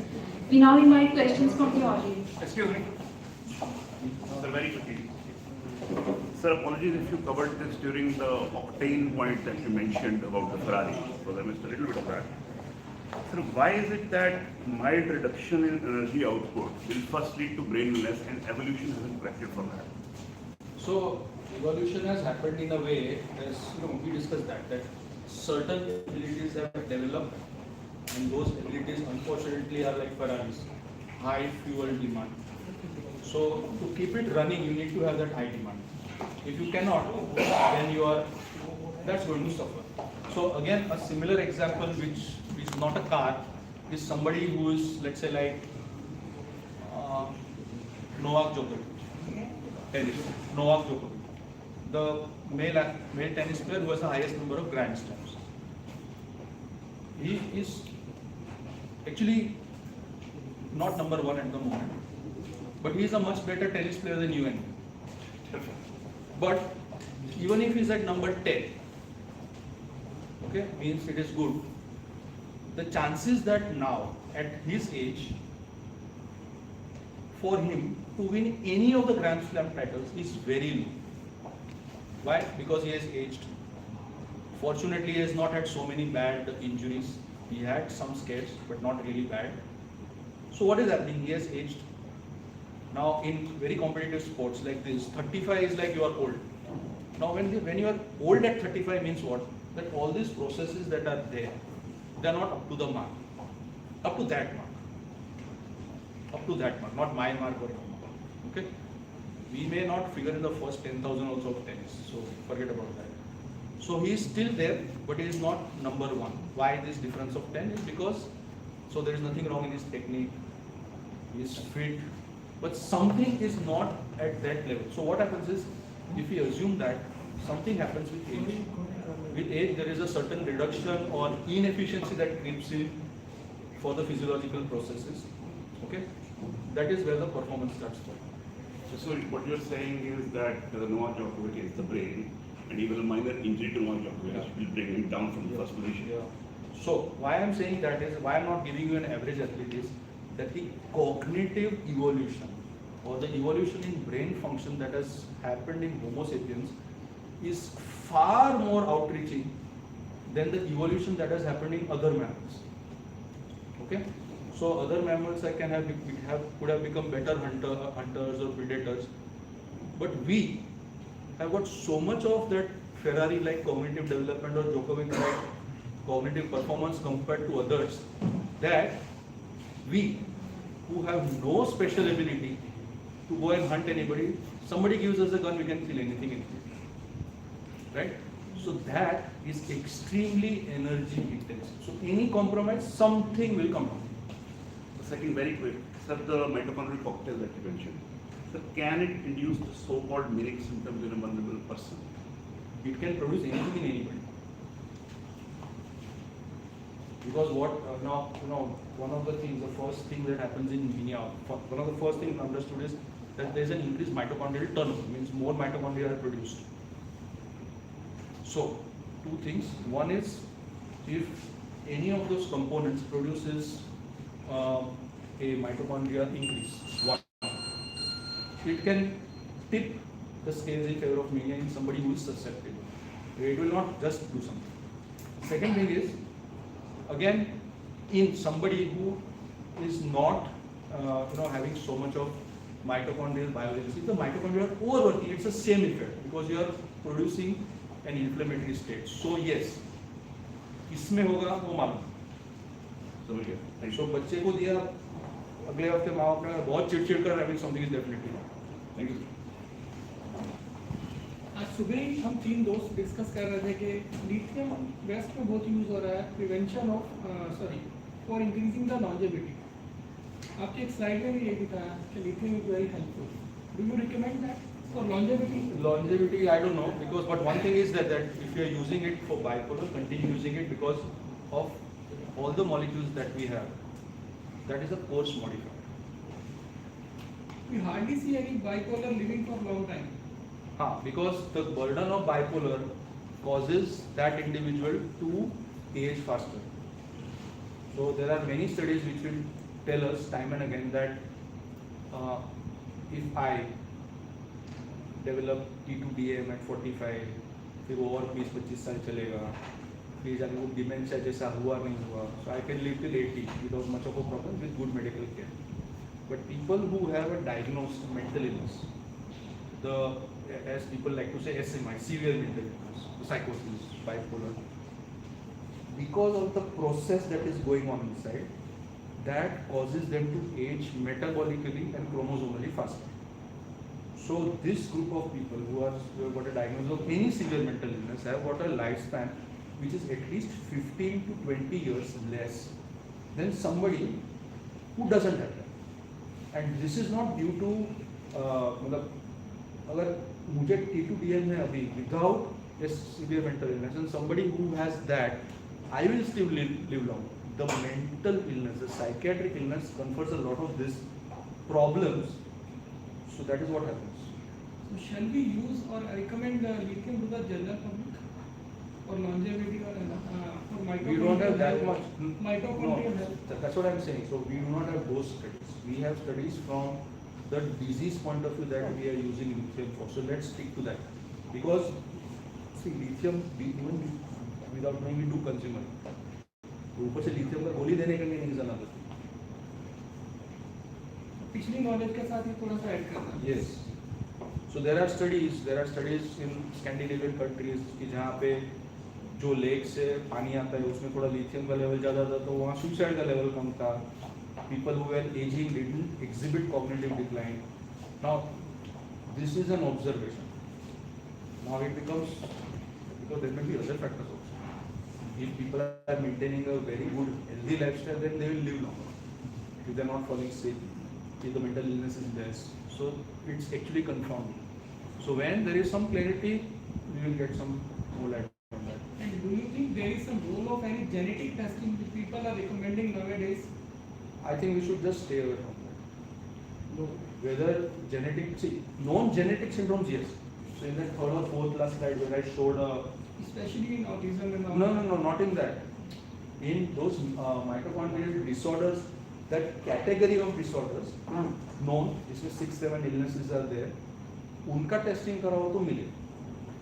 But साइकोसिस में कराओ या bipolar में कराओ या ASD में कराओ या ADHD में कराओ या सबसे the chances are that we may get similar findings. फिर उसका क्या करना? Sir, one very quick follow-up, sir. Taking on Novak Djokovic's point, if we say our species survive for another million years, let's say, do you think that evolutionarily it will happen that the minimal amount of energy, if it is lost, then brain is not affected? Is that possible?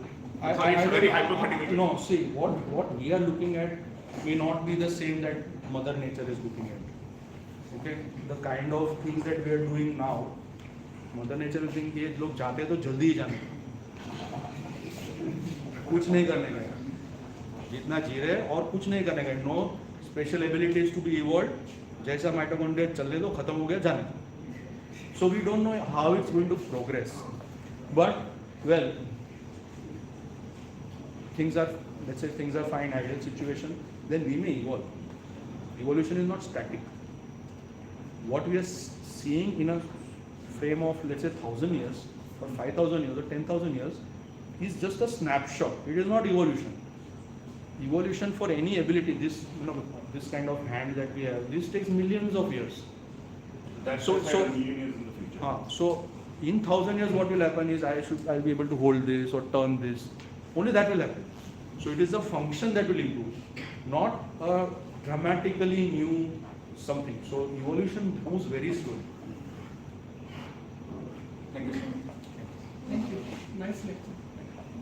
Thank you.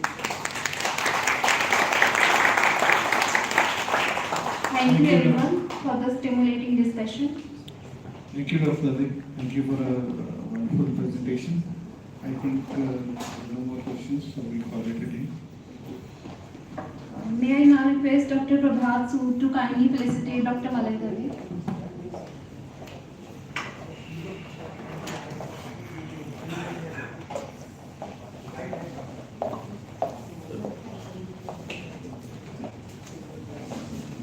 Yes.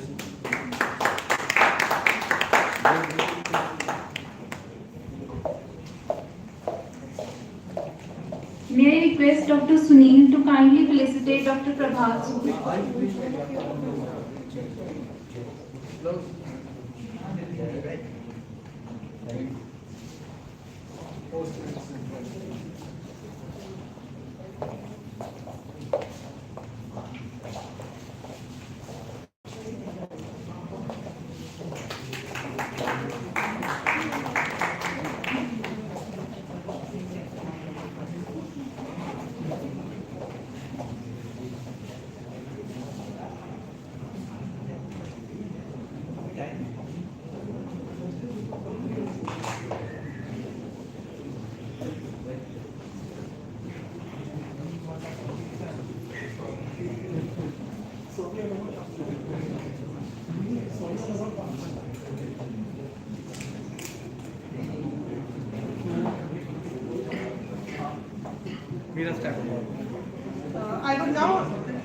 I would now request Dr. Khattar Mukherjee sir to kindly continue the topic, Psychiatry Beyond the Surface.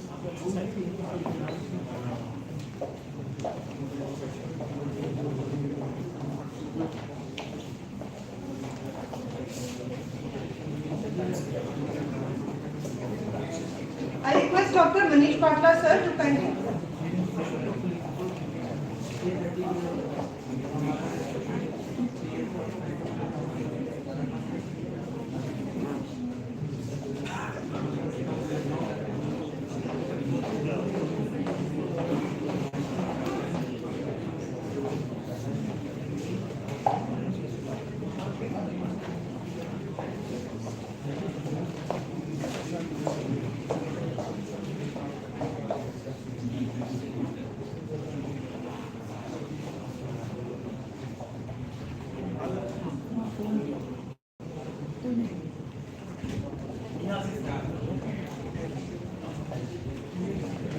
The session will be chaired by Dr. Ashwin Mohan, a distinguished addiction psychiatrist with over 2 decades of experience in the management of psychiatric and substance use disorders. Dr. Mohan has extensive expertise in clinical psychiatry, addiction treatment and mental health advocacy, and is a fellow of several prestigious psychiatric organizations.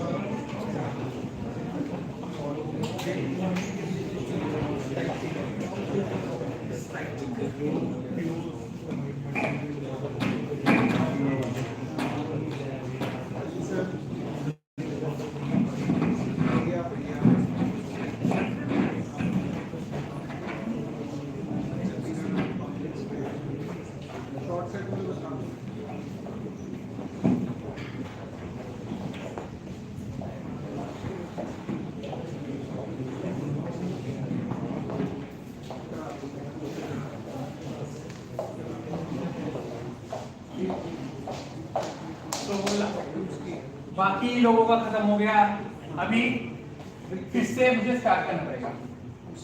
So the thing is start हो गई है, हम लोग पहले बात कर रहे थे evolution followed by various molecular mechanism that controls the evolutionary motives and create psychiatric symptoms and various connections. So ultimately ये बात करने के बाद now आता है to create the actual framework, to see the framework कैसे होता है ये सब. This is the 4-tier framework. First tier is evolutionary motive that I have described. Then the genomic multi-omic architecture that controls this expression of the motif, and depending on these factors the motif is expressed normally or abnormally. अब ये हो गया second level. Third level पे क्या आता है? कनेक्टोमिक्स और microcircuit, excitation, imbalance, inner imbalance, oscillator, marker, oscillator pacemaker and immunoendocrine in autonomic loop जो whole body में distributed है. और वो जो डिस्फंक्शन हम लोग देखते हैं इस एरिया से हम लोग देख पाते हैं, इस एरिया तक हमारा कोई अभी तक डायरेक्ट ज्यादा इंटरेक्शन नहीं हुआ. हमारे पास जेनेटिक्स का थोड़ा डाटा है, हमारे पास मल्टीओमिक्स का थोड़ा डाटा है पूरा नहीं. लेकिन ये सबस्ट्रेट में connectomic half, microcircuit, excitation, inhibition, imbalance, oscillation, pacemaker, neuroendocrine immune system, यहाँ पे हम लोगों के पास हार्ड डाटा है. In fact we were almost all of us wear smartwatches now. Smartwatch can show most of these things via the autonomic measurement it has as well as the EEG function it has and other. Now then the final tier is the phenomenology. The final DSM ICD का names जो हम लोग बोलते हैं लोगों के लिए वो है the underlying motive multiply होते हैं and they create some names which we give to the patient and patient को पता होता है हाँ मुझे डिप्रेशन हुआ है. डिप्रेशन का मतलब किसी को नहीं मालूम, पेशेंट को भी नहीं मालूम, हम लोगों को भी नहीं मालूम क्योंकि depression was never a actual medical one. From 1970 to 1980 a group of American psychiatrists sat in some seminars drinking cold beer and invented these terms. If you ever read about evolution of DSM-3, how DSM-3 was formed and how these things were created, you would find that all these names are just voted in and nothing more. So the nosology part is actually made up part, but it comes from previous 3 tiers. So comorbidity is expected. We cannot say that this is a schizophrenia comorbid with bipolar, comorbid with anxiety, comorbid with depression. That doesn't make sense. these cut across all the DSM ICD names. So all involve common evolutionary motif followed by change in various genetic structure, followed by changes in the way body behaves in autonomic nervous system, endocrine system, as well as immune system, as well as nervous system function. Then these would be present together.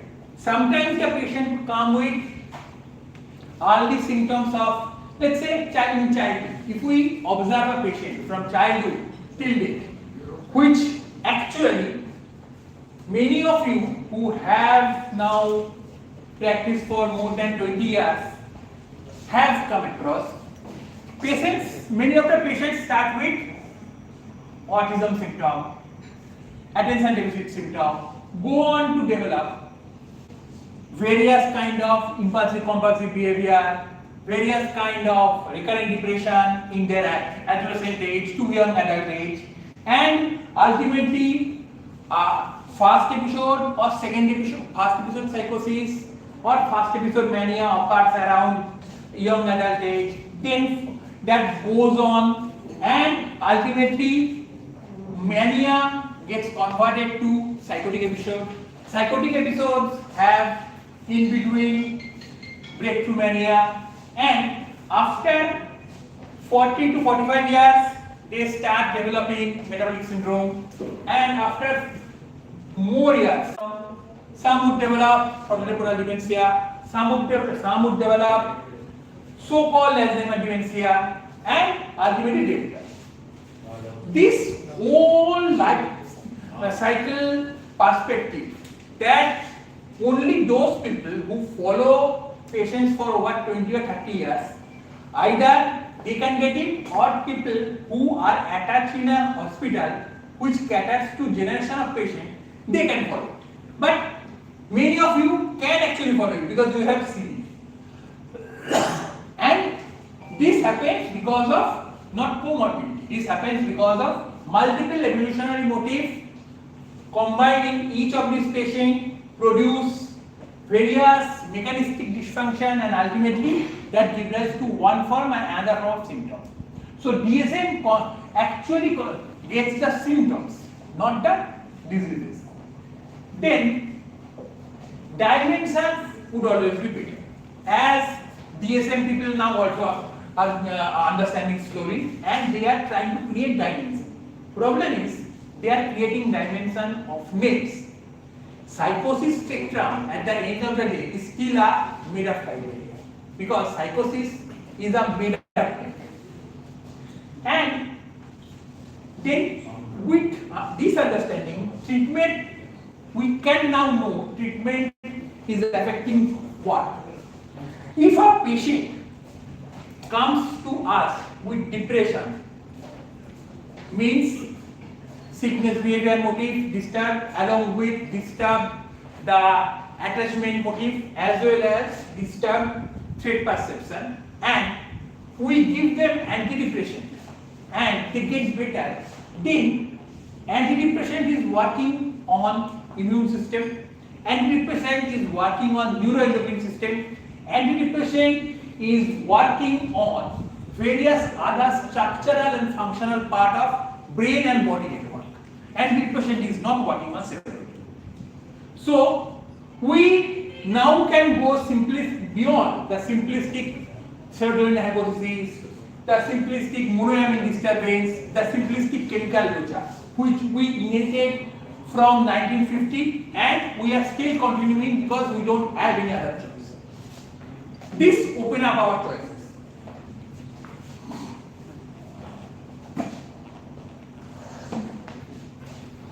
So, as I have shown you the framework should always be stress tested and critically, because nothing should be accepted without proof.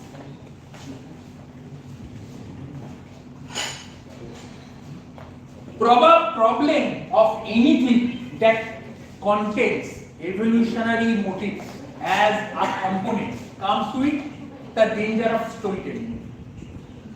We didn't have much idea or much technology to contest or confirm any evolutionary theory before, because paleogenetics was never invented.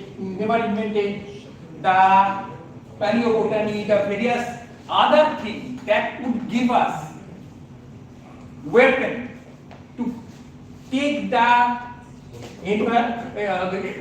evolutionary claims to judgment and cross-examining when not there. But now we have, and we now can say that there are some claims which are true, some evolutionary motives that I have shown is true, but they should be given a role at this point as explanation.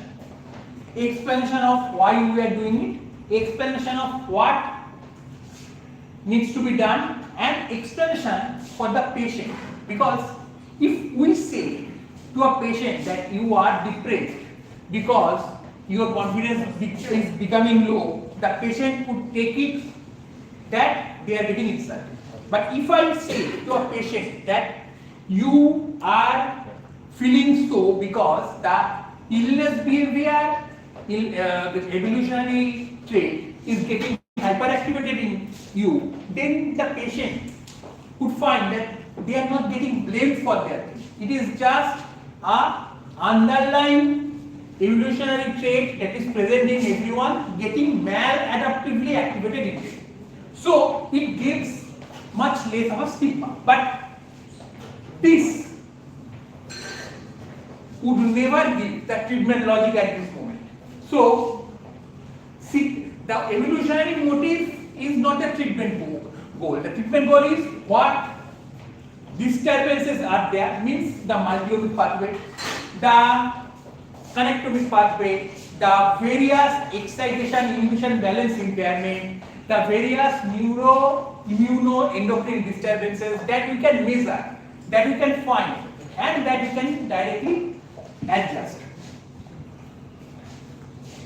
That was always the problem with evolutionary biology and evolutionary theory. They never gave a handle. This whole framework gives the handle.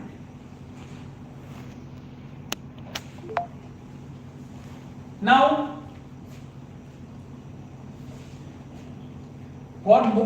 the most important point is here we have to understand that these motives don't come singularly. A patient can never present with only evolutionary disturbed illness behavior. There is also hypervigilance, has to be. There is also rumination, has to be.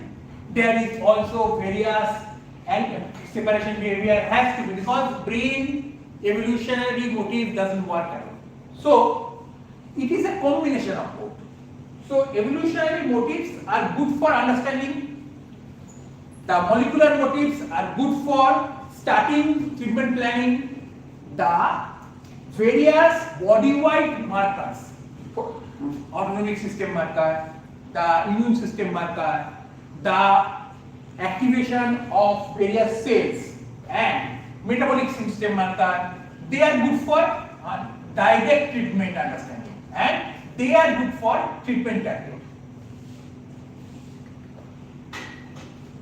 Now, Malabai was talking about bipolar, and I would also include so-called schizophrenia in it, as well as I would also include all the serious so-called mental disorder. Why? Their patients have low fertility. If you judge your patients of psychosis, chronic mania and things like that, chronic depression, you will find that they are less actually able to reproduce next generation than the other people.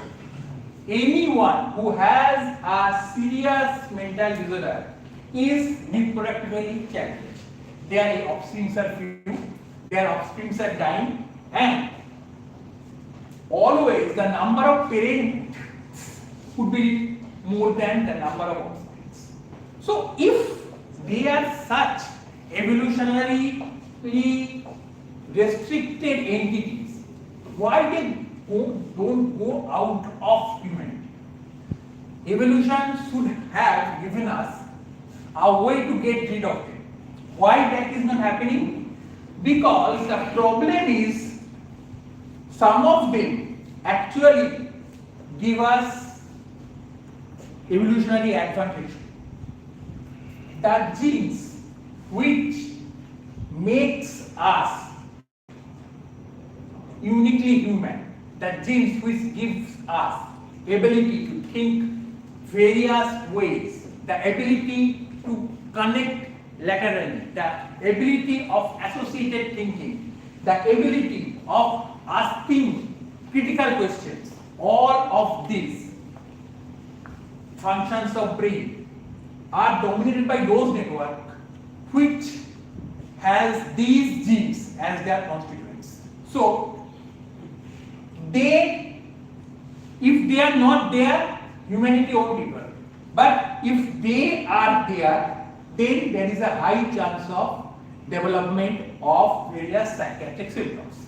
So, despite it being evolutionary manner of it, its ability to give evolutionary advantage is making Mother Nature to keep them. And the second thing is the bigger problem. The serious risk genes can be removed from population by various ways. We can call it natural causes. Someone who has more severe disease would present within 5 to 7 years and they would immediately die. Someone who has less than that would present within first decade to 15 years of life. And in them, various complications would arise and it is hard for them to live long. But these people are very few.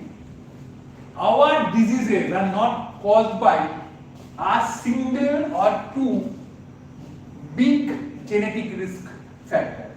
Our diseases are mostly caused by multiple common risk factors combining together.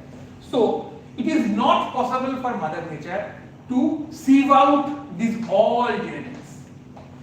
Because what gives genetic vulnerability for diabetes is also genetic vulnerability for schizophrenia, is also genetic vulnerability for bipolar, is also genetic vulnerability for metabolic syndrome, is also genetic vulnerability for chronic kidney disease. That is how these genetic vulnerabilities go. Different body parts, but the same mechanism, excitation inhibition problem, and gives rise to brain symptoms, heart symptoms, kidney symptoms, and others. So, if a patient of so-called schizophrenia develops cardiomyopathy, then it is not the fault of our drug. It is the same genetics affecting the brain and affecting the heart. So, we should not be apologetic for our drugs. We always are apologetic that our drugs is causing this and that. No, our drugs is not causing. Most of the metabolic syndrome that our patients suffer from comes from same common vulnerability. Most of the cardiac disease, most of the chronic renal disease, most of the non-alcoholic fatty liver disease that our patients have is not due to our drug. It is rather, despite our drugs, they are having it, because our drugs actually protect against it. That is the thing that we need to understand from this slide. That is the clinical transmission.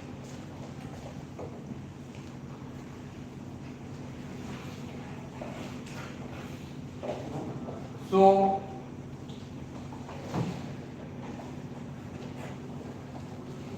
now the recommendation. The recommendation for trainees, the clinician scientists, and the practitioners. For trainees, they should question two things. what proximate mechanism is causing the state, and the ultimate question, which conserved program is being mistriggered or failing to terminate. The proximate question would always dominate the treatment. The ultimate question would drive the formulation and would also drive the psychoeducation process, so that having a depressive symptom is becomes same as having ischemic heart disease. Actually, both of them have very common similar genetic. So, if a patient of ischemic heart disease doesn't feel sorry, doesn't feel ashamed for having ischemic heart disease, a patient of depression, a patient of psychosis should not feel safe. And we have to explain them via these ultimate motives. Now, we have to understand with DSM levels won't help in treatment. Clinical profiling of the patient would do it. And for the clinical profiling, we need to do a lot of things. We need to measure the inflammatory load. It is easily measurable by 3 common indexes that we can use day-to-day clinic. Number 1, CRP level. Number 2, neutrophil lymphocyte ratio. Number 3, monocyte platelet ratio. This can easily give us some idea of inflammatory load and can be done in clinic. Then autonomic tone easily can be judged by heart rate variability, which is present in all smartwatch, be it 500 rupees smartwatch or 50,000 rupees smartwatch. Then threat surveillance, circadian alignment, both of them can be easily assessed by again smartwatch would take care of the circadian alignment, and threat surveillance can be easily judged by just asking. And this profiling would help us more in selective treatment rather than DSM-ICD level. And if we ever think that this is making evolutionary too much sense, then we have to ask, are we making a blunder by thinking only evolutionary or not? And for clinician scientists, measure various things. Anyone in a higher center would get actually evidence for IL-6, CRP, and if HSCRP is above 5 mg, they can actually, as I have told you the research idea, that if it is more than 5, then check for JAK kinase action. If it is more than 5 and you get 2 patients, one has just 7, one is on 100. So does the symptoms change between them? And this type of question which can easily be researched in a teaching hospital by various PGs, and this would give new data for us, and this would give us novel research topic for a whole generation of PGs. Then motive specific validated target, whether it be ECT for catatonia, chronotherapy for circadian rhythm, CSP target neuron evolution, which we are actually doing now. And then dimensional research framework should be adopted, but remember, RDoc and HiDoc are not really clinically applicable. There are new dimensional framework coming out. Within a few years, there will be new dimensional framework which should apply that. Then, for field, it should be dose response studies. Then we have to study with our human population, which can be translated to animal population and can be tested.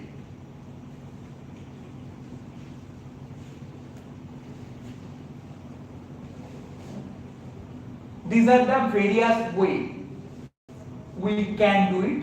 There are thousands of ways. I am not going into details of that. Now comes our drugs, which would interest you, because our drugs has a very unique way to stay in this area. All of our drugs are increasingly being recognized as epigenetic drugs, and they actually change all the tires of this framework. They act at the molecular level. They change the third level, which is clinically measurable excitation inhibition changes, as well as various neuroendocrine activity, as well as various immune activity, as well as various changes in various organs, and they ultimately affect the evolutionary motif too. Our drugs can change DNA methylation. Not only SSRI, actually all so-called antidepressants have this DNA methylation changes common to them. They actually possess inhibition and alteration of DNA methyl transferase activity, and ultimately in presence of them, DNA methylations becomes less and silencing of genes becomes less. Then antipsychotic causes selective methylation change in drug metabolizing enzymes, and valproate and along with that carbamazepine, along with that all carbamazepine, means not only carbamazepine, oxcarbazepine, eslicarbazepine, along with that lamotrigine, they cause histone modification, as well as they change various other histone acetylation, histone phosphorylation to change and produce various forms of gene silencing activity, various forms of gene activating property. Lithium again causes changes in histone modification, as well as changes in DNA three-dimensional form, as well as changes in various other areas of non-coding DNA. And ultimately, lithium is our greatest weapon in all of the pharmacopoeia, not only psychiatry, to stimulate organic, organ-specific stem cells. Let's say we need to transplant a patient's bone marrow. So for bone marrow transplant, we need to stimulate the bone marrow so that it produces more stem cells. Lithium is actually a very good thing for that. Then, let's say there is early suppression of bone marrow in patients, and if we give lithium to these patients, the bone marrow suppression can be reversed.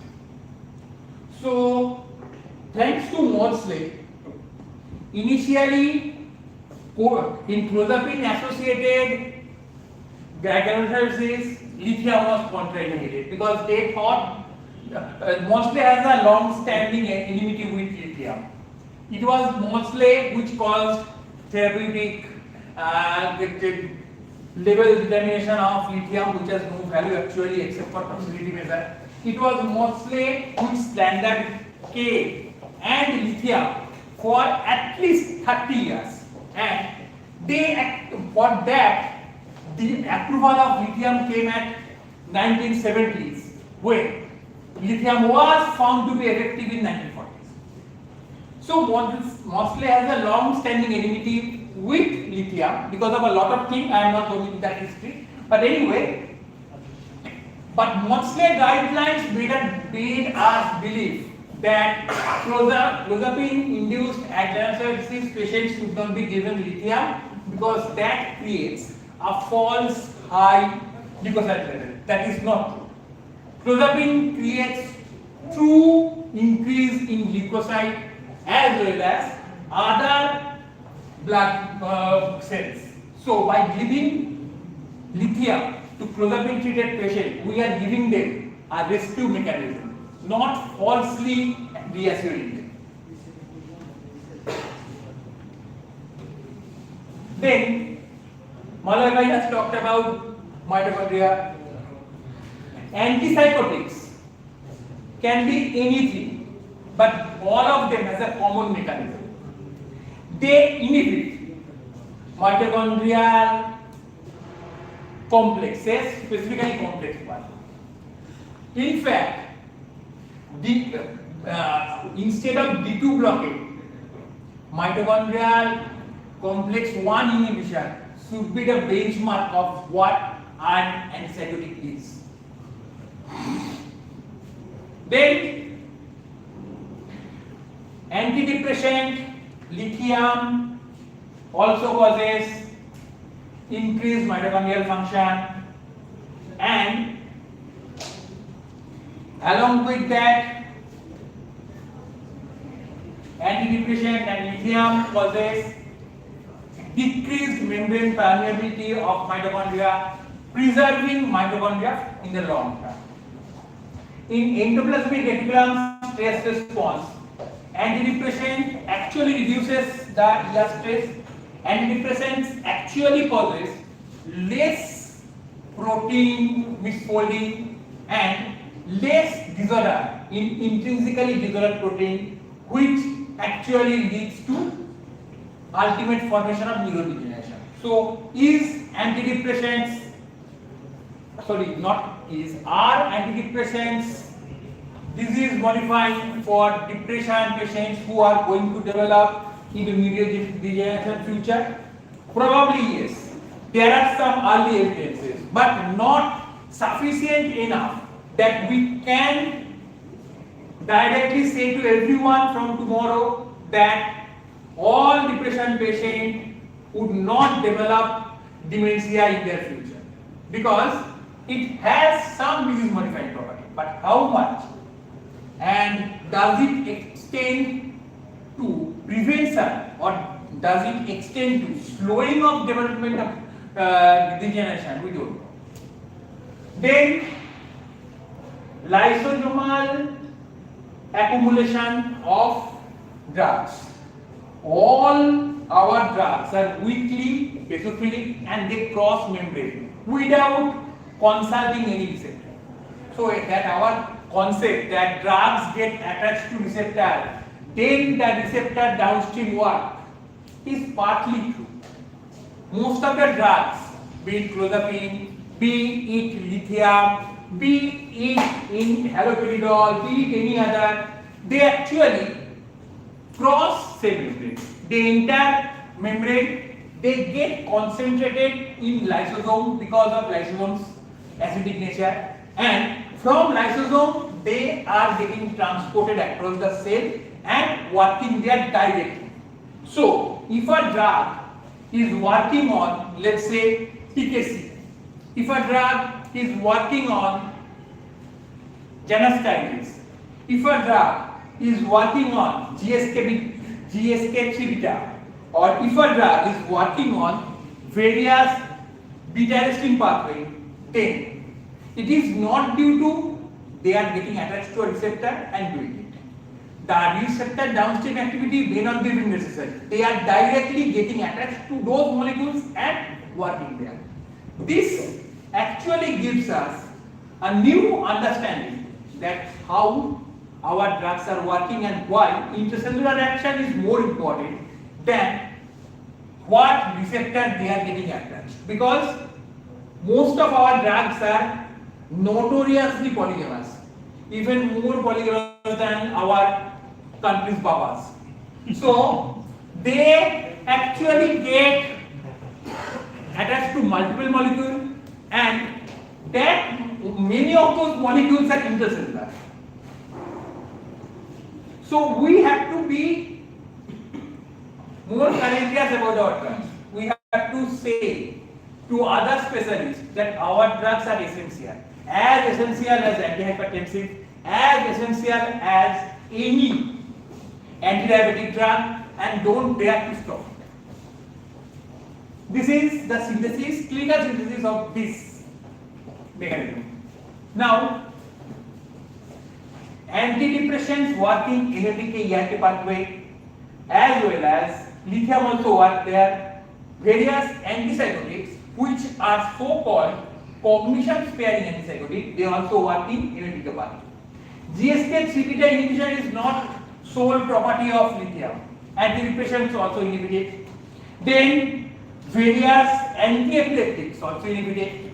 So GSK3-beta mechanism, which we used to learn that canonical mechanism of lithium is not proprietary to lithium.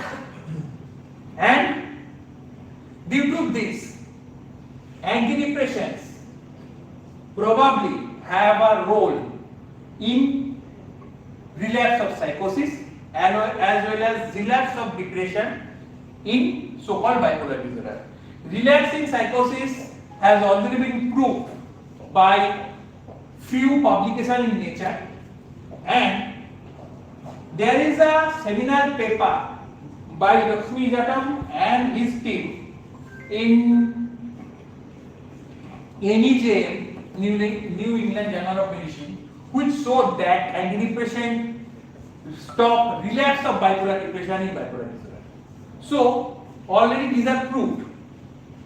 Then CMT pathway and CREB cascade and PKA antidepressant actually work here, and that causes enhanced transcription of BDNF. It is not that BDNF is produced and that is how depression is getting cured. It is rather antidepressants are working, creating more BDNF, creating more pleasure-derived growth factor, creating more nerve growth factor, creating more epidermal growth factor, and ultimately these causes the increased brain functionality and ultimately that relieves depression. So this unnecessary obsession of psychiatrists on BDNF should give rise to something else. They should start understanding that antidepressants work in these evolutionary pathways, and so antidepressants are directly helping.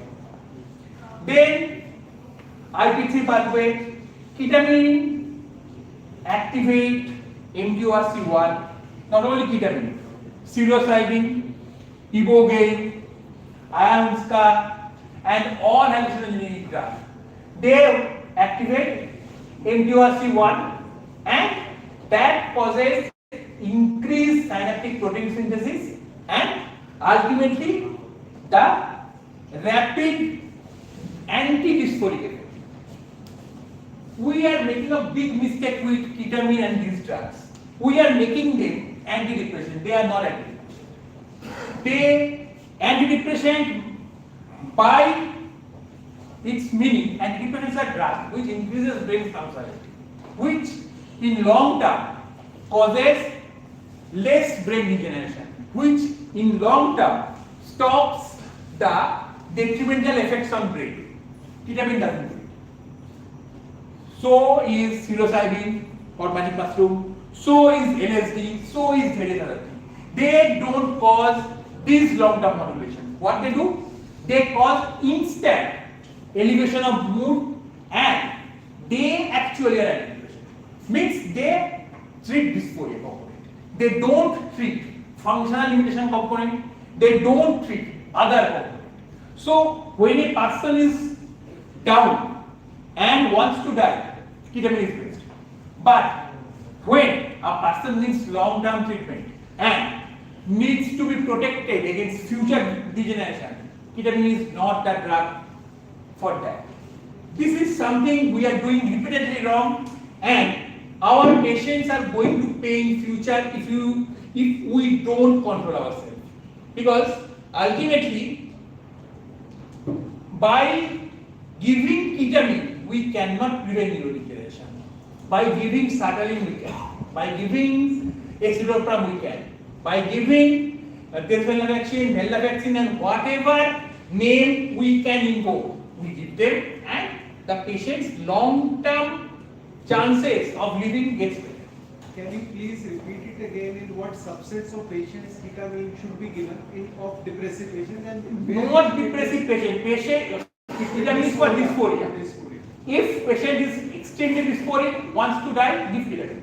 But if patient is in need of long-term neuroprotection, patient is a chronic patient of whatever the name might be, but ultimately a patient of illness, behavior, motive disturbance, then ketamine is not the choice. Subjective reporting of death wishes there in all chronic dysphoric. Yes, but so we have to choose whether there is actual suicidal intent or not. There is a difference between suicidal intent and suicidal action, and this is actually known as intent to action framework, and the framework says that suicidal intent is normative.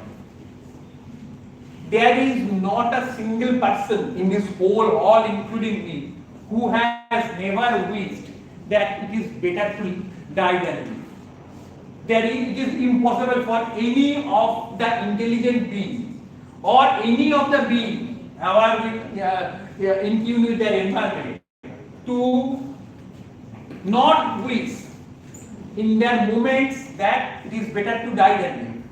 But how many of us here have attempted suicide? No. Why? Because that is not normative. Suicidal attempt is not normative. Normative is suicidal. Again, a thing we misjudged and mispropagated. Someone saying that it was better I should die, and we make them suicidal depression, we make them take a lot of things, and we actually start preaching to them that is not the answer. They know that. No patient who has suicidal idea is devoid of sense of self-preservation. It is not like that. They all know death is not the answer. They all know living is meaningful. But at that moment, their fight or flight response, the motive, the evolutionary motive is getting hyperactivated. The flight response is getting hyperactivated, and they think that. But that doesn't mean they are going to commit until and unless they have a very high motivational level. High motivation patients are more prone to suicidal. So, a patient who has always been lazy, who has always been someone who never really cared about anything, complaining that it is better I should die, is vulnerable. But a patient who has been a high achiever, who has been someone who was an exemplary professional, a pillar of society, and saying it is better I should die would be more serious, because this patient has the motivation to do it. The motivation component and the motivation component to act on the impulse is the main. Long-standing treatment-resistant depression we don't get. Long-standing treatment-resistant depression has no meaning. Treatment resistance means we have missed the right dose, in the right patient, in the right duration, and for the right purpose. So, treatment resistance in psychiatry is something that comes from the psychoanalytic heritage of therapy resistance. This patient cannot be analyzed was expressed as this patient is therapy resistant.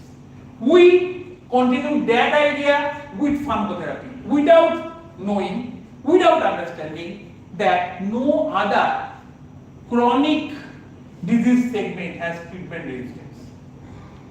In malignancy, there is treatment resistance because the clones change. One clone of malignant cell gets out, we treat them, they initially get inhibited, killed, but some of them develop metabolic bypass, they then evolve and they are not responsive to the previous treatment. So that is true resistance. That happens only in oncology, that happens only in infectious disease. In all other areas, there is no treatment resistance. So why psychiatry has developed an idea of treatment resistant psychiatry? The treatment resistance idea from start was a wrong idea. Therapy resistance got converted to treatment resistance without thinking how can a non-infective disease be resistant. So we are doing something wrong. That should have been the question, rather we started blaming the patient. So we have to proceed because some of our speakers will leave in another 15 minutes. Okay. Not much late. These are 8 slides. Where is that? Yes. So, psychotropics are also immune modulator.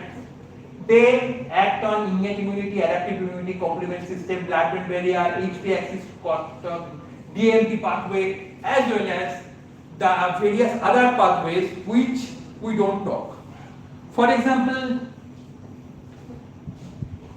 neutrophilic extracellular trap. What happens when neutrophils comes to any molecule which they find chemically irritant or which they find is triggering danger response, they burst open and release their internal cytoplasm as well as their DNA in the surrounding environment. That traps the molecular signal effectively and prevent it from going into other areas. This is beneficial for infection, but when endogenous signals activate it becomes a disease because this causes inappropriate immune activation throughout the body and causes various autoimmune features, including autoimmune features in brain and produce various brain signs. We call it netosis, N-E-T-S-O-S-I-S, netosis.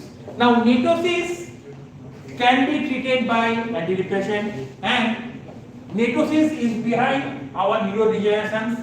Netosis is behind various lupus, brain syndrome and other things. Similarly, NLRP3 inflammasome is part of all the psychiatric symptoms and they are also getting inhibited by antidepressant. Mitochondrial phenotype switching M1 to M2, M0 to M1, M1 to M2, these are actually mediated by many of the factors. Some of them are our drugs. Then in long term, our drug causes stabilization of mast cell. It is no wonder to most of us present here who are clinicians that when a patient takes our drug for a long time, their allergic response goes down. They need less allergy medication. They need less steroids. For bronchial asthma patients, their need of puff gets reduced. All of this happens because our drugs act as mast cell stabilizers. So this is how we should actually classify our patient. How much sickness behavior motive is expressed, how much surveillance is expressed, how much focal line security is expressed, grooving circuit expression, circadian alignment. This is how should our disease formulation should be, rather than just DSM or ICD tag. So this is last 3 slides. Why when we use this understanding, we need to keep some boundary, because otherwise we are going to create the same mess that DSM-ICD has created. We have to understand that proximate mechanisms which directly cause the thing is more important than the ultimate evolutionary narrative. Ultimate evolutionary narrative is not immediate treatable for patient, but the cytokines, the circuits, the oscillation, the genomic component, they can be targeted and treated for patient's benefit from day one. Then association is not equal to causation, not equal to adaptation. Means various human active region, various HRV, various human retrovirus, as well as various motif syndromes, they are just early stage of their evolutionary finding. Means we know they exist.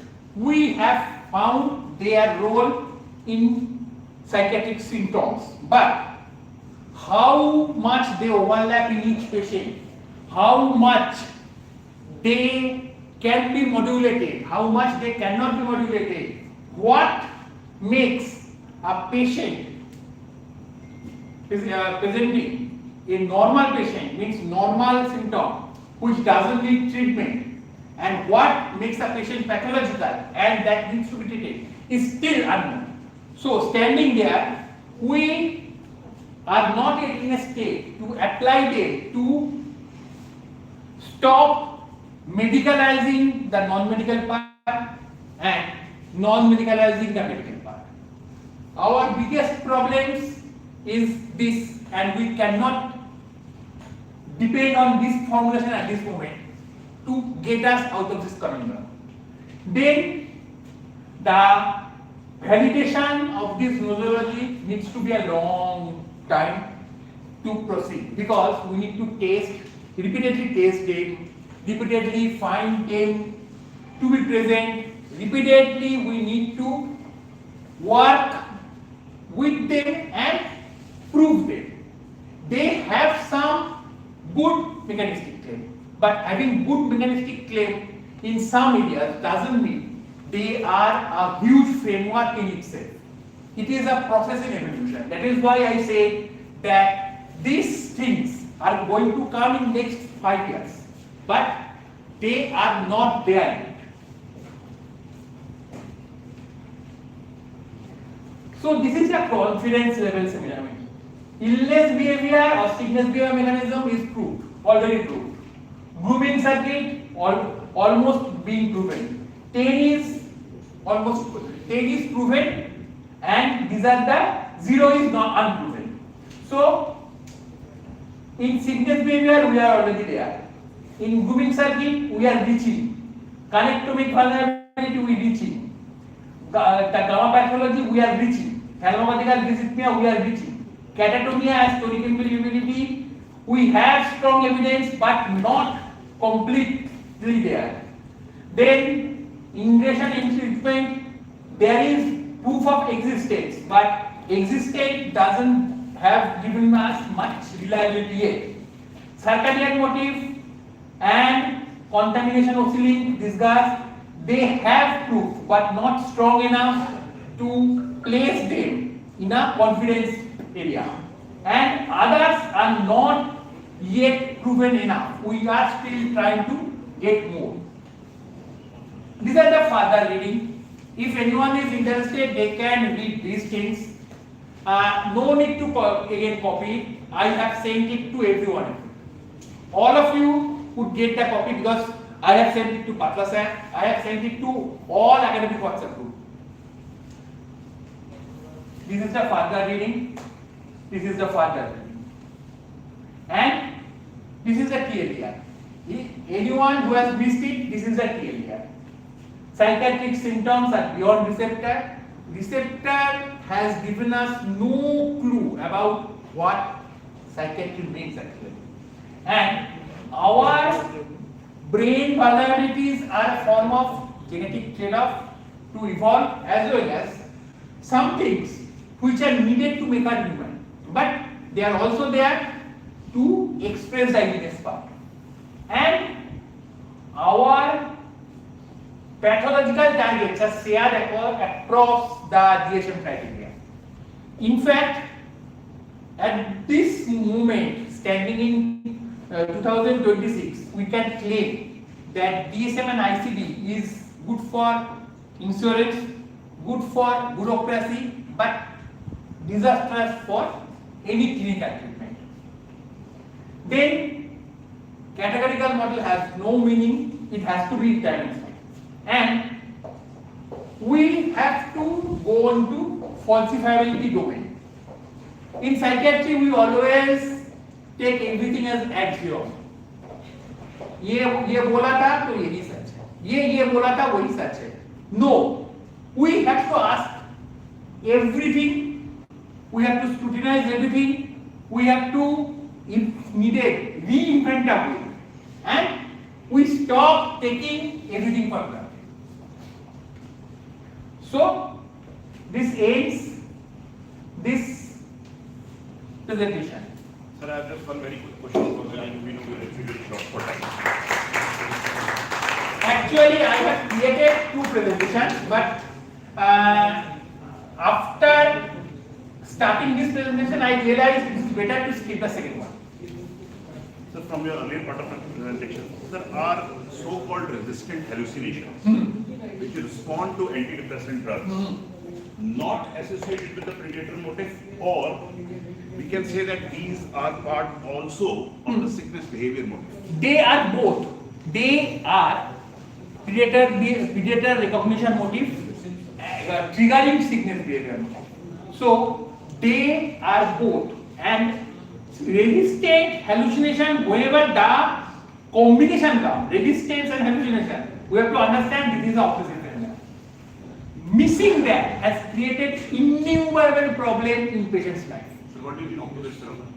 What do you mean by opposite phenomenon? Opposite phenomenon is obsessive phenomenon. Obsessive. Okay. Thank you. Resistance and hallucination should not come together. If they come together, then it is an obsessive phenomenon we are dealing with, and by piling them on antipsychotic, we are just making their life miserable. Askar, you told one thing, thalamus and hypothalamus structure oscillation, something like that. Thalamic, thalamocortical, as well as thalamus, oscillation, oscillopathy. What is the clinical implication of this phenomenon? I have told them during it, again I am telling. Initially, we only associated it with one thing, absence seizure. If you remember during our MBBS days and early ND days, thalamic oscillation was so-called responsible for absence seizure. But the more we are starting to know about role of thalamus, role of inferior olive, and role of basal ganglia in brain, we can understand that it cuts across not only DSM but also psychiatric neurology defined. It is responsible for almost 1/3 of all seizures that are there. Then it is also responsible for seasonal mood disorders.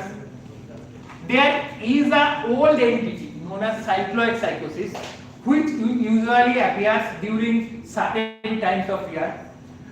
Very old name. The seniors present would remember, because when I was a student in 2003-04, at that time this cycloid psychosis was already getting polarized. Now this is also thalamocortical as well as thalamo-olivary oscillopathy. Then comes the depression. The rhythmic change, if they are disturbed, then that is also signs of inappropriate activation of illness motive, aka depression. Then the bipolar disorder and hyperkinetic movement disorder, both are linked with this type of thalamocortical oscillatory movement disorder. Specifically, essential tremor, specifically the chorea, they are more related to thalomyopathic and repeat disturbances. So if these are this is the basic cause of pathology behind all these symptoms you described, will using this drug which is used for absence seizure, will it be helpful? All drugs are good for absence seizure. One drug is good for absence seizure, other drugs are not. This is a pharmacological, actually I would say line, and better name is medical marketing. To promote some drugs in the exclusion of others. So, thalomyopathic oscillatory disturbances can be treated by anti-epileptic, can be treated by drugs other than anti-epileptic. For a patient who is refractory, coming on to your previous query, for a patient with refractory auditory hallucinations, so should we routinely prescribe fluvoxamine? Why fluvoxamine? Why not? Yes, but why fluvoxamine only? Why not fluoxetine? Why not escitalopram? Anything. Any antidepressant. It doesn't need to be escitalopram. Why not desvelopatine? Why not? It has a mild antipsychotic action also. Every antidepressant has antipsychotic property. Every benzodiazepine has antipsychotic property. Bhaskar, we can close the session and they can ask questions after this thing. I thank all the organizers for inviting me, especially Dr. Tanu and my friends Dr. Prabhat Sood, and especially for paying so much attention to Dr. Bhatla, who was very kind. Thank you so much, Dr. Bhatla, Dr. Prabhat Sood and Dr. Tanu. And I think Bhaskar will be ready to answer many more questions now. Thank you, sir, for such an insightful presentation. I would now request Dr. Manish Bhatla, sir, and Dr. Ashwin, sir, to kindly felicitate our esteemed speaker. Wait.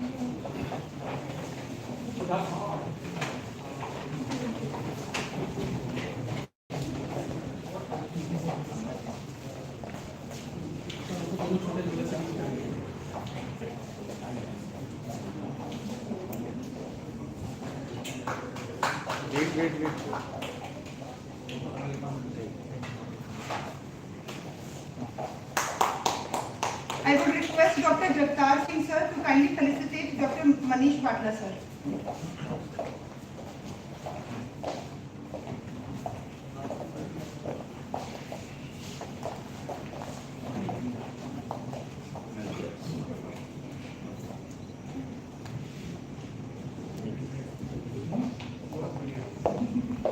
I would now like to request Dr. Prabhat Sood, sir, to kindly felicitate Dr. Ashwin Mohan, sir.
Perfect.